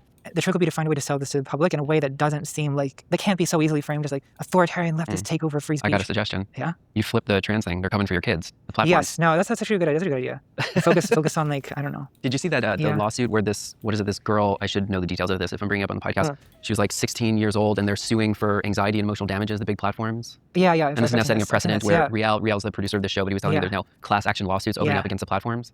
Well, that's a smart way to start. I mean, I think that I like your suggestion of doing it as some kind of think of the children thing in terms of, I don't know. I just feel like it's going to end up you being like gravitate towards banning pornography, which like I'm not necessarily opposed to the idea that like pornography should maybe be slightly more ghettoized on something like Twitter, right? Where as opposed to just like, oh, there it is in your feed all the time. Right. And certainly when you have like a significant portion of the website's users are underage. But then when it comes to something like vaccine misinformation, I mean, this was tried during the pandemic, right? Yeah. Where like Facebook and YouTube all kind of attempted to like instate misinformation restrictions. And that was viewed by many people as tyrannical. They got I hella don't know. mad. I don't really have a solution to this, honestly. I'm asking you, I don't have a solution for it either, yeah. but it's something to explore. Yeah. The last thing I want to touch on here for this topic of like counter messaging and Imagine being a social media company that was worried that people were going to fall prey to misinformation about vaccines, and now the government is is telling soldiers they don't have to get vaccinated if they don't want to, whatever. Jesus Christ. It's just flu shots for now, but and so forth. Is there some degree to which like BreadTube and Peter Kropotkin type politics from like 1892 was insufficient to scale to the crises of like 2020? Was that part of it too? I always thought it was crazy that we were talking about Kropotkin so much. The term BreadTube, which derives from the conquest of bread, I have no idea where that came from. I always thought it was weird that it was applied to me. Yeah. I don't talk about Kropotkin. Like, I'm not an anarchist. Like, I don't know. But yeah, I do think that like I don't want to entirely disparage the activity of reading theory, but I do think that like this kind of like priestly tendency of the left that there's this. I like it. Okay. Well, it's interesting, yeah, if you're an intellectual. But like I think that is 19th century social and political theory like really the thing that we need to insist everyone be literate in? I don't think it should be. I mean, I think it's again useful for. I suppose you can call it a vanguard. I don't call myself a vanguard. That seems a little too self-congratulatory. I mean, I don't think that I'm useless. I'm not trying to be overly self-disparaging when I say that video essays are not the solution to the media environment. But I also like recognize that there's like serious limitations. We wouldn't be doing this if we thought it was useless. Right, I wouldn't be doing it if I thought it was useless. But it's also, like you say, insufficient. To watch part 2 of this episode, you can support the show on Patreon. I found the exact same thing, which is that. Wait, what was the point of the bird? Right, I wouldn't be doing it if I thought it was useless. Meme of the but show? It's also, Or like you say, what? insufficient. To watch part 2 of this episode, you can support the show on Patreon. Cinema. I found the exact same thing, which is that like when you switch from academia to social media, you know, you get rid of one problem, which is the like hyper specificity of the like. I mean, the reason the moment I dropped out of my PhD program was the moment when I was having to transfer from getting a master's degree, which I was doing as part of the PhD, to like, okay, it's time to write a dissertation and choose a specialty. And it's like, do I want to spend the remainder of my 20s thinking about the same 3 paragraphs of Hegel? Like, no, I don't. I don't want to do that. That is like, You don't want to do that? I found like ways. I know people who've been doing that for time. free. Yeah, right. Some people will.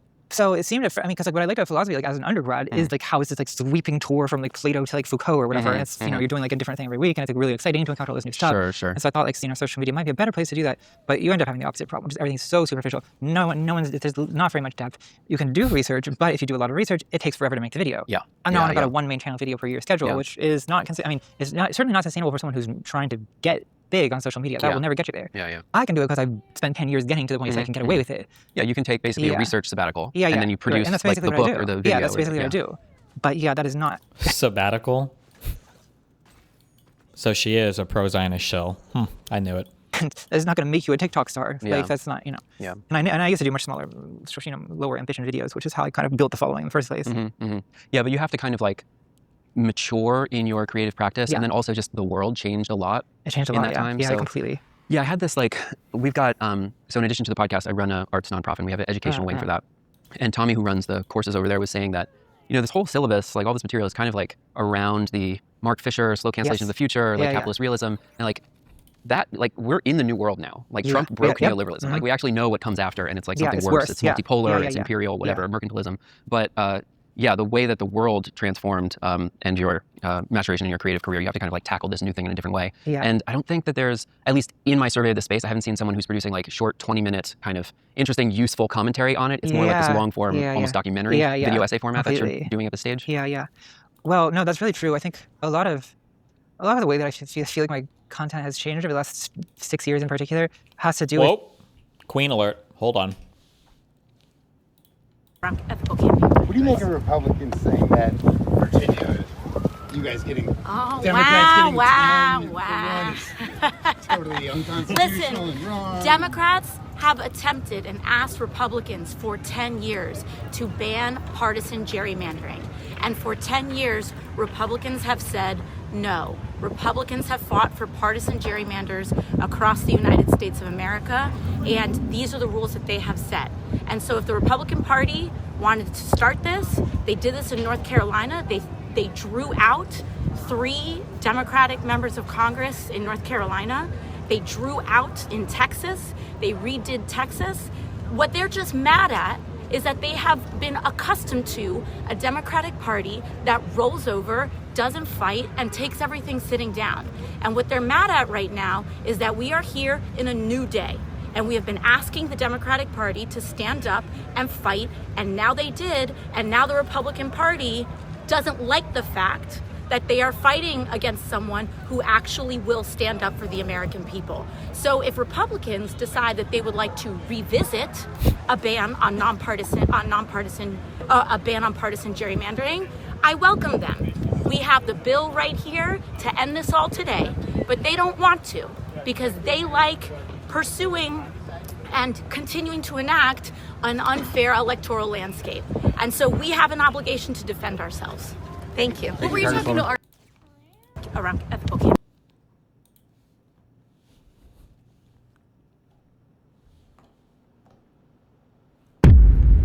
Got him.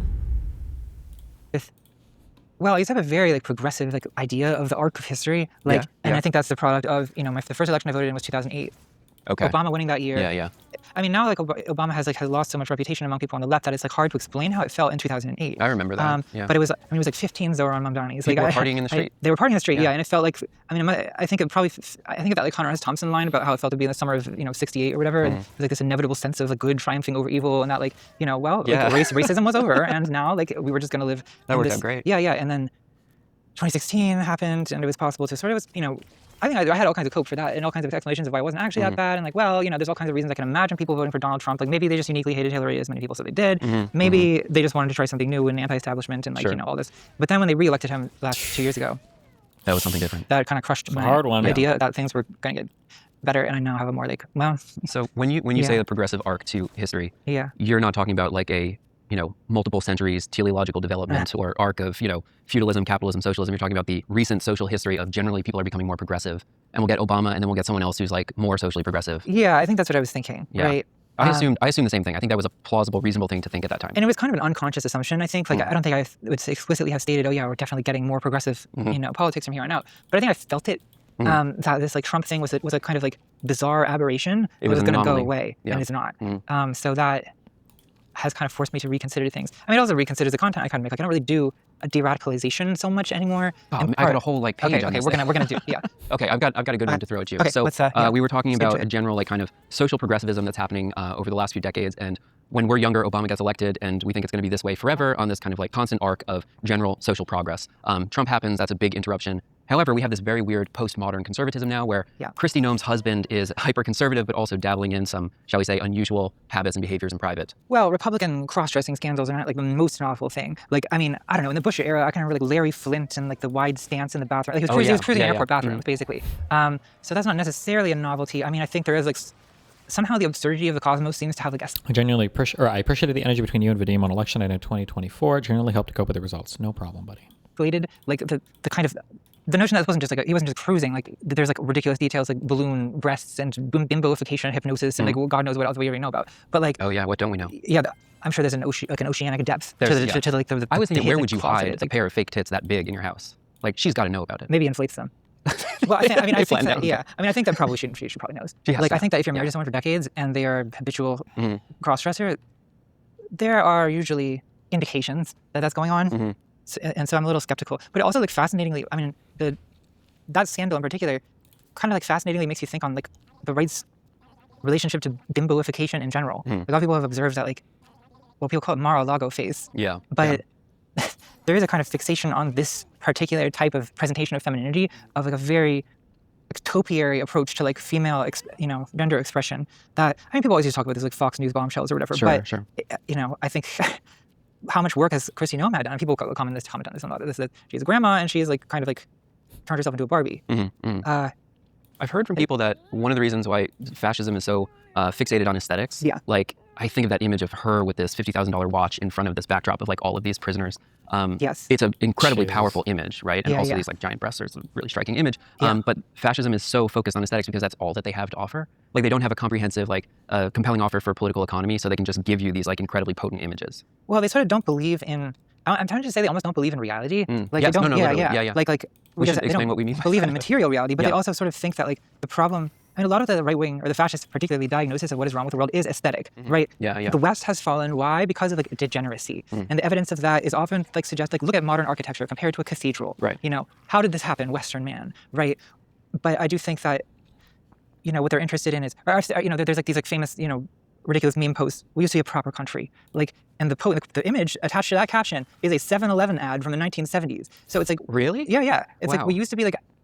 Look at this advertising image from 3 decades ago. Yeah. Wouldn't it be better if we were still like that? And it is very like, again, this is not like, we're not talking, they're not giving us data about like wages or about inequality or about anything. We used to be a proper country. Right, wages and productivity were aligned. Right. But well, I don't know. But you sometimes see like people point like, oh, before 1971, like, inflation has increased so much and wages have not kept up. Yeah. Like, that's like a data point that sort of corresponds to something that is involved in reality, whereas pointing to advertising from the past and being like, it's sad how commercialized Coca-Cola has become. What are you talking about? Like, it's just like a fantasy like that they're engaged in, right? That like an ad agency dreamed up on Madison Avenue that these people like posit as their vision of the utopian future. I mean, and the idea that fascism as the aestheticization of politics, I mean, isn't that like Benjamin or someone? Like communists have been saying since like the 30s. Speaking of taste, okay, I'll throw you a few. We'll clear the trash mobs here. Let's talk about your recent video. Speaking of bad taste, you recently watched all 10 Saw videos. Many times. And spent Many several times, hours yeah. writing about it, thinking about it. Why did you choose Saw?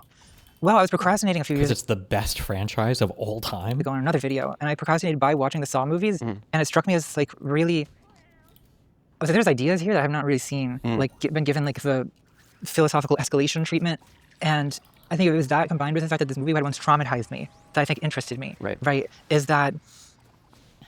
Well, it's a very Freudian idea that like there's something kind of sadistic or say inherently sadomasochistic about like morality itself, about the psychology of morality, right? I mean, it's something that really gets neglected in philosophical ethics, where I guess this is kind of my beef with philosophy in general, is that philosophical ethics tries to rationalize ethics, morality, and turn it into like in like the Kantian tradition, you turn it into reason, or to derive all of ethics from laws of reason.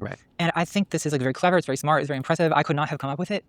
But I also think it's completely wrong. Like, or at least it's completely alien from the way actual ethical thinking happens in situations that matter. Right? Like, I don't think that I mean, the categorical imperative, Kant's like ethical maxim, a fancy, sort of a fancy golden rule for those who don't study Kant. Like, this is a game. It's like a game that's being played by this German intellectual who never left his hometown in the 18th century. That's not how ethical reasoning works. Like, I think what I think is much more close to Freud based on my observation of the way people actually engage with ethical questions. It's about. Well, it's emotional, right? I mean, and there's It's kind of cringe to listen to her try to bring up like Kant and categorical imperatives when the other lady did it so much better to justify why we should be shoplifting from Whole Foods in order to bring down the capitalist evil overlords. Just my personal opinion. Philosophers who have suggested that ethics is derived from emotions is called emotivism, and it's like, you know, a lot of like British empiricists said that, for example. But those people don't really have a lot of insight into emotion either, whereas I think psychoanalysis kind of does. So like Freud and Civilization and Its Discontents, for example, talks about like guilt as this like modern neurosis that's the product of kind of repressed aggression, basically, where aggression is turned inward. And when you sort of internalize the law, what is the law? It's like a punishing sort of tyrannical father that's inside your own head. Superego. So superego. So there's a masochism or sadism to morality. I felt that Saw really kind of, in an exaggerated way, sort of dramatizes that sadism, right? In that, you know, Jigsaw, sort of cartoonish fictional serial killer, is putting people in traps, torture scenarios, basically, that sort of ironically punish some crime, right? So like the maze of razor wire as punishment for self-harming with a razor, right? Like you have to cut yourself to, I mean, it's kind of the same logic of self-harm in the first place, right? So you have to cut yourself to sort of purge the guilt for your crime. Not all self-harm is a complicated psychological topic, but I think there's some version of self-harm or some version of, for example, anorexia that involves a kind of sadistic superego, I guess, in the sense that you're sort of punishing yourself or disciplining yourself for. I mean, in the case of anorexia, it's sort of aesthetic, an aesthetic sin. I'm thinking of bodybuilding. Or moral. Bodybuilding is exactly the same. Physical discipline. Physical discipline. Also, restricting your food while cutting. I wanted to talk about Saw because I see it as sort of like a parody of this entire way of thinking, but a parody that has the ability to sort of like illuminate like what's actually going on in moral psychology a lot of the time. And it sort of notices the aggression and sadism that I think sort of underlies a lot of moral judgment. There's an interesting phrase I wasn't familiar with before called contrappasso. What is contrappasso? Well, contrappasso is an Italian word used by Dante in the Inferno that refers to, well, literally in just Italian, I guess it means something like counter suffering, to suffer the opposite of the sin. So I guess it's first introduced by a character who is a politician who has divided a family, divided a son against his father, and his punishment in hell is to carry his own severed head around. So he sort of metaphorically has decapitated a family, and the punishment is literal decapitation. So there's a kind of symmetry between crime and punishment, and a lot of Saw traps are like this, and I think it also speaks to something about feelings about justice, right? That a crime, I mean, we often feel a crime should be sort of punished in proportion to the harm caused to victims. Or we feel that in some way the punishment should, if not be proportionate to, sort of resemble the crime. I mean, it's called poetic justice for this reason, right? There's a rhyming quality to the relation between crime and punishment. Well, death penalty for committing murder, the death for penalty example. for committing murder, right. And I think a lot of people do have a kind of profound sense of it's sort of unjust if someone is a serial killer, for example, and then they merely get life in prison, right? It's like, well, the debt incurred by the crime has not been repaid because you cannot pay with jail time for, I mean, I would argue that like incarceration is fairly cruel. That's a punishment already. Yeah. And so there's kind of like a fake humanitarian element, I think, to like life incarceration. And so it's frustrating both to the humanitarians and to the people who want symmetrical retribution, right? Because I think to the humanitarians, incarceration is like sort of a bloodless punishment. That it's nonviolent. Is nonviolent, sort of, in the sense that like, but I think it also like has a lot more to do with, I mean, you can look at the way that Americans administer the death penalty, where the same kind of priorities, the priority is not really reducing pain, because the way that lethal injection is done is very painful a lot of the time. Or things like the electric chair, like the deeply painful ways to kind of torture someone to death. But it's actually, I mean, it's worse than the guillotine, except for maybe the psychology of the guillotine, which is, I think, intimidating. The idea of being beheaded. No, they want to see the person suffer, right? Right. But I think that like the humanitarian, like liberal humanist, whatever word I'm using for this, you know what I mean? Sensibility is like, well, there's something barbaric or inhumane about public execution, and especially about execution involving blood. And the anxiety, I think, seems to really center around the guilt of the executioner or the people witnessing the execution or the judge. It's not necessarily about being humane towards the victim. But I also think that at the same time, it frustrates the more like draconian wish for proportionate retribution. Yeah. I want to touch on this topic of law as the foundation of society and these kind of like early liberal thinkers. But a few particular examples that jumped out to me, I believe it's Saw 6. You'll know this better than I do, but the insurance executive has to choose between who lives and who dies. And that was, I don't know how many more years before Luigi, but like there's a kind of clear allegory for what is going on now. Well, I guess I'm a little off the topic of law, but to dwell on the Luigi point, like I think that the popularity of Luigi is an expression of a kind of popular frustration with the law. Although, I mean, in this case, the law is not going to punish a health insurance CEO, right? So I think there's a wish for someone else to do it. It even rewards them. It even rewards making a lot of money. For sure, yeah. So there's a sense of like that injustice that sort of lingers over us all every day in society. That's the appeal of the vigilante, is that the vigilante like reclaims the ability to punish from a legal system that has a monopoly on violent punishment. And I think in some ways it also comes from the lack of things like public executions where there's popular sort of participation, at least as spectators, in this kind of people come together to attack a guilty person. I think also social media kind of works this way too. Like, I mean, way too much has been said about cancel mobs or whatever on Twitter, but I do think that it tells a similar... It's an execution in the public square. Well, it's kind of public execution, It's a digital public It's a square. digital execution, And drawn and quartered on social media. I think sometimes you could categorize this as justice. Sometimes it's almost closer to like human sacrifice, which, it's a French philosopher, René Girard, who talks about I'm familiar, scapegoating. And that's this like very central like facet of religious life, where like most major religions in the ancient world practiced either animal or human sacrifice. And then over time, that has kind of declined, in part as religion internalizes that type of aggression, right? So in Christianity, Jesus is a human sacrifice. He is. It's not, an ongoing sacrifice of living people, but that's supposed to be a kind of substitute sacrifice. No, we reenact it every week. We reenact it every week, and that sort of, all our sins or all the kind of maybe aggression we feel towards other people gets displaced onto the sacrificial lamb. And that theoretically would sort of reduce the need for, well, it's supposed to do what human sacrifice used to do, which is increase social cohesion by displacing intra-community aggression and rivalry onto a scapegoat, right? Is there also a part of it where it's like the demonstrate? Real talk, do you think we're ever going to find out more about CK and Trump's Minecraft attempt? Oh, the guy that tried to kill him or whatever? I have no clue. Are we done with that? Is there anything even being investigated about that guy? Of the society's values, like why did they do like executions in the public square, for example, was because it had to be made visible to a bunch of people? Yeah, for sure. Like it's it is, I think, a clarification of a moral order. Ritual usually is some form of that, right? And I think public execution is a version of that. I mean, I also think with public execution, in the case of like a monarch, I mean, like Foucault has a thing about this, how like the extremely disproportionate or asymmetrical execution of a regicide, for example, in part is disproportionate in terms of like, the guy tries to stab the king and he's like drawn and quartered and his like body parts are burnt and hung up on the rafters or whatever. That's a demonstration of almost sort of like godlike power of the king the showcasing his power is by how disproportionate the retaliation is.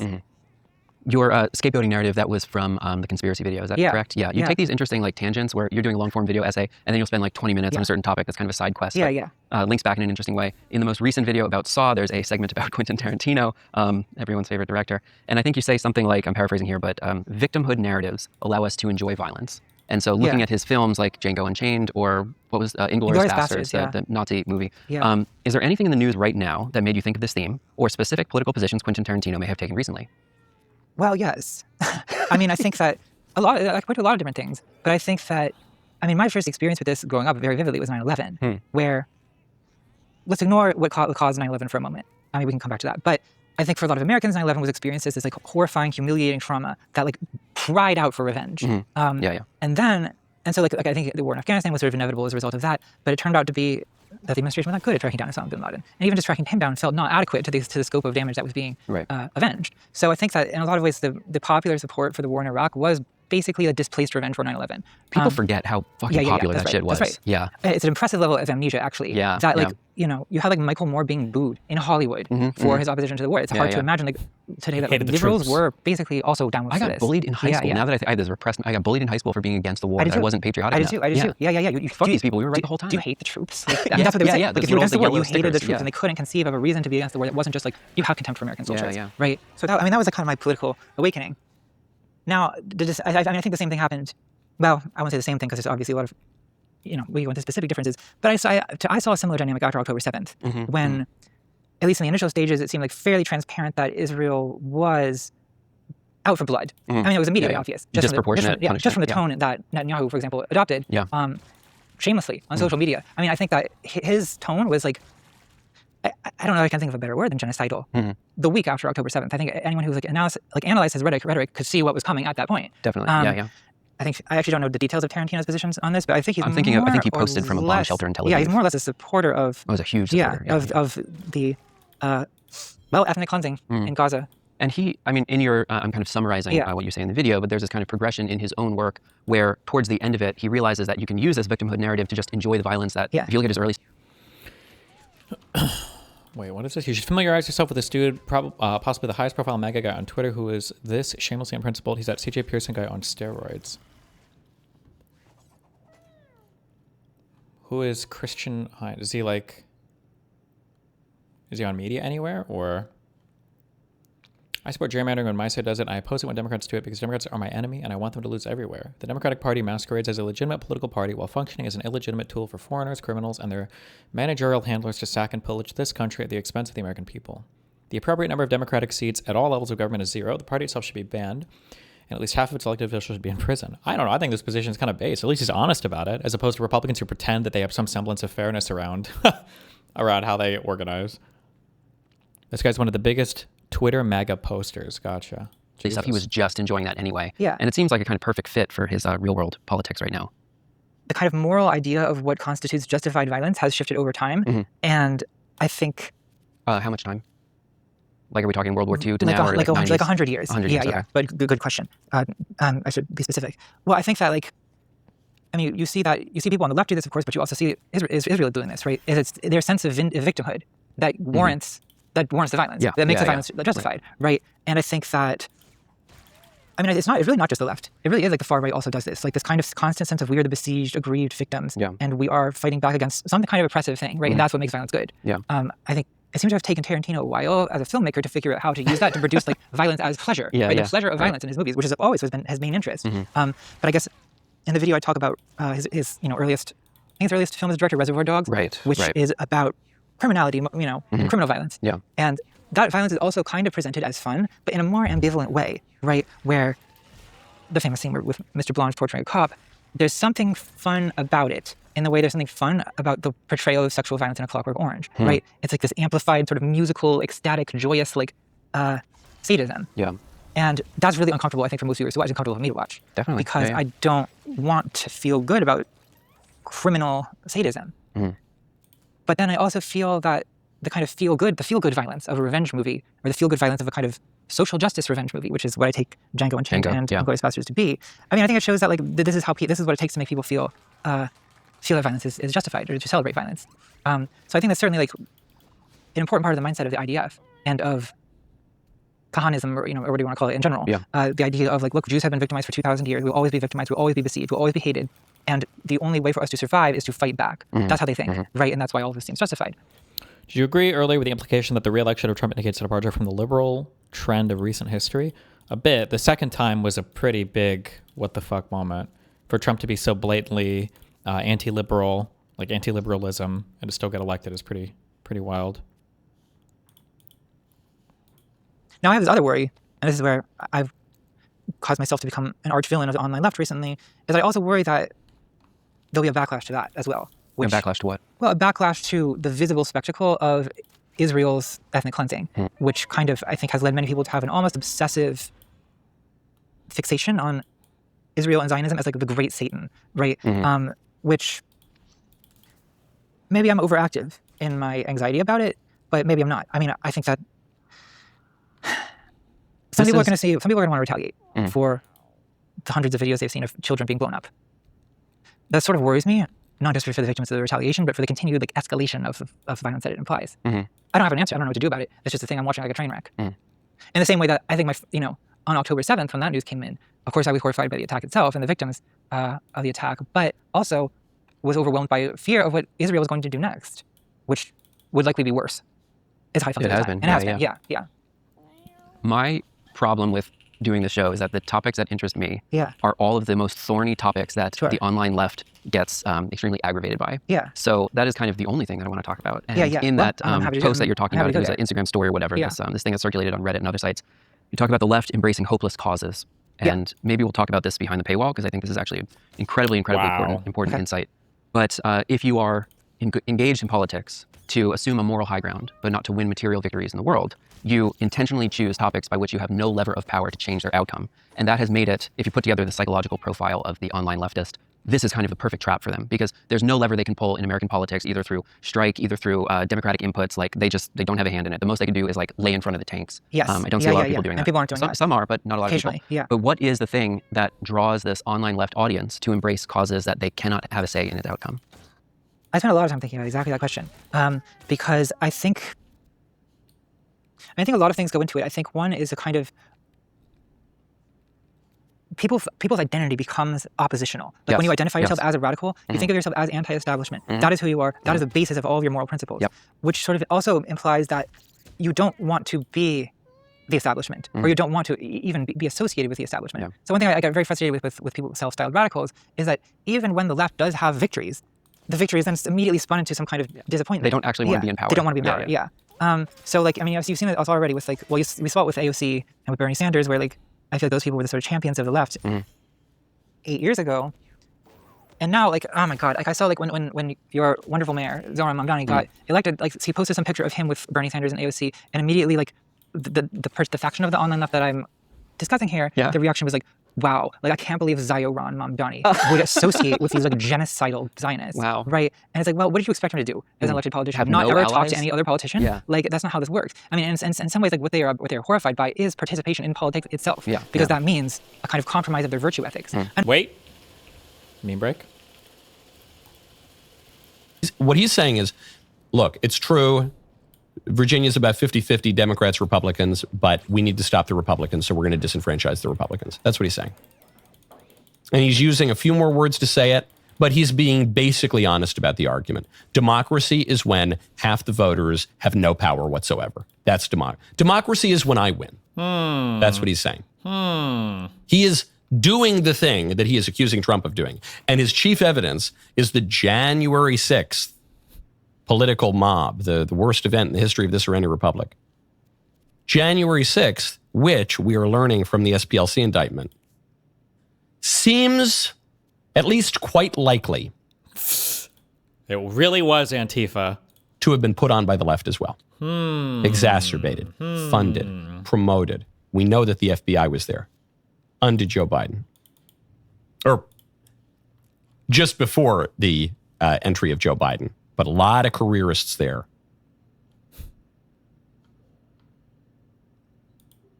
All under Trump's government, by the way. Crazy how that happened.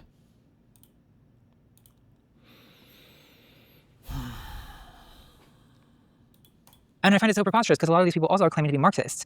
But like, so you would think Marxism is like based on some kind of understanding of like, you know, material conditions, but they're virtue ethicists. They're virtue ethicists slurping as Marxists. They're not materialists by any stretch of the imagination. And it's very frustrating. Yeah, if they, not to harp on this, but like if they ever got into the position of power, it would mean the death of that subcultural identity, which is actually their primary drive. So it's a kind of political like hipsterism in the sense of like you like the band until it's popular, and then you can't like it anymore because the popularity of it is incompatible with your self-image as someone who is on outside of the mainstream, right? I like that quite a bit. On the topic of the left-wing mindset, there is quite a discussion in the Saw movie, or in your video essay on the Saw movies, about a right-wing mindset that uses violence as retribution. What is the connection between this right-wing mindset and visible violence as retribution? Well, I see the right-wing mindset, and my influence here is a cognitive linguist, George Lakoff, who wrote this book called Moral Politics, where he argues that basically the understanding of the family and the role of parents is the microcosm of how people view politics as a macrocosm. In other words, that how a family authority structure works is the basis for how people with different values see politics. So this book's from the 90s, but I think it still works remarkably like the father as disciplinarian? Yeah, so the right-wing politics, he calls it strict father morality, and it's the idea is, of a disciplinarian father. I think daddy's coming home, and he's eating his Zolotov, right? And that is, I mean, the way that people talk about Trump on the right is like, you don't have to be Freud to notice that, because they just say it. They call him daddy. Yeah, they post memes about it. They post memes about it. And I think that he refers to the liberal value system as nurturant parent morality. So the idea is that like the role of a parent or of a government is to nurture, to be compassionate, to provide, to the social democratic welfare state. Social democratic welfare state. Well, the social democratic welfare state is mommy politics. The nanny state. Yeah, it's a nanny state, mommy state in a way, Yeah. right? And like Lakoff, he wants to insist that, of course, like men can be the nurturer as well. But I think it retains its gendered coding, right? And I think a lot of the way that you see people respond very differently to the Democratic Party as opposed to the Republican Party has to do with the way that like the Republican Party is kind of their daddy, and so the expectations of how they're supposed to act are sort of daddy expectations. Again, we're assuming a sort of somewhat traditional conservative family model. Yeah. So I think that like when Trump does authoritarian things or like cruel things or disciplinarian things, no one's surprised. Many people aren't even offended because it's sort of like, well, that's what he's supposed to do. But I think the sort of moral bar is much higher for liberals because liberals are supposed to be mommy, and if mommy is not taking care of me, right, she's failing. Do you? What's your thought on this book? Do you agree with his thesis? I think it's for them. I think for the most part, I do agree with it. Okay. Yeah, I mean, there's like certain details I think I would question. Like, this I think feels out of date to me. There's a period where he analyzes the like Bill Clinton, Monica Lewinsky scandal, and he suggests that like the Republican like horror with which they regard this has to do with sexual morality being tightly controlled under daddy politics, where I'm not sure that's true because of the way that Donald Trump's like sexual libertinism is completely disregarded on the right. Right. And so I think there's actually something like the divine right of kings at play almost, where like Trump is so high a daddy that like the law does not apply to him. That's right. In fact, it's partly his ability to transgress the law that gives him his power. Yes. Right. Yeah. Is that he makes a law but he does not follow the law. That's real power. Yeah, that's real power. I mean, it's like incest among the pharaohs or whatever. Right. Like. The morality and the law does not apply to you. For above it might makes right. The most expedient way. Right. Let me ask you though, so this framing of like the father as retribution, the punishing disciplinarian father, that's the kind of masculine interpretation of politics, and then the nurturing mother, which is the social democratic welfare state. This is my own hobby horse, but I cannot get past the idea that at the heyday of social democracy, like men were, predominant in the labor force. We had these masculine jobs where people worked in, things that were heavy. You had to sell your muscle power. Yeah. So how do we square this like philosophical interpretation that social democracy is feminine if like the back of labor upon which it was built was like guys lifting heavy stuff on an assembly line? Yes. Well, I think that it has to do with because I think that the nurturant parent politics is not inherently feminine in and of itself. It specifically has to do with the role of the state, which is sort of feminine. I would have to think more about like the sort of like masculine connotations of labor movements and how that squares with mommy politics, nurturing parent morality. I mean, it's an interesting question because I do think that there are people on the left who are doing some like different. They're doing some version of daddy politics. I think actually. Who would those people be? There's people who I feel have an implicit preference for a sort of strong masculine leader. I mean, you see this with like say like Stalinists. I don't know how many Stalinists we really have. I don't know how big of a problem this is. I think it's more of a problem than it used to be actually. But it's more of a problem I think that part of the appeal of it's like the. This is such a fringe organization. I don't know if I even want to give it the attention. But like, I'll bleep it. I know. I knew who you're going to bring up. Yeah. Like these people are desperately trying to get on the show. That is like left. I get every week I get something from them. Yeah. I would consider that left daddy politics. Yeah. Is it left? Is it something? Well, we could argue it's not left. Yeah, right. yeah. It's populist. Right. Populist is not the same as left. Yeah. It's not the left that I want anything to do with. Yeah. But they are. I mean, I guess people call it like red-brown alliance or something.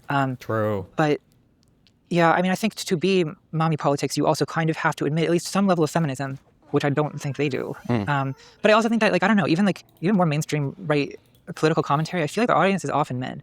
Yes, right? Overwhelmingly, yeah. And I think that there's a gendered element to the kinds of, well, let's take, for example, like what has become a big part of political discourse on the left is this kind of constant tribal infighting of libs versus leftists, right? Or liberals versus leftists, which, okay, you can define that in philosophical terms, like where like liberalism is in the tradition of John Locke and John Rawls, and it believes in rights and this kind of stuff, whereas leftism is in the tradition of Karl Marx, and it believes in abolishing capitalism. Yes. Okay, we all know that. But like in practice, what it is in online spaces is tribal affiliation. Yes. Right? Like, I guess I've recently been vocal about characterizing myself as lib, more or less embracing like a thing that people have used as a slur for me for years. But I think I think that when I say I'm a lib, I'm really talking about tribal affiliation, meaning that I am passionate about voting for Democrats in presidential elections. That seems to be the main point of contention that I have with the more explicitly leftist, not liberal tribe, where, and I guess I find the leftist, not liberal tribe, it's not exclusively male, but I think it does lean masculine. And whereas the Democratic Party is, like women are kind of the backbone of the Democratic Party.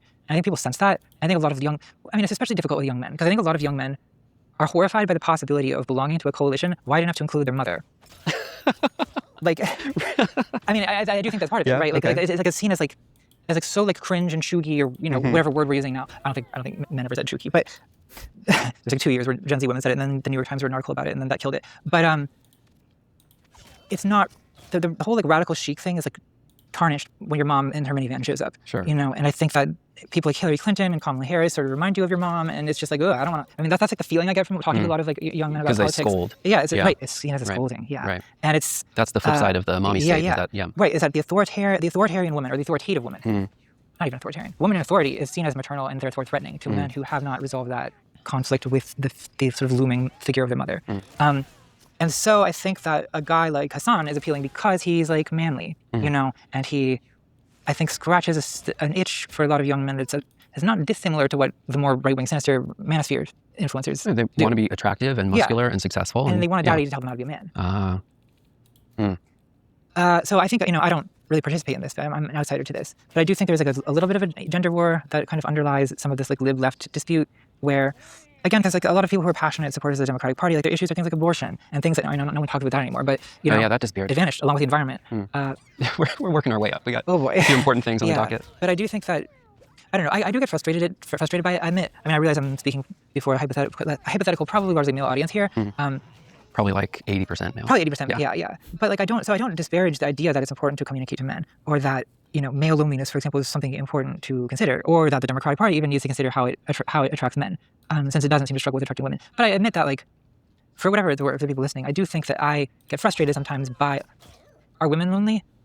Like, I don't know. No one asked. No one cares. Like, I find that the idea that like men are the people who matter to be sort of like this like underlying insult that gets sort of tedious. I'm sure I'm not the only one who feels this way, but I feel like it's hard to voice that without making men feel threatened, since they already feel so intimidated by the kind of oppressive mommy Democratic Party. This is a little bit in the weeds, but I'm not going to recall the numbers off the top of my head, so people can fact check me in the comments if I'm wrong about this, but young men swing like 11 points towards the Republican Party in 2024. That spurs this whole like media arc of talking about the political sentiments of young men, how to influence them, the podcast election, all of this other stuff. I've got a ton of questions about that we'll get to in a moment.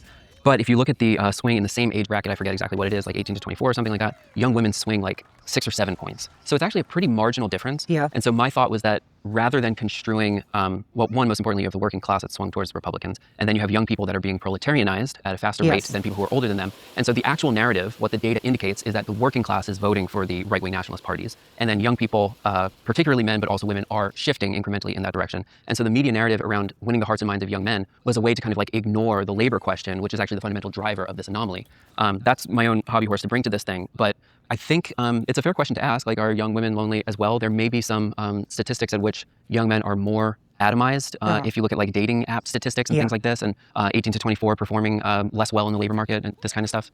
Yeah, and I think for men, like, any losses are intensified by the kind of decades-long sort of loss of gender power. Their previous position. Yeah, under, right. So there's a sense of 1970s. having fallen further, and a sense of like having lost power and having lost, Right. lost like women's dependence on them. I think it adds an extra level of like sting, I think, to the kind of lowered economic status. Yeah.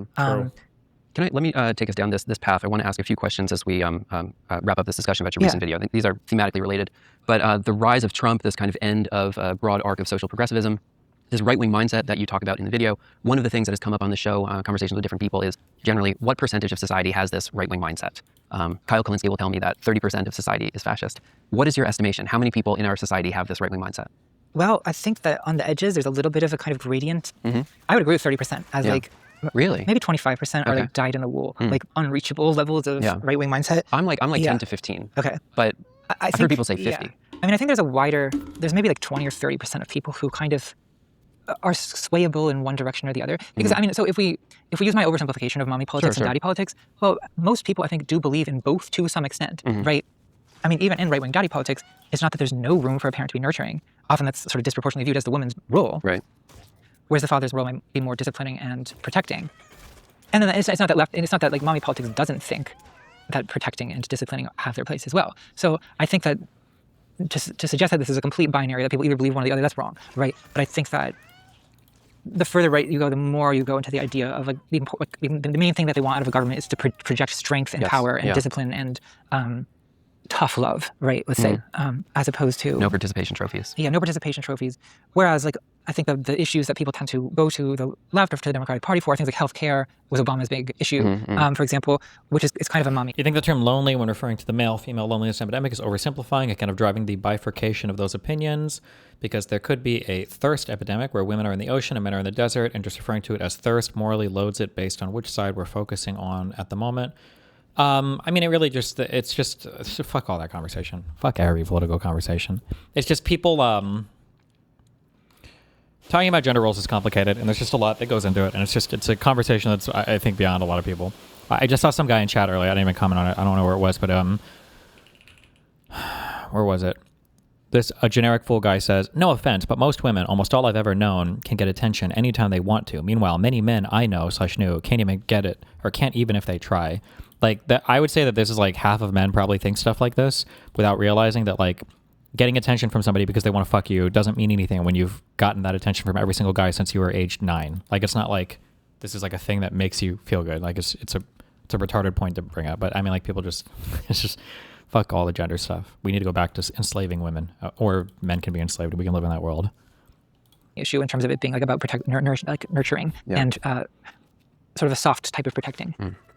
This is such an autistic response. That may be a political mistake. It should be about cost savings and government efficiency rather than nurturing. I think that may have been an error on their part. But okay, let me ask you this. So let's say like 30% of society is right wing, 30% is left wing. There's 30% in the middle, right? Roughly thirds, right? Yeah. And what that kind of means is that the people in that block, like say the MAGA fanatics, for example, or the internet communists, they are unpersuadable. Like they can't be reached by messaging. And so what we're fighting over is this like 1/3 in the middle. I feel like debating the margins on that, the question underneath, there's a risk of naturalizing the political. What about women seeing hundreds of men match with them on dating apps? That's probably an ego boost. No, it's not. Leanings and affiliations of people now, whereas compared to the heyday of social democracy in the 1970s, should we also assume that 30% of people were fascist? Because there is like an arc of historical progression and development here, right? There was a kind of rule-based order at one point in global history. The end of history, the kind of prevailing of liberal democracy, at which people would be accountable to this international system of rules. The subtext of what we're talking about and Trump's divine right of kings, like all of this stuff is like, we are now in this period where might makes right. Like Israel's the most pronounced example of this. There's nothing that holds people accountable. And so retribution and kind of the underlying theme of this video, I think is also like Locke and all the people you mentioned before, like their philosophy is kind of unraveling under just like the brutal, like a kind of like Hobbesian application of strength and military might, like rule by the sword, right? He has some kind of quote of like society can only administer these rules such that it can enforce by the sword. And that's what we're seeing. Like there are basically no more rules that govern this stuff. It is just might makes right. And should we assume that the constituency that elected this guy, were they always in existence previously? Is this something that came into existence, right? In the 50-year arc of, if we're trying to get back to the 1970s political economy, were those people already fascist, or were they made fascist by the development of neoliberalism? Well, I think that the kind of authoritarian might makes right, I mean, that has become almost like a caricature of itself at this point with, Donald Trump insisting that we're going to war to take their oil and so on. Like things that like, far left critics of the Bush administration would have said that that's what he was doing. But no one in the Bush administration ever would have said, we're going to Iraq to take their oil, right? Like as if this is like piracy, like basically plundering. Yeah, we were doing it for democracy. That's what they had to say. These were these ideals. Yeah. I mean, I think that, going back to the 70s, going back to the Cold War, when I think we got a new Cold War. Well, yeah. But like the right at the time, I think did sort of have this kind of macho stance about the Soviet Union. But domestically, they were still more, they were much less authoritarian domestically, right? Or there was still a sense of like, I think Lakoff even suggests that during the Cold War, you often got like, there's this period where you had further right presidents and further left Congress, as if like almost like the executive is daddy and the legislative is mommy. Okay. And I just think that that tendency of the need to like project constant like strength and power and discipline and menace, I feel that used to have a more specific target that was outside the country. I mean, it was in Vietnam or in Russia or in so like that is not necessarily new, right? Is China a sufficient enemy to have now that coalition could come back into existence? China is certainly an enemy now, but I do think that one reason for the extent of like enemy within kind of fascist scapegoating and punishing, I think that probably is in some part the result of like the average person's experience of sort of economic loss. Or there's a strong sense of this being like sort of a zero sum, and like my wealth has been taken from me by immigrants, or for example, is a kind of suggestion that is being put forward to justify rounding up immigrants and putting them in alligator Alcatraz, right? Like, so I do think that aspect may well be the result of like Reagan, and because I think Reagan started the tendency that has metastasized into what it's become. That was the coup that transformed the world. I mean, in some ways that was also, like, in some ways you could say that was a backlash to like 60s counterculture, the moral majority, right? And sort of anxiety also about the collapse of order and the decay of social norms, I think led a lot of, to a religious right revival, for example, in the late 70s and in the 80s. That I think is a kind of predecessor to this. Like the question is, how has it become like so obscene and transgressive? That's the new part for Trump, I think. Are online politics and real politics becoming the same thing? Yes. I mean, to a large extent. I mean, I thought that for a long time. I thought that since the 2010s. I think there's like some limits to it in that there does remain like sections of online politics that are very online. Yeah. As we say, like, I think that unfortunately a lot of leftist politics doesn't seem to translate into like ballot behavior. And I'm always harping on this, but like I do think it matters. And if leftist politics becomes basically like a niche subculture of the internet, then I kind of do question the utility of that. Yeah. Unless it's so like entertaining or intellectually rewarding in its own right that it justifies itself, which maybe it sometimes does. But if you think that you're doing politics, I think it should translate into political action, right? But I do think that it's pretty hard to deny at this point that political commentary that happens online needs to be taken extremely seriously, right? I mean, this does seem to be the main way people get information. It's a big deal. It's not maybe to not just even run like the kind of counter argument on the political hipsterdom of the left. Yeah. Speaking of hipsters, I was thinking about MGMT, for example, of like a band that basically got through in this early period of social media that was like hipster culture, but now it's in like car commercials. I hear it in the grocery store. Is there some type of, just to check our work here, is there some type of left-wing subculture that could be, birthed in the gutter of the internet that actually does have a scalable narrative that could reach the 77 million people we need to convince in a national election? I think so. I think probably. It's possible. Yeah, I mean, I think the people who were there in the original scene would, of course, reject what it became, but so what? Right. Like, we don't need them anymore. We got everybody else. Correct. Right. And I mean, I think that is what success would look like. Yeah. I think people who have the hipster mindset are allergic to success. They don't want it. But in spite of that, they could still be useful. Yeah. Right. If they're able to generate ideas and discourses that are infectious in that way. If people actually want them. Yeah. On the topic of gaming that we touched on before, were you involved in like internet spaces? I think of the casual racism in World of Warcraft, where like people would say offensive things in Baron's chat, for example. Yeah. Did you see those things growing up? Were you familiar with those cultures, and what set off the alarm bells versus what was like a dismissible part of the attention dynamics in a message board thread, for example? Yeah, I mean, I was never like a huge so all this stuff I kind of experienced in a very like peripheral way. My brothers were big, World of Warcraft players, so I saw it from that. For me, I was like drawn into a lot of this by morbid curiosity, like I said. Like that was the appeal of 4chan to me. I never enjoyed 4chan or felt like I wanted to be there, but I would go there because of like I don't know. There's that kind of dark voyeurism that I've always been attracted to. Of like, look at what is going on here. Like the like, or like even the incel subculture has been like fascinating to me. Like I just want to spectate like the dysfunction of it and the cruelty of it is interesting. And also just like, I just kind of love bizarre language. Like especially the weird ways that like looks maxers talk, for example. I just like am entranced by this. Like the weird vocabulary is like poetry, deranged poetry.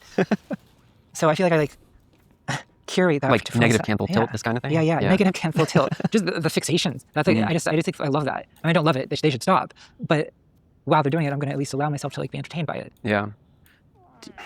This is, I don't know if this is like a personality flaw, but like my instinct with this stuff, like the looks maxing stuff, is obviously like in the media in the last few weeks and months. But the posture that I think is important to take on this stuff is like, it's trending for a reason. Yeah. Trending for a reason because most people like it. So I feel like it's a failure on our part about messaging if we take this oppositional stance. Yeah. And so I'm kind of tempted to credit to the Horseshoe Theory podcast. I did an episode about the black pill and looks maxing. But this guy, Henry, who was their intern, who gave an incredible performance on this episode, was saying that this black pill looks maxing, hyperfixation on like the degree of your cancel tilt and this kind of shit in your jaw and your masseter muscles and everything else, was men realizing what it's like to be a woman for the first time, that they become hyper conscious of their own appearance. And I felt like that's actually a better posture than to be like, well, men shouldn't try to be attractive. They shouldn't try to exercise. Like you should be ugly and out of shape. Yeah. And actually that's the left-wing progressive position. Right. Well, I do feel like some like kind of evil shot in Freud a little bit as seeing like men impose what has been imposed on women, impose it on themselves for seemingly no reason. I don't think it's for no reason. I mean, I think it's the product of technology. Right? I mean, I think everyone's looks maxing. A woman would never come up with the term looks maxing, but like that is what women have done for centuries, right? Because it's sort of what's expected of women socially. It has not been what's expected of men. But I think the fact that we all carry around phones with a camera in them, and that digital culture is so visual and it's so based on image and avatar. Like I think that how many times in a year is like a 22-year-old photographed these days compared to 20 years ago? I mean, it has to be orders of magnitude. Like I think that there's kind of an unprecedented ability to create images of yourself. I think that I've kind of had my own sort of derangements that I've had to overcome a little bit from just the fact of being on camera all the time and like having to look at my own face all the time. It's kind of weird and not normal to have like that much time. But I think that it's been interesting to see men develop their own specific types of neurosis about this. Sometimes, well, and it's gotten to the extreme point of like, well, it's hard to believe it's not parody, like case of like clavicular and smashing your face with a hammer maxing or whatever it is. Bone mashing. Bone smashing, whatever it is. Bone smashing, I'm pretty sure that's not real. On the topic of niche internet subculture, hater, doubter. In your conspiracy video, which is one of my favorite of your works, you talk briefly about Pizzagate. How are you feeling post Epstein Files release? A lot of people ask me that. A lot of people have confronted me with the suggestion that like my conspiracy video had been completely proven wrong by the release of the Epstein files. Okay. I really don't agree with that at all. Oh, I think shit. that, Uh-oh. Be well, first of all, careful. a lot of Epstein files were already released and before I made the video. So, but I think that the fact that people see the Epstein files as a vindication of Pizzagate is like, I feel that it illustrates things I was talking about in that video. So just the fact that like a real conspiracy or real scandals will be continuously and forever overlooked by conspiracy theorists because what drives them is the urge to discover the unknown or the hidden or the secret. That's why the fixation is. Do you think it's more radical, Hasan or Fuentes? I don't know. These guys are super radical on totally different ends of the political spectrum. I don't even know how you would compare the two. Secret societies. So It's a hard one. what does the Epstein files reveal? It reveals that a lot of very powerful men do in fact conspire with each other to participate in a kind of sex trafficking, right? Sometimes involving minors. That doesn't surprise me at all. Actually, I mean that's not even slightly surprising to me. I'll say I'm a little surprised maybe by how coordinated it is. Like the fact that that so many men from so many different like I don't know if I want to go into specifics, but like even like someone who was like I used to be involved in like atheist and skeptic communities. Many of the most high profile men, which feminists in those communities have been complaining about for well over a decade, turn out to have had personal correspondences with Jeffrey Epstein. Where they're asking for advice on how to manage these accusations of public sexual misconduct, which is like. It is like a Jeffrey Epstein being a main character to a greater extent than I expected. I agree. I am somewhat surprised by like how omnipresent Jeffrey Epstein is in seemingly everyone's emails. But I also think that Pizzagate is wrong, right? All of their central claims are wrong, right? Pizzagate is not the claim that some powerful people somewhere are having sex with minors. There's no basement. There's no basement. Yeah. Okay. There's no. That we know as far of. as I can tell, there's no rituals even. There's no, and the fact that if you look at conspiracy spaces in the wake of the Epstein files being released, they are still going through Epstein's emails, searching for the word pizza. And it's like, guys, like he's just talking about sex trafficking in the email. right there. Like, why is he needing to, but they need it to be about pizza because that's the code. That's the decoding activity of the conspiracy theorists. An obvious open conspiracy is not interesting because it's not secret. So, and I discussed that in the video, right? I mean, I talked about like, the Access Hollywood tape and how Trump had more or less publicly confessed to sexually assaulting women and no one seemed to care that much. Yeah, well, adult women. Yeah, adult women, yeah. But I don't know, also his Miss Teen USA pageant where he talked about walking into the locker room. I mean, and I think also like there's like in the same way there's cultural amnesia about the popularity of the Iraq War, I also think there's cultural amnesia about how normal it used to be for adult men to Holy fucking DGGER based true. Sexually attracted to teenagers. I mean, and to use positions of power to fuck them or rape them or use them for promoting them or whatever else, the countdown to the Olsen. I think that's because the whole Me Too era got hijacked in like 2 years from men in power that would literally gatekeep women out of jobs in exchange for sex, if we say generously. And then that got basically translated into I had a bad date with a guy. This is how it was basically the equivalent of rape. Twins being legal, or Emma Watson or Natalie Portman, or it was very normal. I mean, like in 2010, I think it was r/jailbait was voted like the subreddit of the year. Really? Maybe in 2008. It was early, but like I feel like there was this time when, and again, everyone seems to forget like that around the time that Epstein was first convicted in 2008, like adult men dating underage women was kind of considered like kinky or whatever, but it was not seen like with the level of abhorrence that it is now, where it's seen as monstrous. It was career upward mobility to date a powerful older man, but I mean that was adult women for like but even like Jerry Seinfeld dated a 17-year-old, and like Kid Rock wrote songs about how he liked to do statutory rape. Ted Nugent wrote a song about being attracted to a 13-year-old. Like this has kind of been like deleted from the cultural memory, but I remember it. I don't know. And I'm not saying any of this to like excuse Jeffrey Epstein. It's just that I'm not surprised by this. And I think that some of the function of this like satanic ritual, eyes wide shut vision of what Epstein is has to do with a kind of distancing from what he was doing, right? In other words, I feel like people... The trafficking? Well, the trafficking... As in, she's so fucking correct. As in, Epstein is such a uniquely abhorrent, terrible, crazy, disgusting figure, and somehow by additionally condemning him and his behavior, it distances you from the fact that actually this type of, systematized abuse of younger women was kind of just always part of history and society and the way that men and women engaged with each other. But if we like really come down on Epstein, we can pretend that wasn't kind of sort of always the case. Trafficking, and also just like the fact of like an adult men interested in teenage girls is made into this like exotic satanic thing that is like unrecognizable from anything that could go on in our schools and churches and our whole society is based on it. Yeah, when it's actually extremely widespread, and it's not just confined to the elites, right? I mean, the elites certainly have their version of it, and their power enables them to prolifically engage in sexual abuse, maybe in a way that would be more difficult for people who do not have that level of power and ability to like escape to islands and so on, right? Right. But and I think Epstein is probably fairly close to the top of the list of prolific sex abusers, right? Like in terms of the scope of what he was doing, hopefully, and the number of other people involved. Like second to Caligula. Yeah, second to Caligula. Yeah, it's I mean, it's like historic, right? But he's on the ladder for just a little bit of a tangent. But do you remember in the atheist community in like this was probably 2011 or something? There was a precursor to Gamergate. Elevator that Gate. was what was it? Elevator Gate. Is Elevator Gate. Yeah, was it Dawkins in an elevator with another woman who was speaking at the conference? It was Rebecca Watson was the woman. Oh my God. Oh, is this the USB dongle joke? Oh my God, this was so fucking stupid if that's what they're talking about. Oh my God. Okay. And she posted this vlog after an atheist conference in which she described having been approached by a man. Wait, nope, never mind, different thing. Who Never mind. Oh, she didn't name No, she didn't name him. Who like made an advance, you know, in an elevator. I think asked her to come into his room for coffee, and she made a vlog where she said, like, guys, don't do that. Like, no woman wants to be sexually solicited by a stranger in an elevator. The backlash against that was extreme. Richard Dawkins wrote this like comment about what is the dongle thing? There was like some engineering conference, and I think two guys were sitting next to themselves, and they were talking about USB dongles or something. And one guy made a joke about like, oh, my USB dongle or something like that. And I think a woman behind them overheard it. And I think she tweeted out a picture of both of them with the comment, they both got fired, I think. She got fired. It just turned into a massive fucking shit show of everything. How she was, I think, basically like mocking her for being, for like the ridiculous complaints of Western feminists when there are women suffering under the sexism of Islamism, which is the only thing feminists should be talking about according to Richard Dawkins, right? But then there was, there's also other figures like Lawrence Krauss, who had numerous allegations against him, and Michael Shermer. I think it was Lawrence Krauss who turns out to have been emailing Jeffrey Epstein about Rebecca Watson. Wow. And about... Wow. I knew there was some connection why I brought it. Okay. So the idea that, like, again, this, like, sex scandal in the atheist community...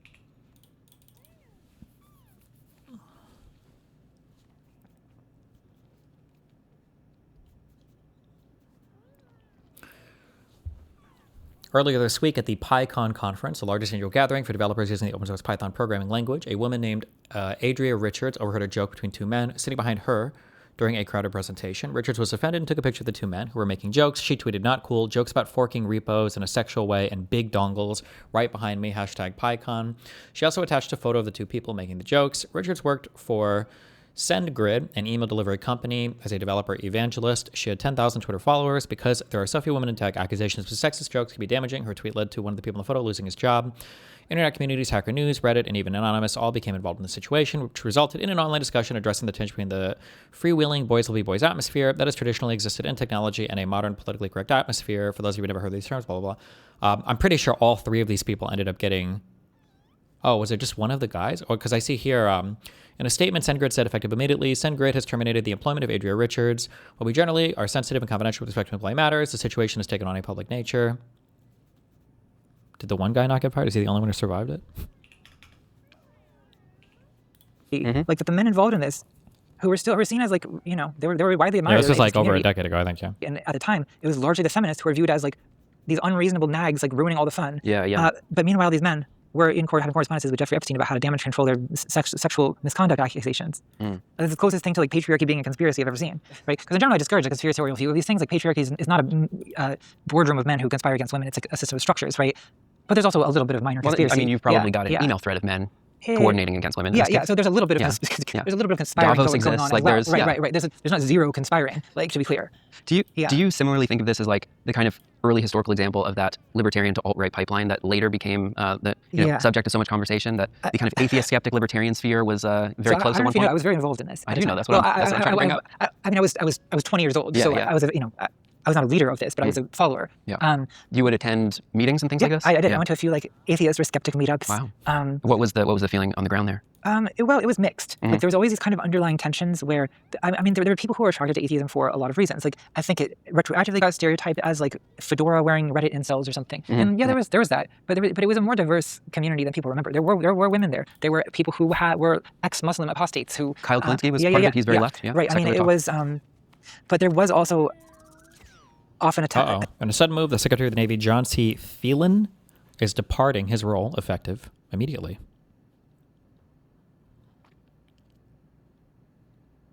Rip. An argument around feminism that is very similar to what later happened with Gamergate. So I think at the time, like feminism was like, strongly discouraged. And it kind of boiled over around 2011, I guess is when Elevator Gate happened. And then 2012, there was this basically schism, atheist schism, right, where people divided based on, there was a faction that wanted to only focus on atheism and skepticism and hating religion and promoting science. And then there was a faction that also wanted to value progressive, like, social justice issues. Oh, interesting. And there was a conflict, and that kind of basically dissolved the entire community. What was the political leanings of people? Could you categorize them as mostly this or mostly that? I mean, I would say that it initially was like kind of like sort of like left libertarian. I would say it was like the kind of mainstream, with the caveat that there was a very vocal anti-Islamism that kind of shaded into and sometimes fully tipped into outright Islamophobia. But more so anonymous than Ron Paul at that time. Yeah. So Rip Sam Harris. I mean, I would say that it was to the left of Ron Paul. But then I think that the division around, I mean, it basically ran parallel to Gamergate in terms of, I mean, one of the leading atheist YouTubers that I once followed, by 2015, he was making, most of his videos were about Anita Sarkeesian, the games critic, feminist games critic who was, oh, is this Thunderfoot? Was so, well. Wait, Virginia redistricting. Virginia judge blocks redistricting referendum result that boosted Democrats' election hopes.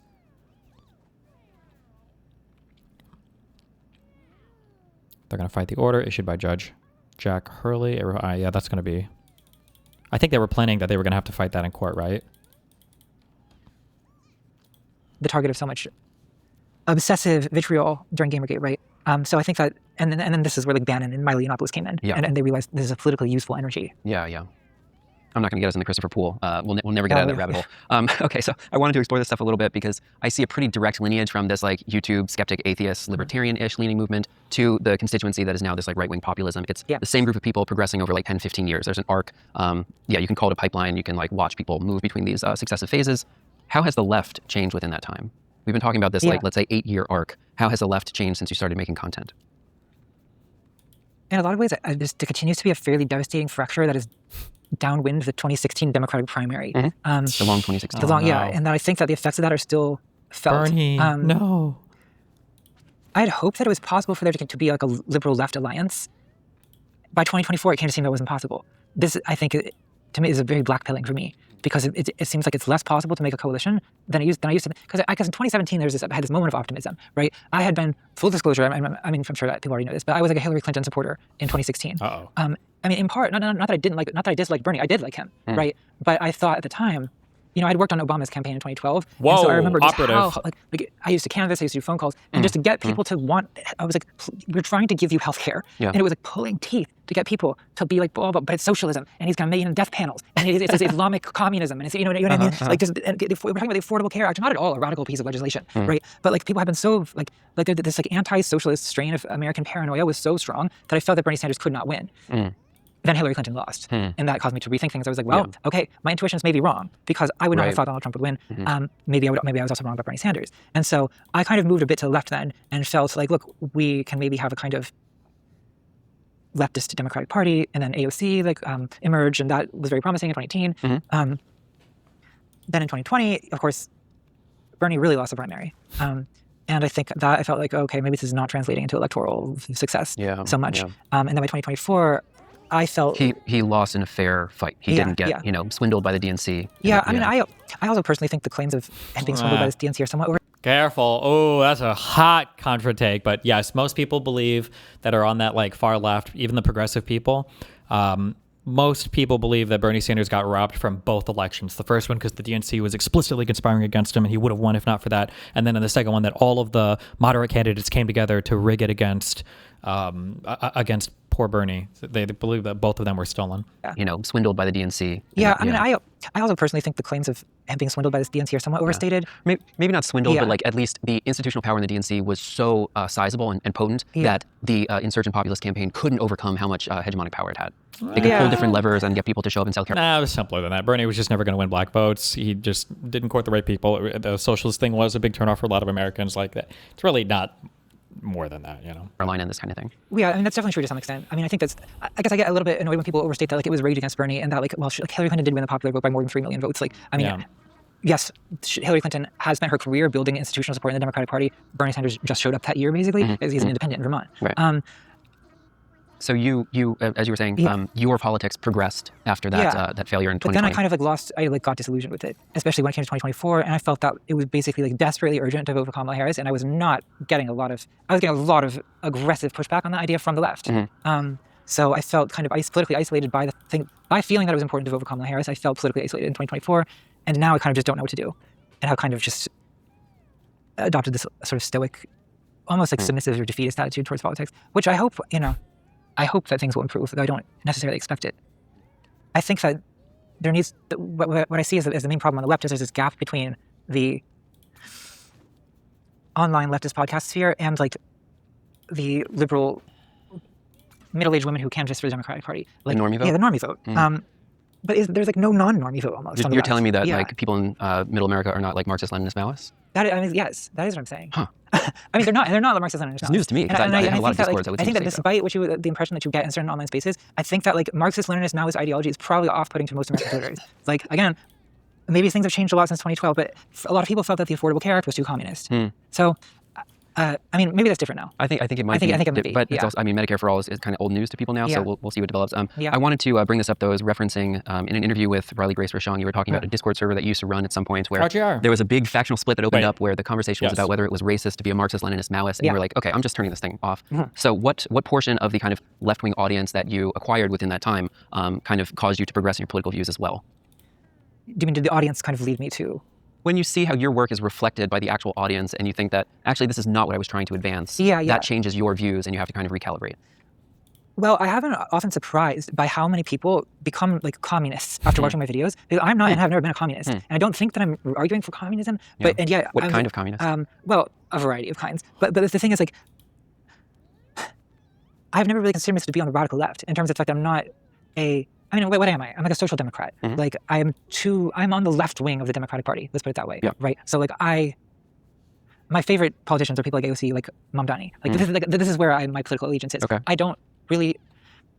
I mean, I guess it's very pragmatic too, because I think that one thing I think is an obstacle to me communicating with a lot of people on the far left is many people on the far left have like strong ideological convictions about what they think is like the ideal type of society. Like, and which to me seems almost like a kind of Plato's Republic activity that they're engaging in. Because to me, like I'm a social democrat. Do I feel like deep allegiance to capitalism? No. Like, but I just live in a society where capitalism is deeply entrenched. So my pragmatic solution to that is like, look, let's make capitalism suck less somewhat, right? I think if I lived in a society where socialism was deeply entrenched, I probably would not be advocating for capitalist revolution. I would be advocating for a less bad form of socialism than whatever that was. You know, maybe we can have a few free markets as a treat, right? You know, like I think that's probably what I would be doing. Like I think that on some level, the kind of non-revolutionary tendency is like a personality thing more than it is an ideological thing for me. Like I think it's not that I think abolishing capitalism is bad for ideological reasons. I just think it's unlikely to occur in my lifetime in the United States.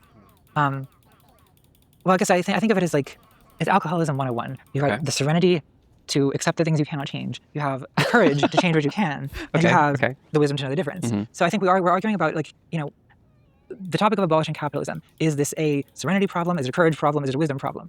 I think a lot of my critics on the left think it's a courage problem. Right? They think that I am a sort of like cowardly sellout lib shit or whatever.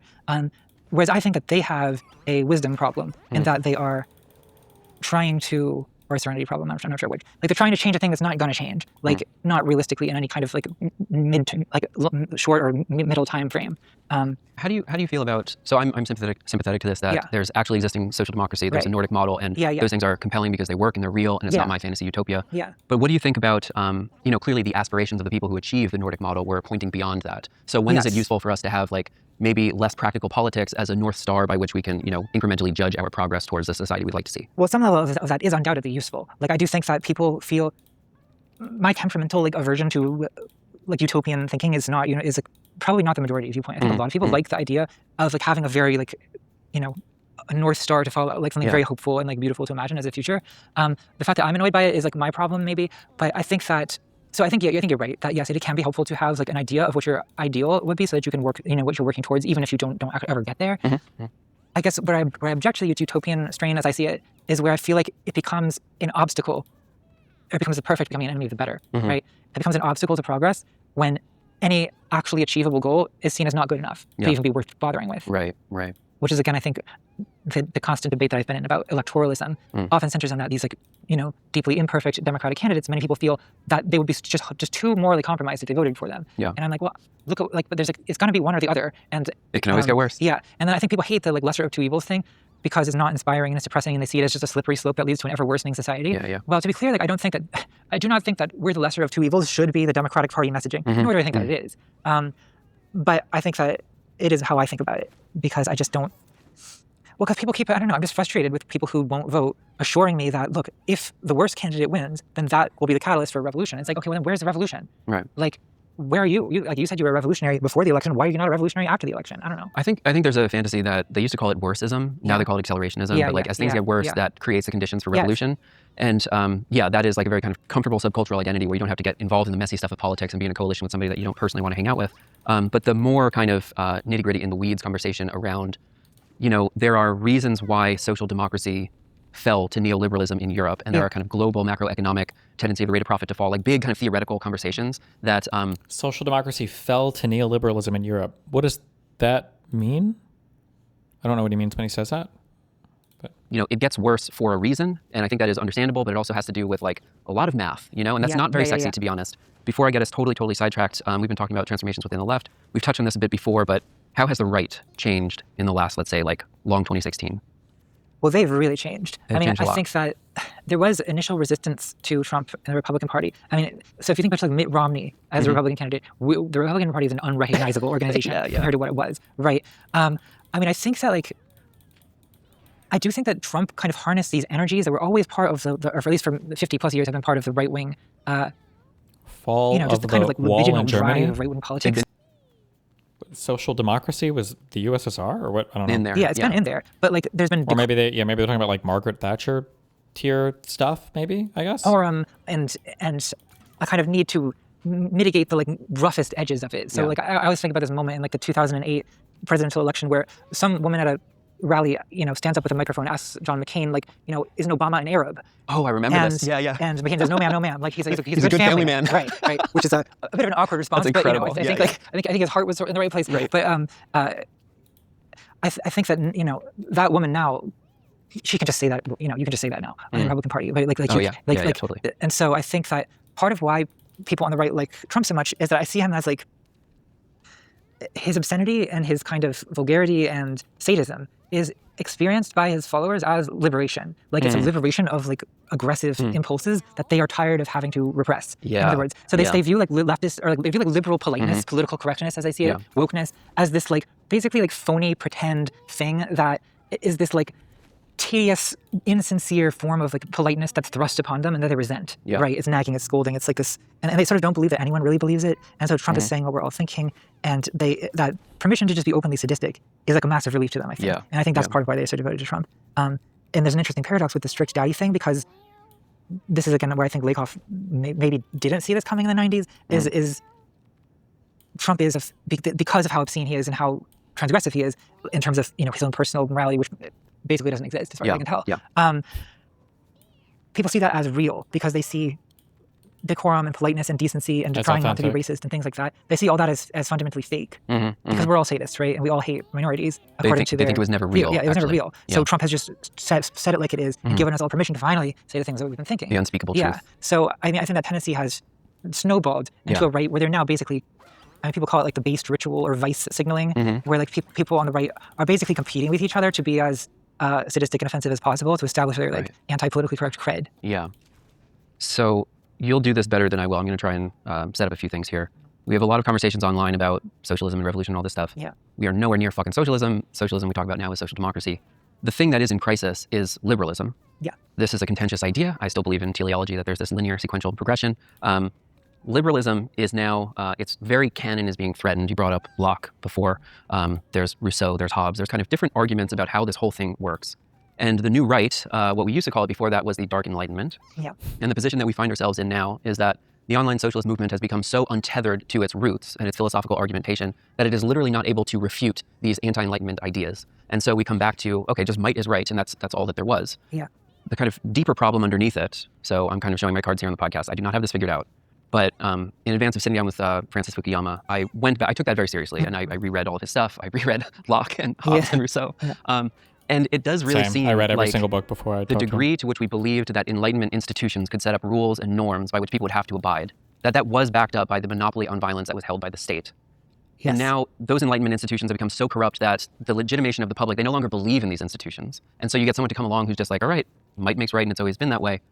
So the question that is really uncomfortable for people on the left is to what degree, in that this kind of like Hobbes framing of justice is enforced by the public sword, that to what degree do we need to have this kind of might to even enforce those Enlightenment values under which we could have equality? Yeah. And that is so existentially fucking uncomfortable that people would rather create a like fictional communist identity as like a cat character than engage in that conversation and have to deal with like the arc of global development and post-1989. So how do we even begin to approach this and tackle these kind of dark Enlightenment, anti-Enlightenment ideologies? What do we have in our toolkit to push back against these things? Well, the might makes right things, something that I definitely struggle with, because I do think that, I don't think it's more of a crisis for liberals even than it is for like the people who are on the like Marxist left. Because Marx has always been kind of, there's an element of might makes right in that too, right? Marxist-Leninists. Yeah, because they're completely against it. They're like liberal morality, which is even hypocritical. And it is a little bit hypocritical, I mean, inevitably, because there's a level in which might does kind of, well, this is the subtext of a lot of your video. Yeah, might is like the grounds of the possibility of right, to say it in some like really convoluted, like leftist sounding way. But like, you know, I think that something like human rights are possible because the people who have monopoly on violence insist on human rights. Because they have the nukes. Yeah, exactly. It's descriptive, not prescriptive. It just tells you how things are, not how they should be, right? The whole world order is upheld basically by a bunch of countries pointing nuclear weapons at each other.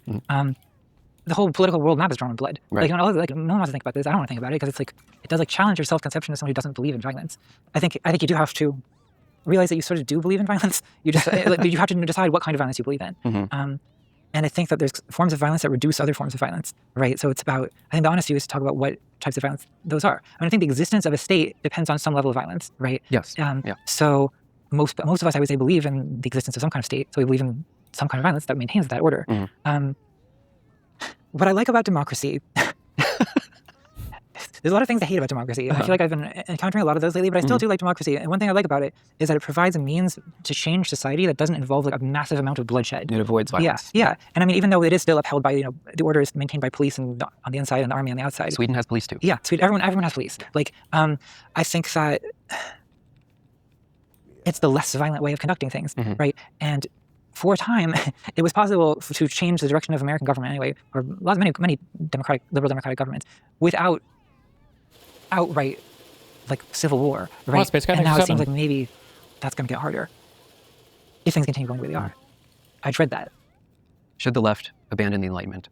No, I don't think that would be a huge mistake. In that, I think human rights are a good idea in particular, right? I think that you can even be, a lot of Western Marxists try to reconcile the two, right? Like the idea is that in some ways Marxism is an extension of the Enlightenment, right? Yes. Like it's just a broadening of the Enlightenment project to recognize this other type of exploitation that wasn't seen as exploitation by the like classical liberal thinkers. And there were socialist Marxist revolutions that cited the Enlightenment and they were part of the lineage. Yeah, or even like didn't like Vietnamese communists by the American Revolution. I think that it is a mistake to discard the Enlightenment for a couple of reasons. Like one is that I think human rights are a very good idea that we should hold on to. That even a violent revolution ends with the establishment of a new state, right? And we want that state to maintain some of the Enlightenment project. I should hope, right? I like freedom of speech. I even like freedom of religion, despite its many problems. Cults, for example, right? Like there's a reason why most societies do not have freedom of religion, right? But I still like it. I could explain why if you ask, but you know. Most societies, like historically or modernly? I'll just leave it at that. Do you want to chase that rabbit hole a little bit? Because there is a kind of parallel between the, often people will call like Marxist groups cults. Yeah. Like there's these subcultural cults. Well, I think there's a version of Marxism that is in competition with religion in terms of providing like a kind of massive meta-narrative of what... Secretary Navy is out. We saw that. Old news. Noob. Loser. Human suffering is and what the solution to the suffering is, right? Because I think that's what most religions do, is they sort of diagnose the problem of human existence and they propose a kind of salvation. So I think for some leftists... Okay. What? That article... Oh. I can't even believe... You should have seen the video, bro. Holy No, I'm going to watch fuck. it. I was looking at my Twitter when I woke up from my nap, and I was like, oh, Steve's canceling his New York Times subscription. Is he fucking trolling here? And then I like go down and I'm like, what the fuck? What are we doing here? You should watch the video. It's pretty. I'll watch it tomorrow morning, I think. pretty wild. It's worse than you think it is. Yeah.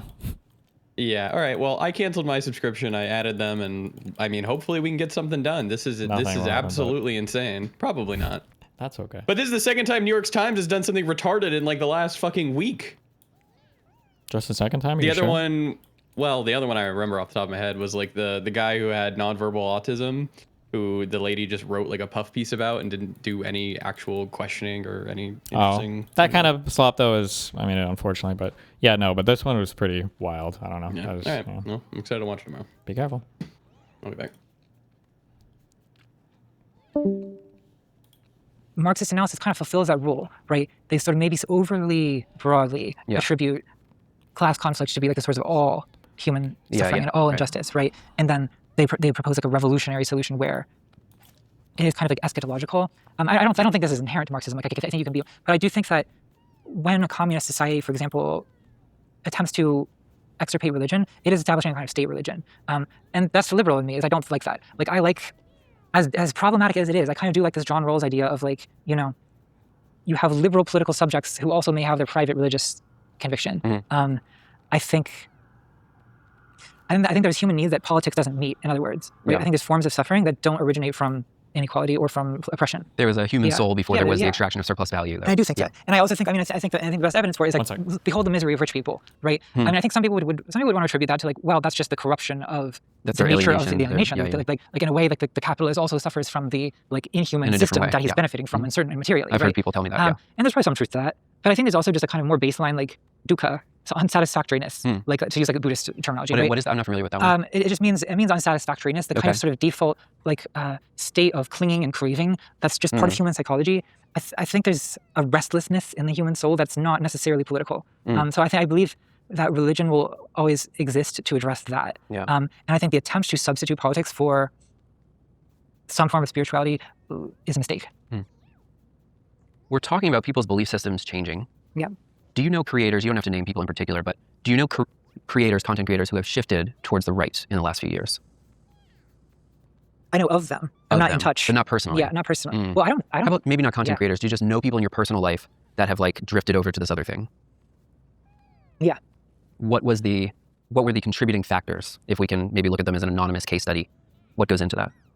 I think that the coronavirus pandemic like devastated a lot of people in multiple different ways, economically and psychologically and socially. Yeah. And I think that a lot of people got, I mean, as if we didn't already have enough like online political derangement, there were barrels of gasoline that hadn't yet been lit, and the coronavirus was a match thrown at. Yeah. And like I think that a lot of people suddenly became very angry and resentful and wanted someone to tell them what to be angry and resentful about. And that's what a lot of online political content basically does. It tells you it gives you like a shape to your anger. And unfortunately, a lot of what people come across as right-wing content at one point or another, right? Even people who really, really, really, you would think would know better. There's like surgeons who became anti-vaxxers and stuff, you know? Yeah. The internet plays a big role in like every one of those instances. Absolutely, yeah. Is there, I don't know if I have a great segue for this, so I'll just ask the question. Is there some part of our current media ecosystem? So I used to do a different job before this, now I do this. And the mental health toll of like talking to this many people about these specific subjects, like this shit is not normal. The human brain is not evolved to deal with hundreds, thousands of people yelling things at you. Is there some part of this media ecosystem that is like making the storytellers, the narrative content creators themselves, people who tell society stories and narratives, is the media ecosystem making them crazy, which is part of this distorting effect? Absolutely. I mean, I feel like I've seen a lot of people basically lose their mind because they got famous online. Yes. And the experience of being famous online, to almost any extent, you don't even have to be that famous for this to start setting in, right? Is that, I mean, the least bad is just like so many people who do this.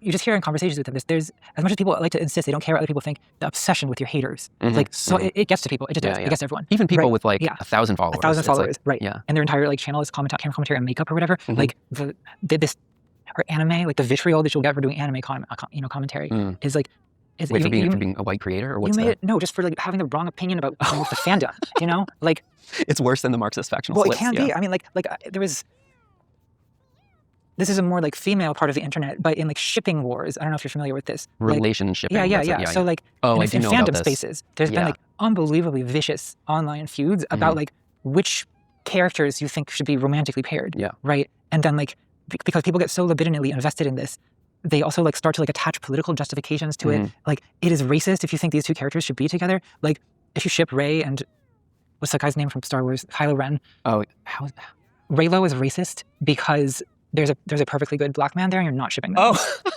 that's okay. You know what? Yikes. All right. Right. All right. I mean, it also makes you, I thought we were past this kind of apathenic I mean, I think racism this kind of peaked in the late 2010s. Yeah, yeah. But like the point is that the level of vitriol involved may as well have been an argument about geopolitics. But yeah, like, I mean, well, so like J.K. Rowling, to take an example, right, is someone who like is like smart on some level and is capable of being better than this. But she said something stupid on the internet, got extremely harshly criticized, doubled down, tripled down, quadrupled down, quintupled down, based her entire personality around how she was surrounded by haters and losers. And then it's just like this madness that it completely takes over your brain. And like you become like a shell of what you once were because your entire personality is now like rewired around like this constant sense of threat from this criticism that you're reading. Have you, Clark, who's a producer on the show, told me this, but they're recasting the entire Harry Potter movies because none of the previous cast wants to work with this crazy woman. Yeah. So they're locking these like 12-year-olds into lifelong contracts that no matter what she says on Twitter, they have to play these characters in perpetuity for the rest of their lives. It's incredible. And I mean, they're spending, I think, $100 million on every episode to like, basically start the IP over because none of the previous cast wants to work with her. It's fucking extraordinary. Yeah, that is an astonishing waste of money. That's, wow. Speaking of having a big platform, how do you consider the responsibilities that come with your platform? Do you have a sense of the age bracket of your viewership and gender breakdown, some of the things we talked about before? Yeah, it's difficult to transition from being the underdog to someone that people perceive as like an established big name. I think every creator who gets to the point where anyone thinks of them as an established big name struggles with that because in a lot of ways it gets, I mean, you're lucky, you are, but it also gets harder and people's expectations really increase. So, you know, it takes a long time to get used to just like posting whatever your thoughts are today because that's just a person on the internet doing that. To someone who people view as an influencer who has a platform and responsibility to use it. I've been doing this long enough, I feel like I've adapted. And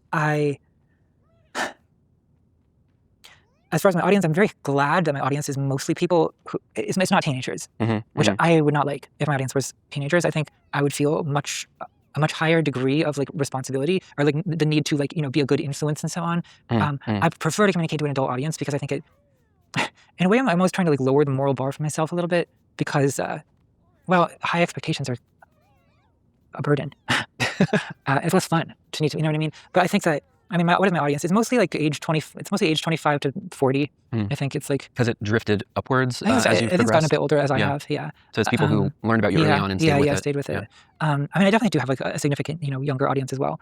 And then as far as you mentioned the gender split, I initially had a much more male audience. I think it initially was like 70% male. It's now pretty close to 50, usually skewing slightly male. Oh, wow. Really? Yeah.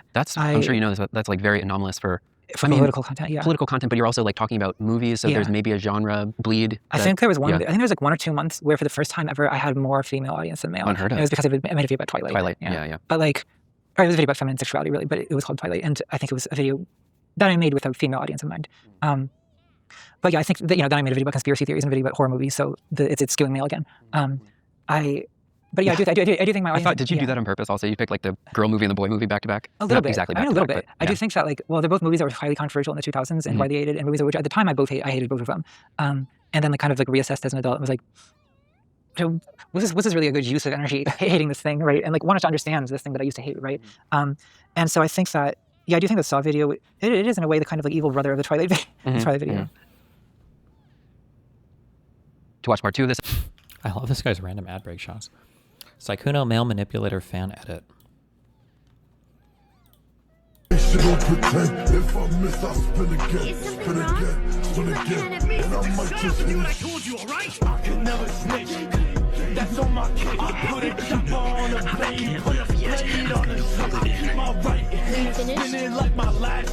Inside of me and Jesus Christ. This episode, you can support the show on Patreon. So we were talking before about your experience in college and teaching and Wittgenstein and all these things. What about some of your early experiences in getting into politics? What was like the on-ramp for you? Was there a particular book, documentary, a club in school or something like that? How did you get interested in this stuff? Well, as far as, I mean, I first got interested in politics in high school, I guess, in terms of being opposition to the Iraq War. That was my first, like, you know, semi-adult political issue that really grabbed me. I would say as far as getting involved in like political philosophy, well, I sort of got into it when I was at music school. I was like 19 years old. And like getting into like new atheist YouTube, kind of, I don't know. At the time I was very like mesmerized by someone like Christopher Hitchens and his like verbal fluency and his like persuasiveness. And he somehow like made, there's something sort of like sexy about him in the way that he like would make literacy and political commentary into this. I mean, he certainly seemed to enjoy the sound of his own voice, but that wasn't okay, so did I, right? But I think that then I kind of... Stream is cooked on YouTube, not sure about other platforms. Wait, what?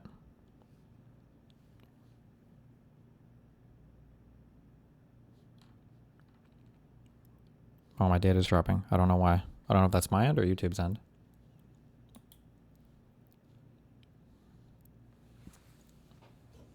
I came to view that as embarrassing. When I got a little more educated, I switched from music to psychology and philosophy.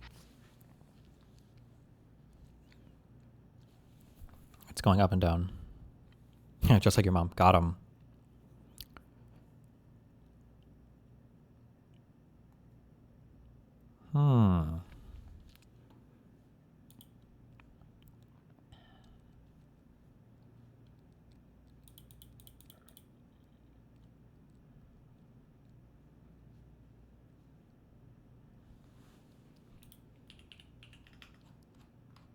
Seems okay on my end. Well, it's not. I can see the data going down. I'm just not sure what the cause is.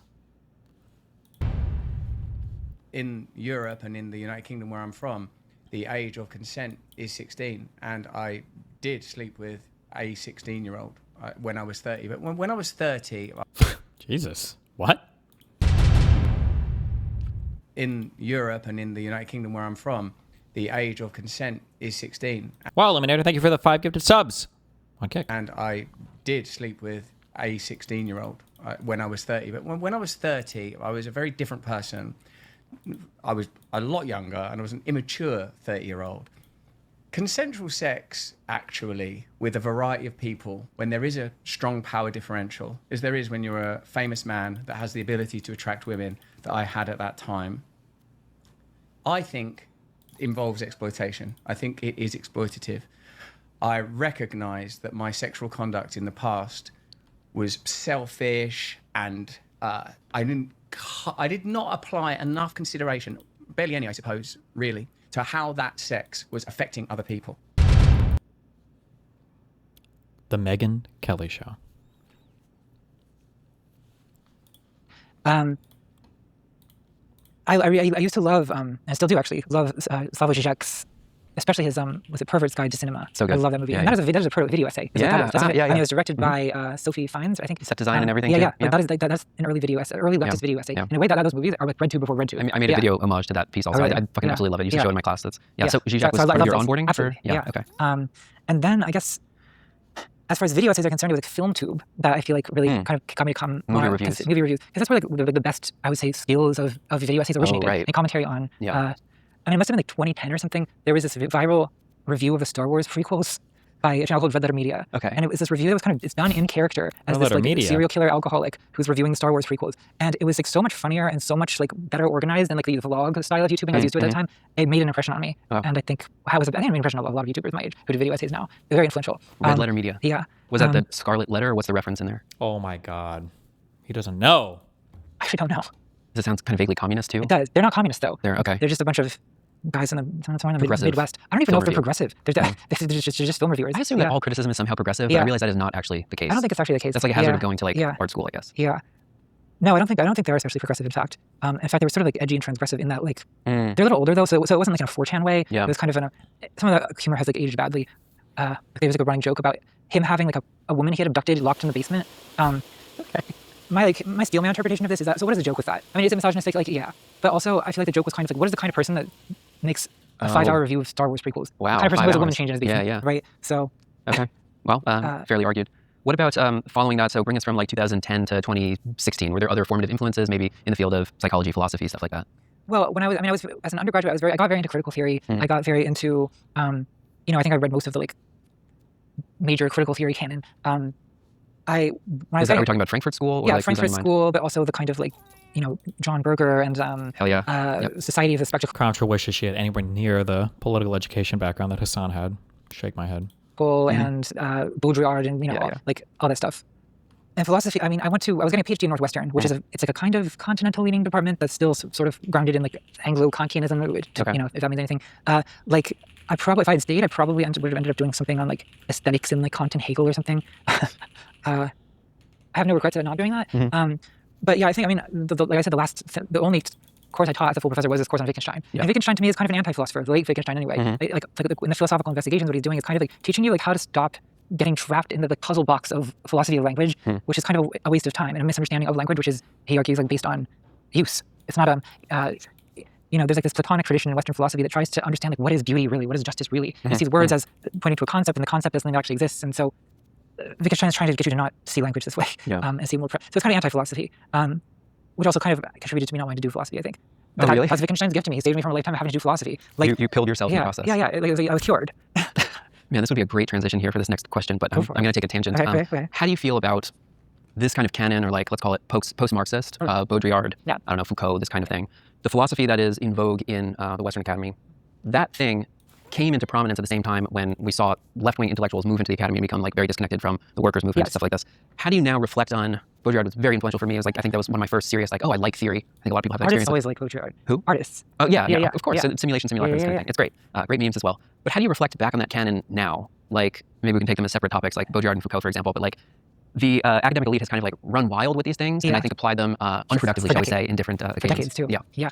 Well, I guess I've read a lot of Foucault. I've TA'd a class on Foucault. I guess I kind of look back on him as cringe. I guess because to me, I just can't. I can't like get rid of the association with like very serious undergraduates. Yeah. I mean, like in the video about Saw, I talk about how like the reform of the justice system, like all, in some ways, the humanitarian angle on that reform is a little bit of a euphemism for like in some ways increasing ability to be more dominating or more controlling, right, through incarceration, through discipline, through. I could have mentioned Foucault. I kind of decided not to because I'm like, oh, we really need another video essay that mentions discipline and punish. It was, like, it's just a little bit video essay 101. Not to be, not that it's fine. Like it's fine to be. Like I used to do that, but I think sometimes you just get tired of it. I also just found that like oftentimes I can say the same thing more clearly without mentioning Foucault. Right. Sure. And so basically, there's sort of like no reason to bring it up except to like signal your elite education, which I see no value in. Well, I sometimes see no value in elite education. I see no value in like the signaling. It's obnoxious. Yeah. Okay, so this would have been my segue. Brilliant. But totally missed the opportunity. My window was gone. Did you ever pill yourself researching a right-wing topic and in the process change your mind on the issue? Like, did I ever go to like shift towards the right-wing position? So, for example, Lee Phillips, author of The People's Republic of Walmart, he is an advocate for nuclear power, and he was originally very green, solar wind, and in the process of researching it to quote debunk it, he then convinced himself that it was actually a much better idea. They say this for, right-wing conspiracy researchers and think tanks, that they like put them in the field for 3 to 6 months. But if they do it for too long, there's a hazard of them becoming like influenced by the material that they're supposed to have critical distance from. Yeah. I'm trying to think of an example where that's happened. And I think there's been cases where I sort of concluded that like the current most trendy leftist take on something is wrong. Yeah. Like I think I had this, well, I mean, this is like very sort of niche and probably to most people ludicrous and self-evidently so, but like in the trans community in the late 2010s, it's been so mocked. You hate to even mention it, but like the notion of like dozens of genders, right? Like there was a subset Oh my God, the 50 million pronoun thing or all this bullshit. People who, exactly, who wanted to entertain the idea of being dragon gender, and they were like very stridently insistent that if you were not entertaining this seriously, then you were a transphobic bigot, just as bad as any Nazi or whatever. And it just doesn't make any sense, right? Because I believe in. I wonder if she'll have any comments on non-binary people. I believe in non-binary gender identity, but I think that what a lot of people were doing with the Mogai stuff is they had overextended the concept of gender to basically use it as an expressive vocabulary for basically any facet of personality. So I think I quietly considered that was not serious. The kind of Angela Nagel criticism of that like emerging Tumblr community. I think in 2020 I also felt that the kind of abolish the police thing. I mean, we've already mentioned this. We're not going to abolish the police. Like that's the theme of this podcast is we should not let people forget their recent mistakes because we have not yet learned from them. Well, I think that it's tough when you're in the moment to, because the thing is like, oftentimes like arguing against the lunatic fringe of your own side does kind of become a prelude to some like rightward trajectory. So you will get a ton of backlash for even suggesting it. But not to interrupt you on this, and you can not respond to this also, but part of my theorizing this space has been one of the things that leads people down these different politicization pipelines or what have you is that there is no pushback on the most extreme elements. Right. And so what you need to kind of create is like basically a buffer that there is some channel on the left that will push back against the activist fringe that's not representative of the coalition we need to build. And if we don't have that, we're then in Brandolini's law again, where we're basically ceding the people we need to convince to our opponents. Yes, so I think that like it is important to push back against the most extreme wing. And I try to do so gently, but it does cause, it's hard and people get really, really mad. Yeah. So I never push back on the abolish the police thing because I didn't want to be like a white person doing it. Right. I should have gently pushed back a little bit, but I would have gotten a lot of shit. Yeah. One of the questions that I hear all the time from journalists, and I'm sure that you get this too, is why are people more radical now, and are people more radical now? Like, compared to like the 1920s, for example, the 2020s. Like, do you see this as basically a rising arc that is unprecedented, or is it cyclical, or how do you understand this phenomenon? I see it as cyclical. I mean, in the 70s, like there were like far left groups like bombing things and like kidnapping heiresses and robbing banks. Like, I mean, we don't even have that now. Like, at least I don't know. There's not many militant leftist groups in the U.S. who are doing like not that I know of. Terrorism or bank robberies. Like, I feel like this is not even a thing. So in some ways, I feel like we're maybe like less radical than in the 1970s. Is it more radical than it was in the 2010s or the 2000s or the 90s? Yeah, definitely. Although the 90s had a ton of far right terrorism. Like, Oklahoma City bombing. You had like right. That's where the militia groups really started. Yeah. We talked to Andrew Callahan. He told us about his theory of radicalization. Do you have a particular theory of radicalization of all of these contributing factors that go into someone's political transformation? I guess I have an answer, but I'm like, worried it's a little bit too boring. I mean, I think that like the radicalization I see happening today is like a result of kind of like social disconnection, economic stagnation, and then just a social media environment where like, God, bro, people just tell you what to do. Those are literally my 3 things. Yeah. Well, I mean, sometimes it's just that's well why. Done, well done. Like, Okay. You know, That was going to be all my follow-ups too. Sorry. Okay, let's just reiterate. So, economic decline, social atomization, and then the other part was media. Yeah. Yes. Okay. The availability of like alternative media, much of which is kind of radicalizing. Do we need more radical politics now under Trump 2 as compared to Trump 1, for example? Should we on the left in some way get more radical or active in some way? I mean, I think that being more radical ideologically, no. I don't think we do need to be more radical ideologically. I think what we need to do is a little bit more focused on like actions that can really be enacted. Like pragmatic. Yeah, that's what I'm saying. I mean, that's kind of my continuous theme I'm harping on here. But like, I think that becoming a more radical version of Maoism is like Shiny path? It's not helpful. I don't know. I'm not convinced it's helpful anyway. Maybe you can make a counter-argument. Maybe people in the comments will make a counter-argument. But I see it as being basically kind of almost self-sabotaging to the point where you're sort of like radicalizing yourself into this space where you can't talk to normal people and where your politics are disconnected from any achievable end. So I think like, I know a lot. So my personal thing is like, I think we should be talking about building influence within the Democratic Party and then electing those politicians. Some people don't want to talk about that because they have an extremely strong aversion to the Democrats and they don't. Understandably. Okay, fine. Well, find something else to do. Like there's other things to do, right? Like I am happy to acknowledge that like voting for Democrats is not the only way that you can be politically efficacious. Like I'm aware. There's other ways to organize. There's other ways to protest. There's other ways to unionize, strike. Well, then do those things. You have to kind of log off, I guess, to actually do that. Like consuming media is not praxis, I guess, is what I'm saying. Right, I feel like there's this kind of fandom tendency on the online left where people feel that like by being a part of this online fandom, they are doing activism. Yeah. But they're basically just very passively consuming media. It's like Spotify stands. It's like, let's get the plays up, and that means we win the ladder. No, I know. It's exactly, There are examples of like a call to action where you bring people to protest or canvas or something like that. But let's go into theory land here for a moment. So one of the things that I've been thinking about over the last year in particular is that I am still attached to the idea of a vanguard in some way. And I think that we have on the left internalized the laws of social media where everything needs to be made visible. By social media, I mean like Web 2, open internet. Everything needs to be accessible, transparent, made visible. And I think that, like as evidenced by the difficulty of some of these topics, in any other left-wing organization in the past, you would have closed doors conversations that would not be visible to the public. And so we could talk about like trans issues, for example, like inside the party, we know what our values are. And then outside of it, maybe we don't broadcast that to all of the normies because they want to hear the bread and butter issues, for example. But inside the party, like we know where we stand on this thing. And so part of the problem is trying to make all of our vanguard positions visible to the popular will who are necessarily not going to be on board because they're not leading the movement. So I feel like we basically like forgot 100 years of socialist education and like internalized the libertarian values of the people who built social media. How do we have these private conversations in which, you can have a more advanced position that maybe like you don't talk about publicly? Well, I completely agree with that, and I actually don't think I would have thought to put it that way. But you're right, that is a huge problem. Like, there's been a collapse of the distinction between like on-stage and off-stage discourse, right? Like, but there's no off-stage now. Everything's on-stage, and as a result, like a lot of nuance can't be worked through. You almost can't like think because you are always performing. Thinking means like considering wrong ideas, and and it means experimenting with things that go too far. And I mean, right? So, how to create those off-stage spaces? I mean, people do it. Like, there's Discord servers and things where people have less public conversations. But yeah, I agree that like social media cannot be the only forum where conversation is going on because that it's way too public, and so it just always will attract viewers that it's not intended for, and it will. I mean, it's also like just not a good place to do thinking because everything is so like permanent, and people can take screenshots of it and share it out of context and send it to Fox News, and like it's very limiting. That would normally be like grounds for being kicked out of the meeting if you tried to secretly record it. Right. Yeah. But everything's recorded all the time when you're doing it on social media. Yeah. It's almost like they built it intentionally. Well, yeah, maybe. I mean, maybe. You mentioned Rawls before. Who else is in your kind of like canon of references that maybe people today should explore more? Oh, geez, let's think. Well, I feel like this is a more recent development in my thinking, but in the last few years, I've gotten very into psychoanalysis. I think as a result of like, well, this is one area where I disagree with the Enlightenment. Right? Okay. Is like the Enlightenment, and this is me getting to the Enlightenment via New Atheism. But New Atheism was an Enlightenment movement in a lot of ways, right? Like especially with this sort of.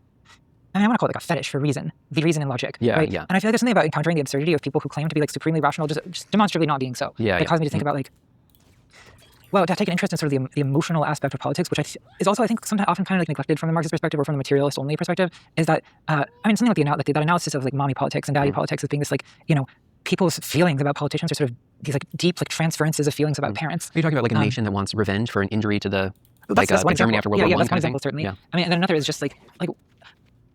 The appeal of Trump, there's like some like libidinal thing that taps into. And I think that to me is kind of where I've been drawn as I try to understand like what looks like a kind of madness to a lot of people. I mean, fascism always does. People, everyone in the 30s who called Hitler madness, right? Like Germany's national madness, right? And I think that can be like a little bit of a non-explanation.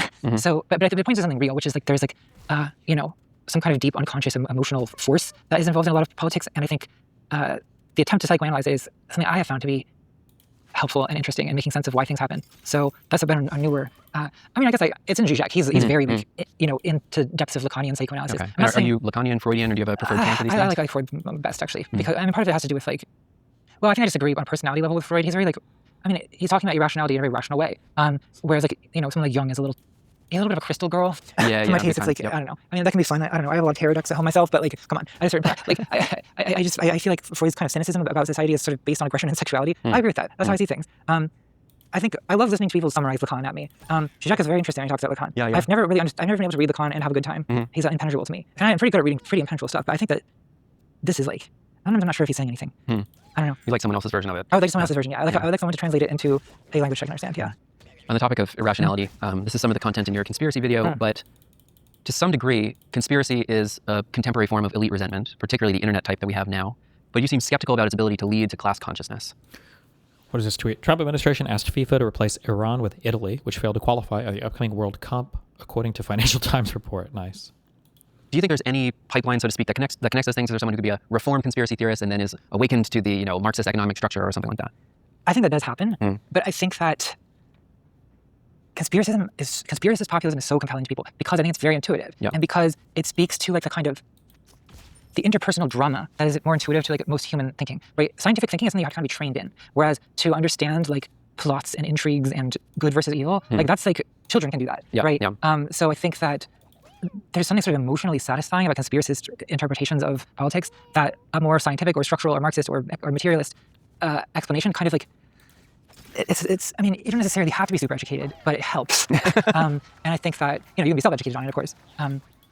Trainwreck's brain broken clip. He's streaming again. Bro, this Elon Omar, bro. I don't know, like, bro. I don't understand what's going on in this fucking in these countries. I don't get it, bro. So far in the last like 3 weeks, I've seen the Democratic leaders act more like dictators than anything that I've seen from the Republican side. True. And yet the mobs on the internet of the left that claim they're leftists, that hate fascists or dictators or kings, have said fucking nothing. It's just weird to me. It's really weird to me. Like, I'm not asking them to switch over to be Republican, but at least hold your party to the same accountability you hold the Republican Party. Then every up-and-coming fucking leader, whether it be a content creator or talk to him. This guy's like barely political. I have no idea. He probably saw one tweet where somebody said something mean and it informed his entire political outlook. Here, I don't know what you want me to say. Jesus. Or informally educated, absolutely, right? But I think it takes a little bit more cognitive effort to think that way than it does to think in terms of conspiracies. So that's why I'm kind of like skeptical about, well, pessimistic, I guess, when I see how prevalent conspiracism has gotten. I think in the same way that Trumpism is attractive, I think conspiracism is like, it's sort of easy for people. Yeah, there's a part of me that's hopeful that like someone who sees, maybe they voted for Trump and they see the Epstein files and they're like, oh, he's in it, he's part of the swamp or whatever. And then they're like, okay, so I'll take the left-wing populist candidate as a response to that. But that might be falling under the Brandolini's law type of situation. I mean, I think more optimistically, I think we can expect some level of conversion. I think especially because, well, Trump is like broke. He's like violated every single thing that people said they wanted him to do. Right? They wanted no wars. Like they wanted prices to go down. And he's systematically violated each of those things. Like, they wanted the Epstein files to be released. He's blocked it. Like it's actually, like you say, impressive. Like almost systematic attempts to refute everything his followers said they wanted. And I think he has a core of supporters who will. We've always been at war with East Asia this, but I think that, there's that middle 30% of people who, for reasons I truly don't even really understand, had this idea of Trump as like someone who would lower prices. And I think Trump benefited from kind of like a nostalgia for the pre-pandemic age, where like, even though a lot of the worst of the pandemic happened under Trump's presidency, I think they were able to kind of like retroactively like frame the pandemic as like a Biden thing. And yeah, that Biden forced people to get vaccinated. Yeah, Biden forced even though but like it's amazing. The kind of like conspiracist fear of like the totalitarian enforcement of masks and vaccines. Like, this was attributed to Biden and Fauci, and then Trump, I think. They did it with the infrastructure spending too. It was like Biden's infrastructure spending, not the COVID stimulus that caused like the inflationary effects. It's like amazing. Yeah, and then they had this like Russian invasion of Ukraine and sanctions of Israel, that resulting in gas prices going up, right? But like, so I mean, I certainly understand nostalgia for before the pandemic. I feel that, but I think that it's not going to work this time because that happened at the very end of Trump's presidency, I don't know. I think Trump is going to kind of lose the middle populists. I really by the end of his term, I think that's happening. So there's a window here for a more left populist. I agree. Yeah. You say in that video. Do you think the FIFA World Cup should put Iran, Russia, Israel, and USA in a group, and the winner can take control of Hormuz? True. That sounds like it could be an anime. I've heard the sentiment. A student said it when I taught last semester as we were starting the show in the fall of 2024, and they said that conspiracy used to be a left-wing thing before the internet. And you say something in that video like, I remember when conspiracies used to be kind of left-wing, like under Obama or something like that. Yeah. Would you reconstitute what that culture was like? Because I think Gen Z kids, like if you're 15 right now, you can never even imagine that was ever the case. Well, I guess I think saying that it was always a leftist thing is overstating it, because right-wing conspiracism has, the John Birch Society in the 50s, and this is a long anti-communist conspiracy theory. This is a long tradition in the US. But there was, I think about even like in the 60s, 70s counterculture, there was a kind of conspiracism around, it was really kicked into overdrive by Nixon and Watergate, right? There's a sense that the U.S. government cannot be trusted. The revelations about MK Ultra, the COINTELPRO, and then in the Bush era, 9/11. So there were a lot of leftist 9/11 truthers in the 2000s. I think it was more of a leftist position at the time. Do you think you're ever going to do an interview with this dude? He seems to have pretty varied guests, or his guests seem pretty varied ideologically. Maybe someday after the lawsuit, 1 month, 1.5 months. One is early June. I think that sort of environmentalist fear of corporations and Monsanto, much of which is reasonable, right? Also kind of overlapped with a general fear of chemicals, chemtrails. I think that type of stuff is kind of continuous with anti-vaccination, and even being anti-vax, was kind of like a California liberal thing, it was like Jenny McCarthy and I don't know, it was these Hollywood celebrities who were anti-vax, and it was punchy, whereas now, how did it become so right-wing? Well, Obama, I guess, I think played some part in it, in that Alex Jones was like, you talked to him on Bridges, yeah, but not on his show. He hated Bush, but he really hated Obama. And then I think the kind of general largely racist anti-Obama backlash that manifested as Tea Party overlapped with a lot of conspiracism about, and ancient tropes were resurrected about the Federal Reserve having been founded by Rothschilds and because they sunk the Titanic and all this kind of stuff. I remember that after the 2008 financial crisis, all that stuff was resurrected by there was a kind of anarcho-capitalist conspiracism about. Okay, we get it. Good job. Prepare for an onslaught of Canadian leftists cosplaying as Zohran Mamdani in all their campaign videos. I'm running for Toronto City Council in Ward 11, University, Rosedale. Hey Toronto.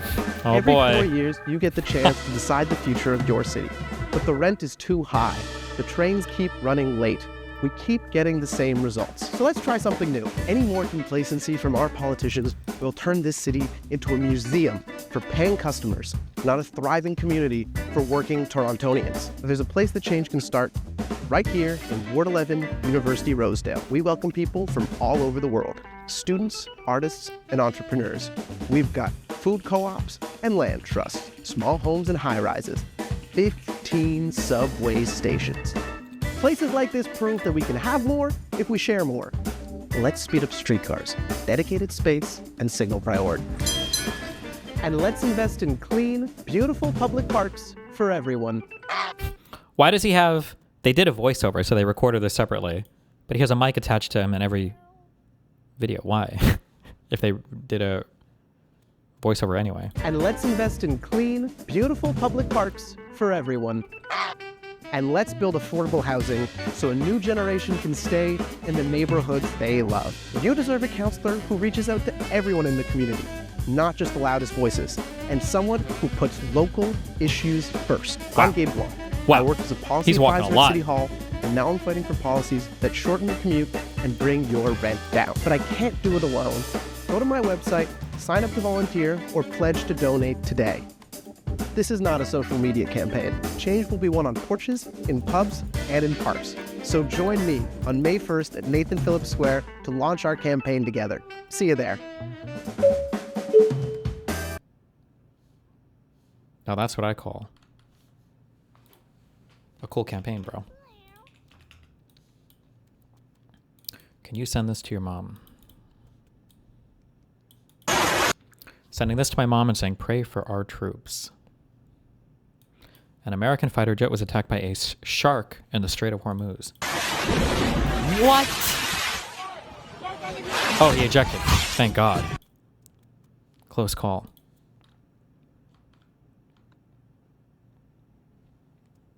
What? What did she reply? Mashallah, even the sharks are Shia.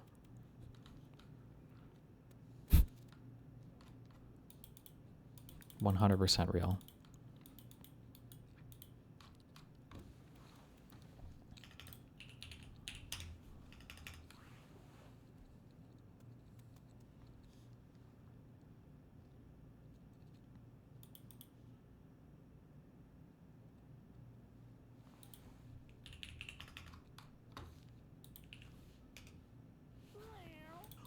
But guess what? Game on. But guess what? Game on. Wow. Thanks.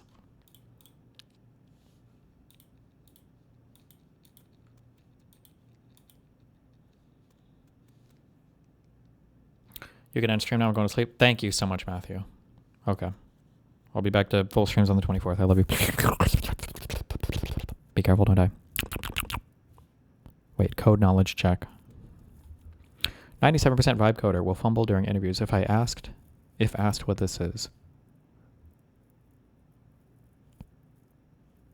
Function does not equal bigger function inside of another function.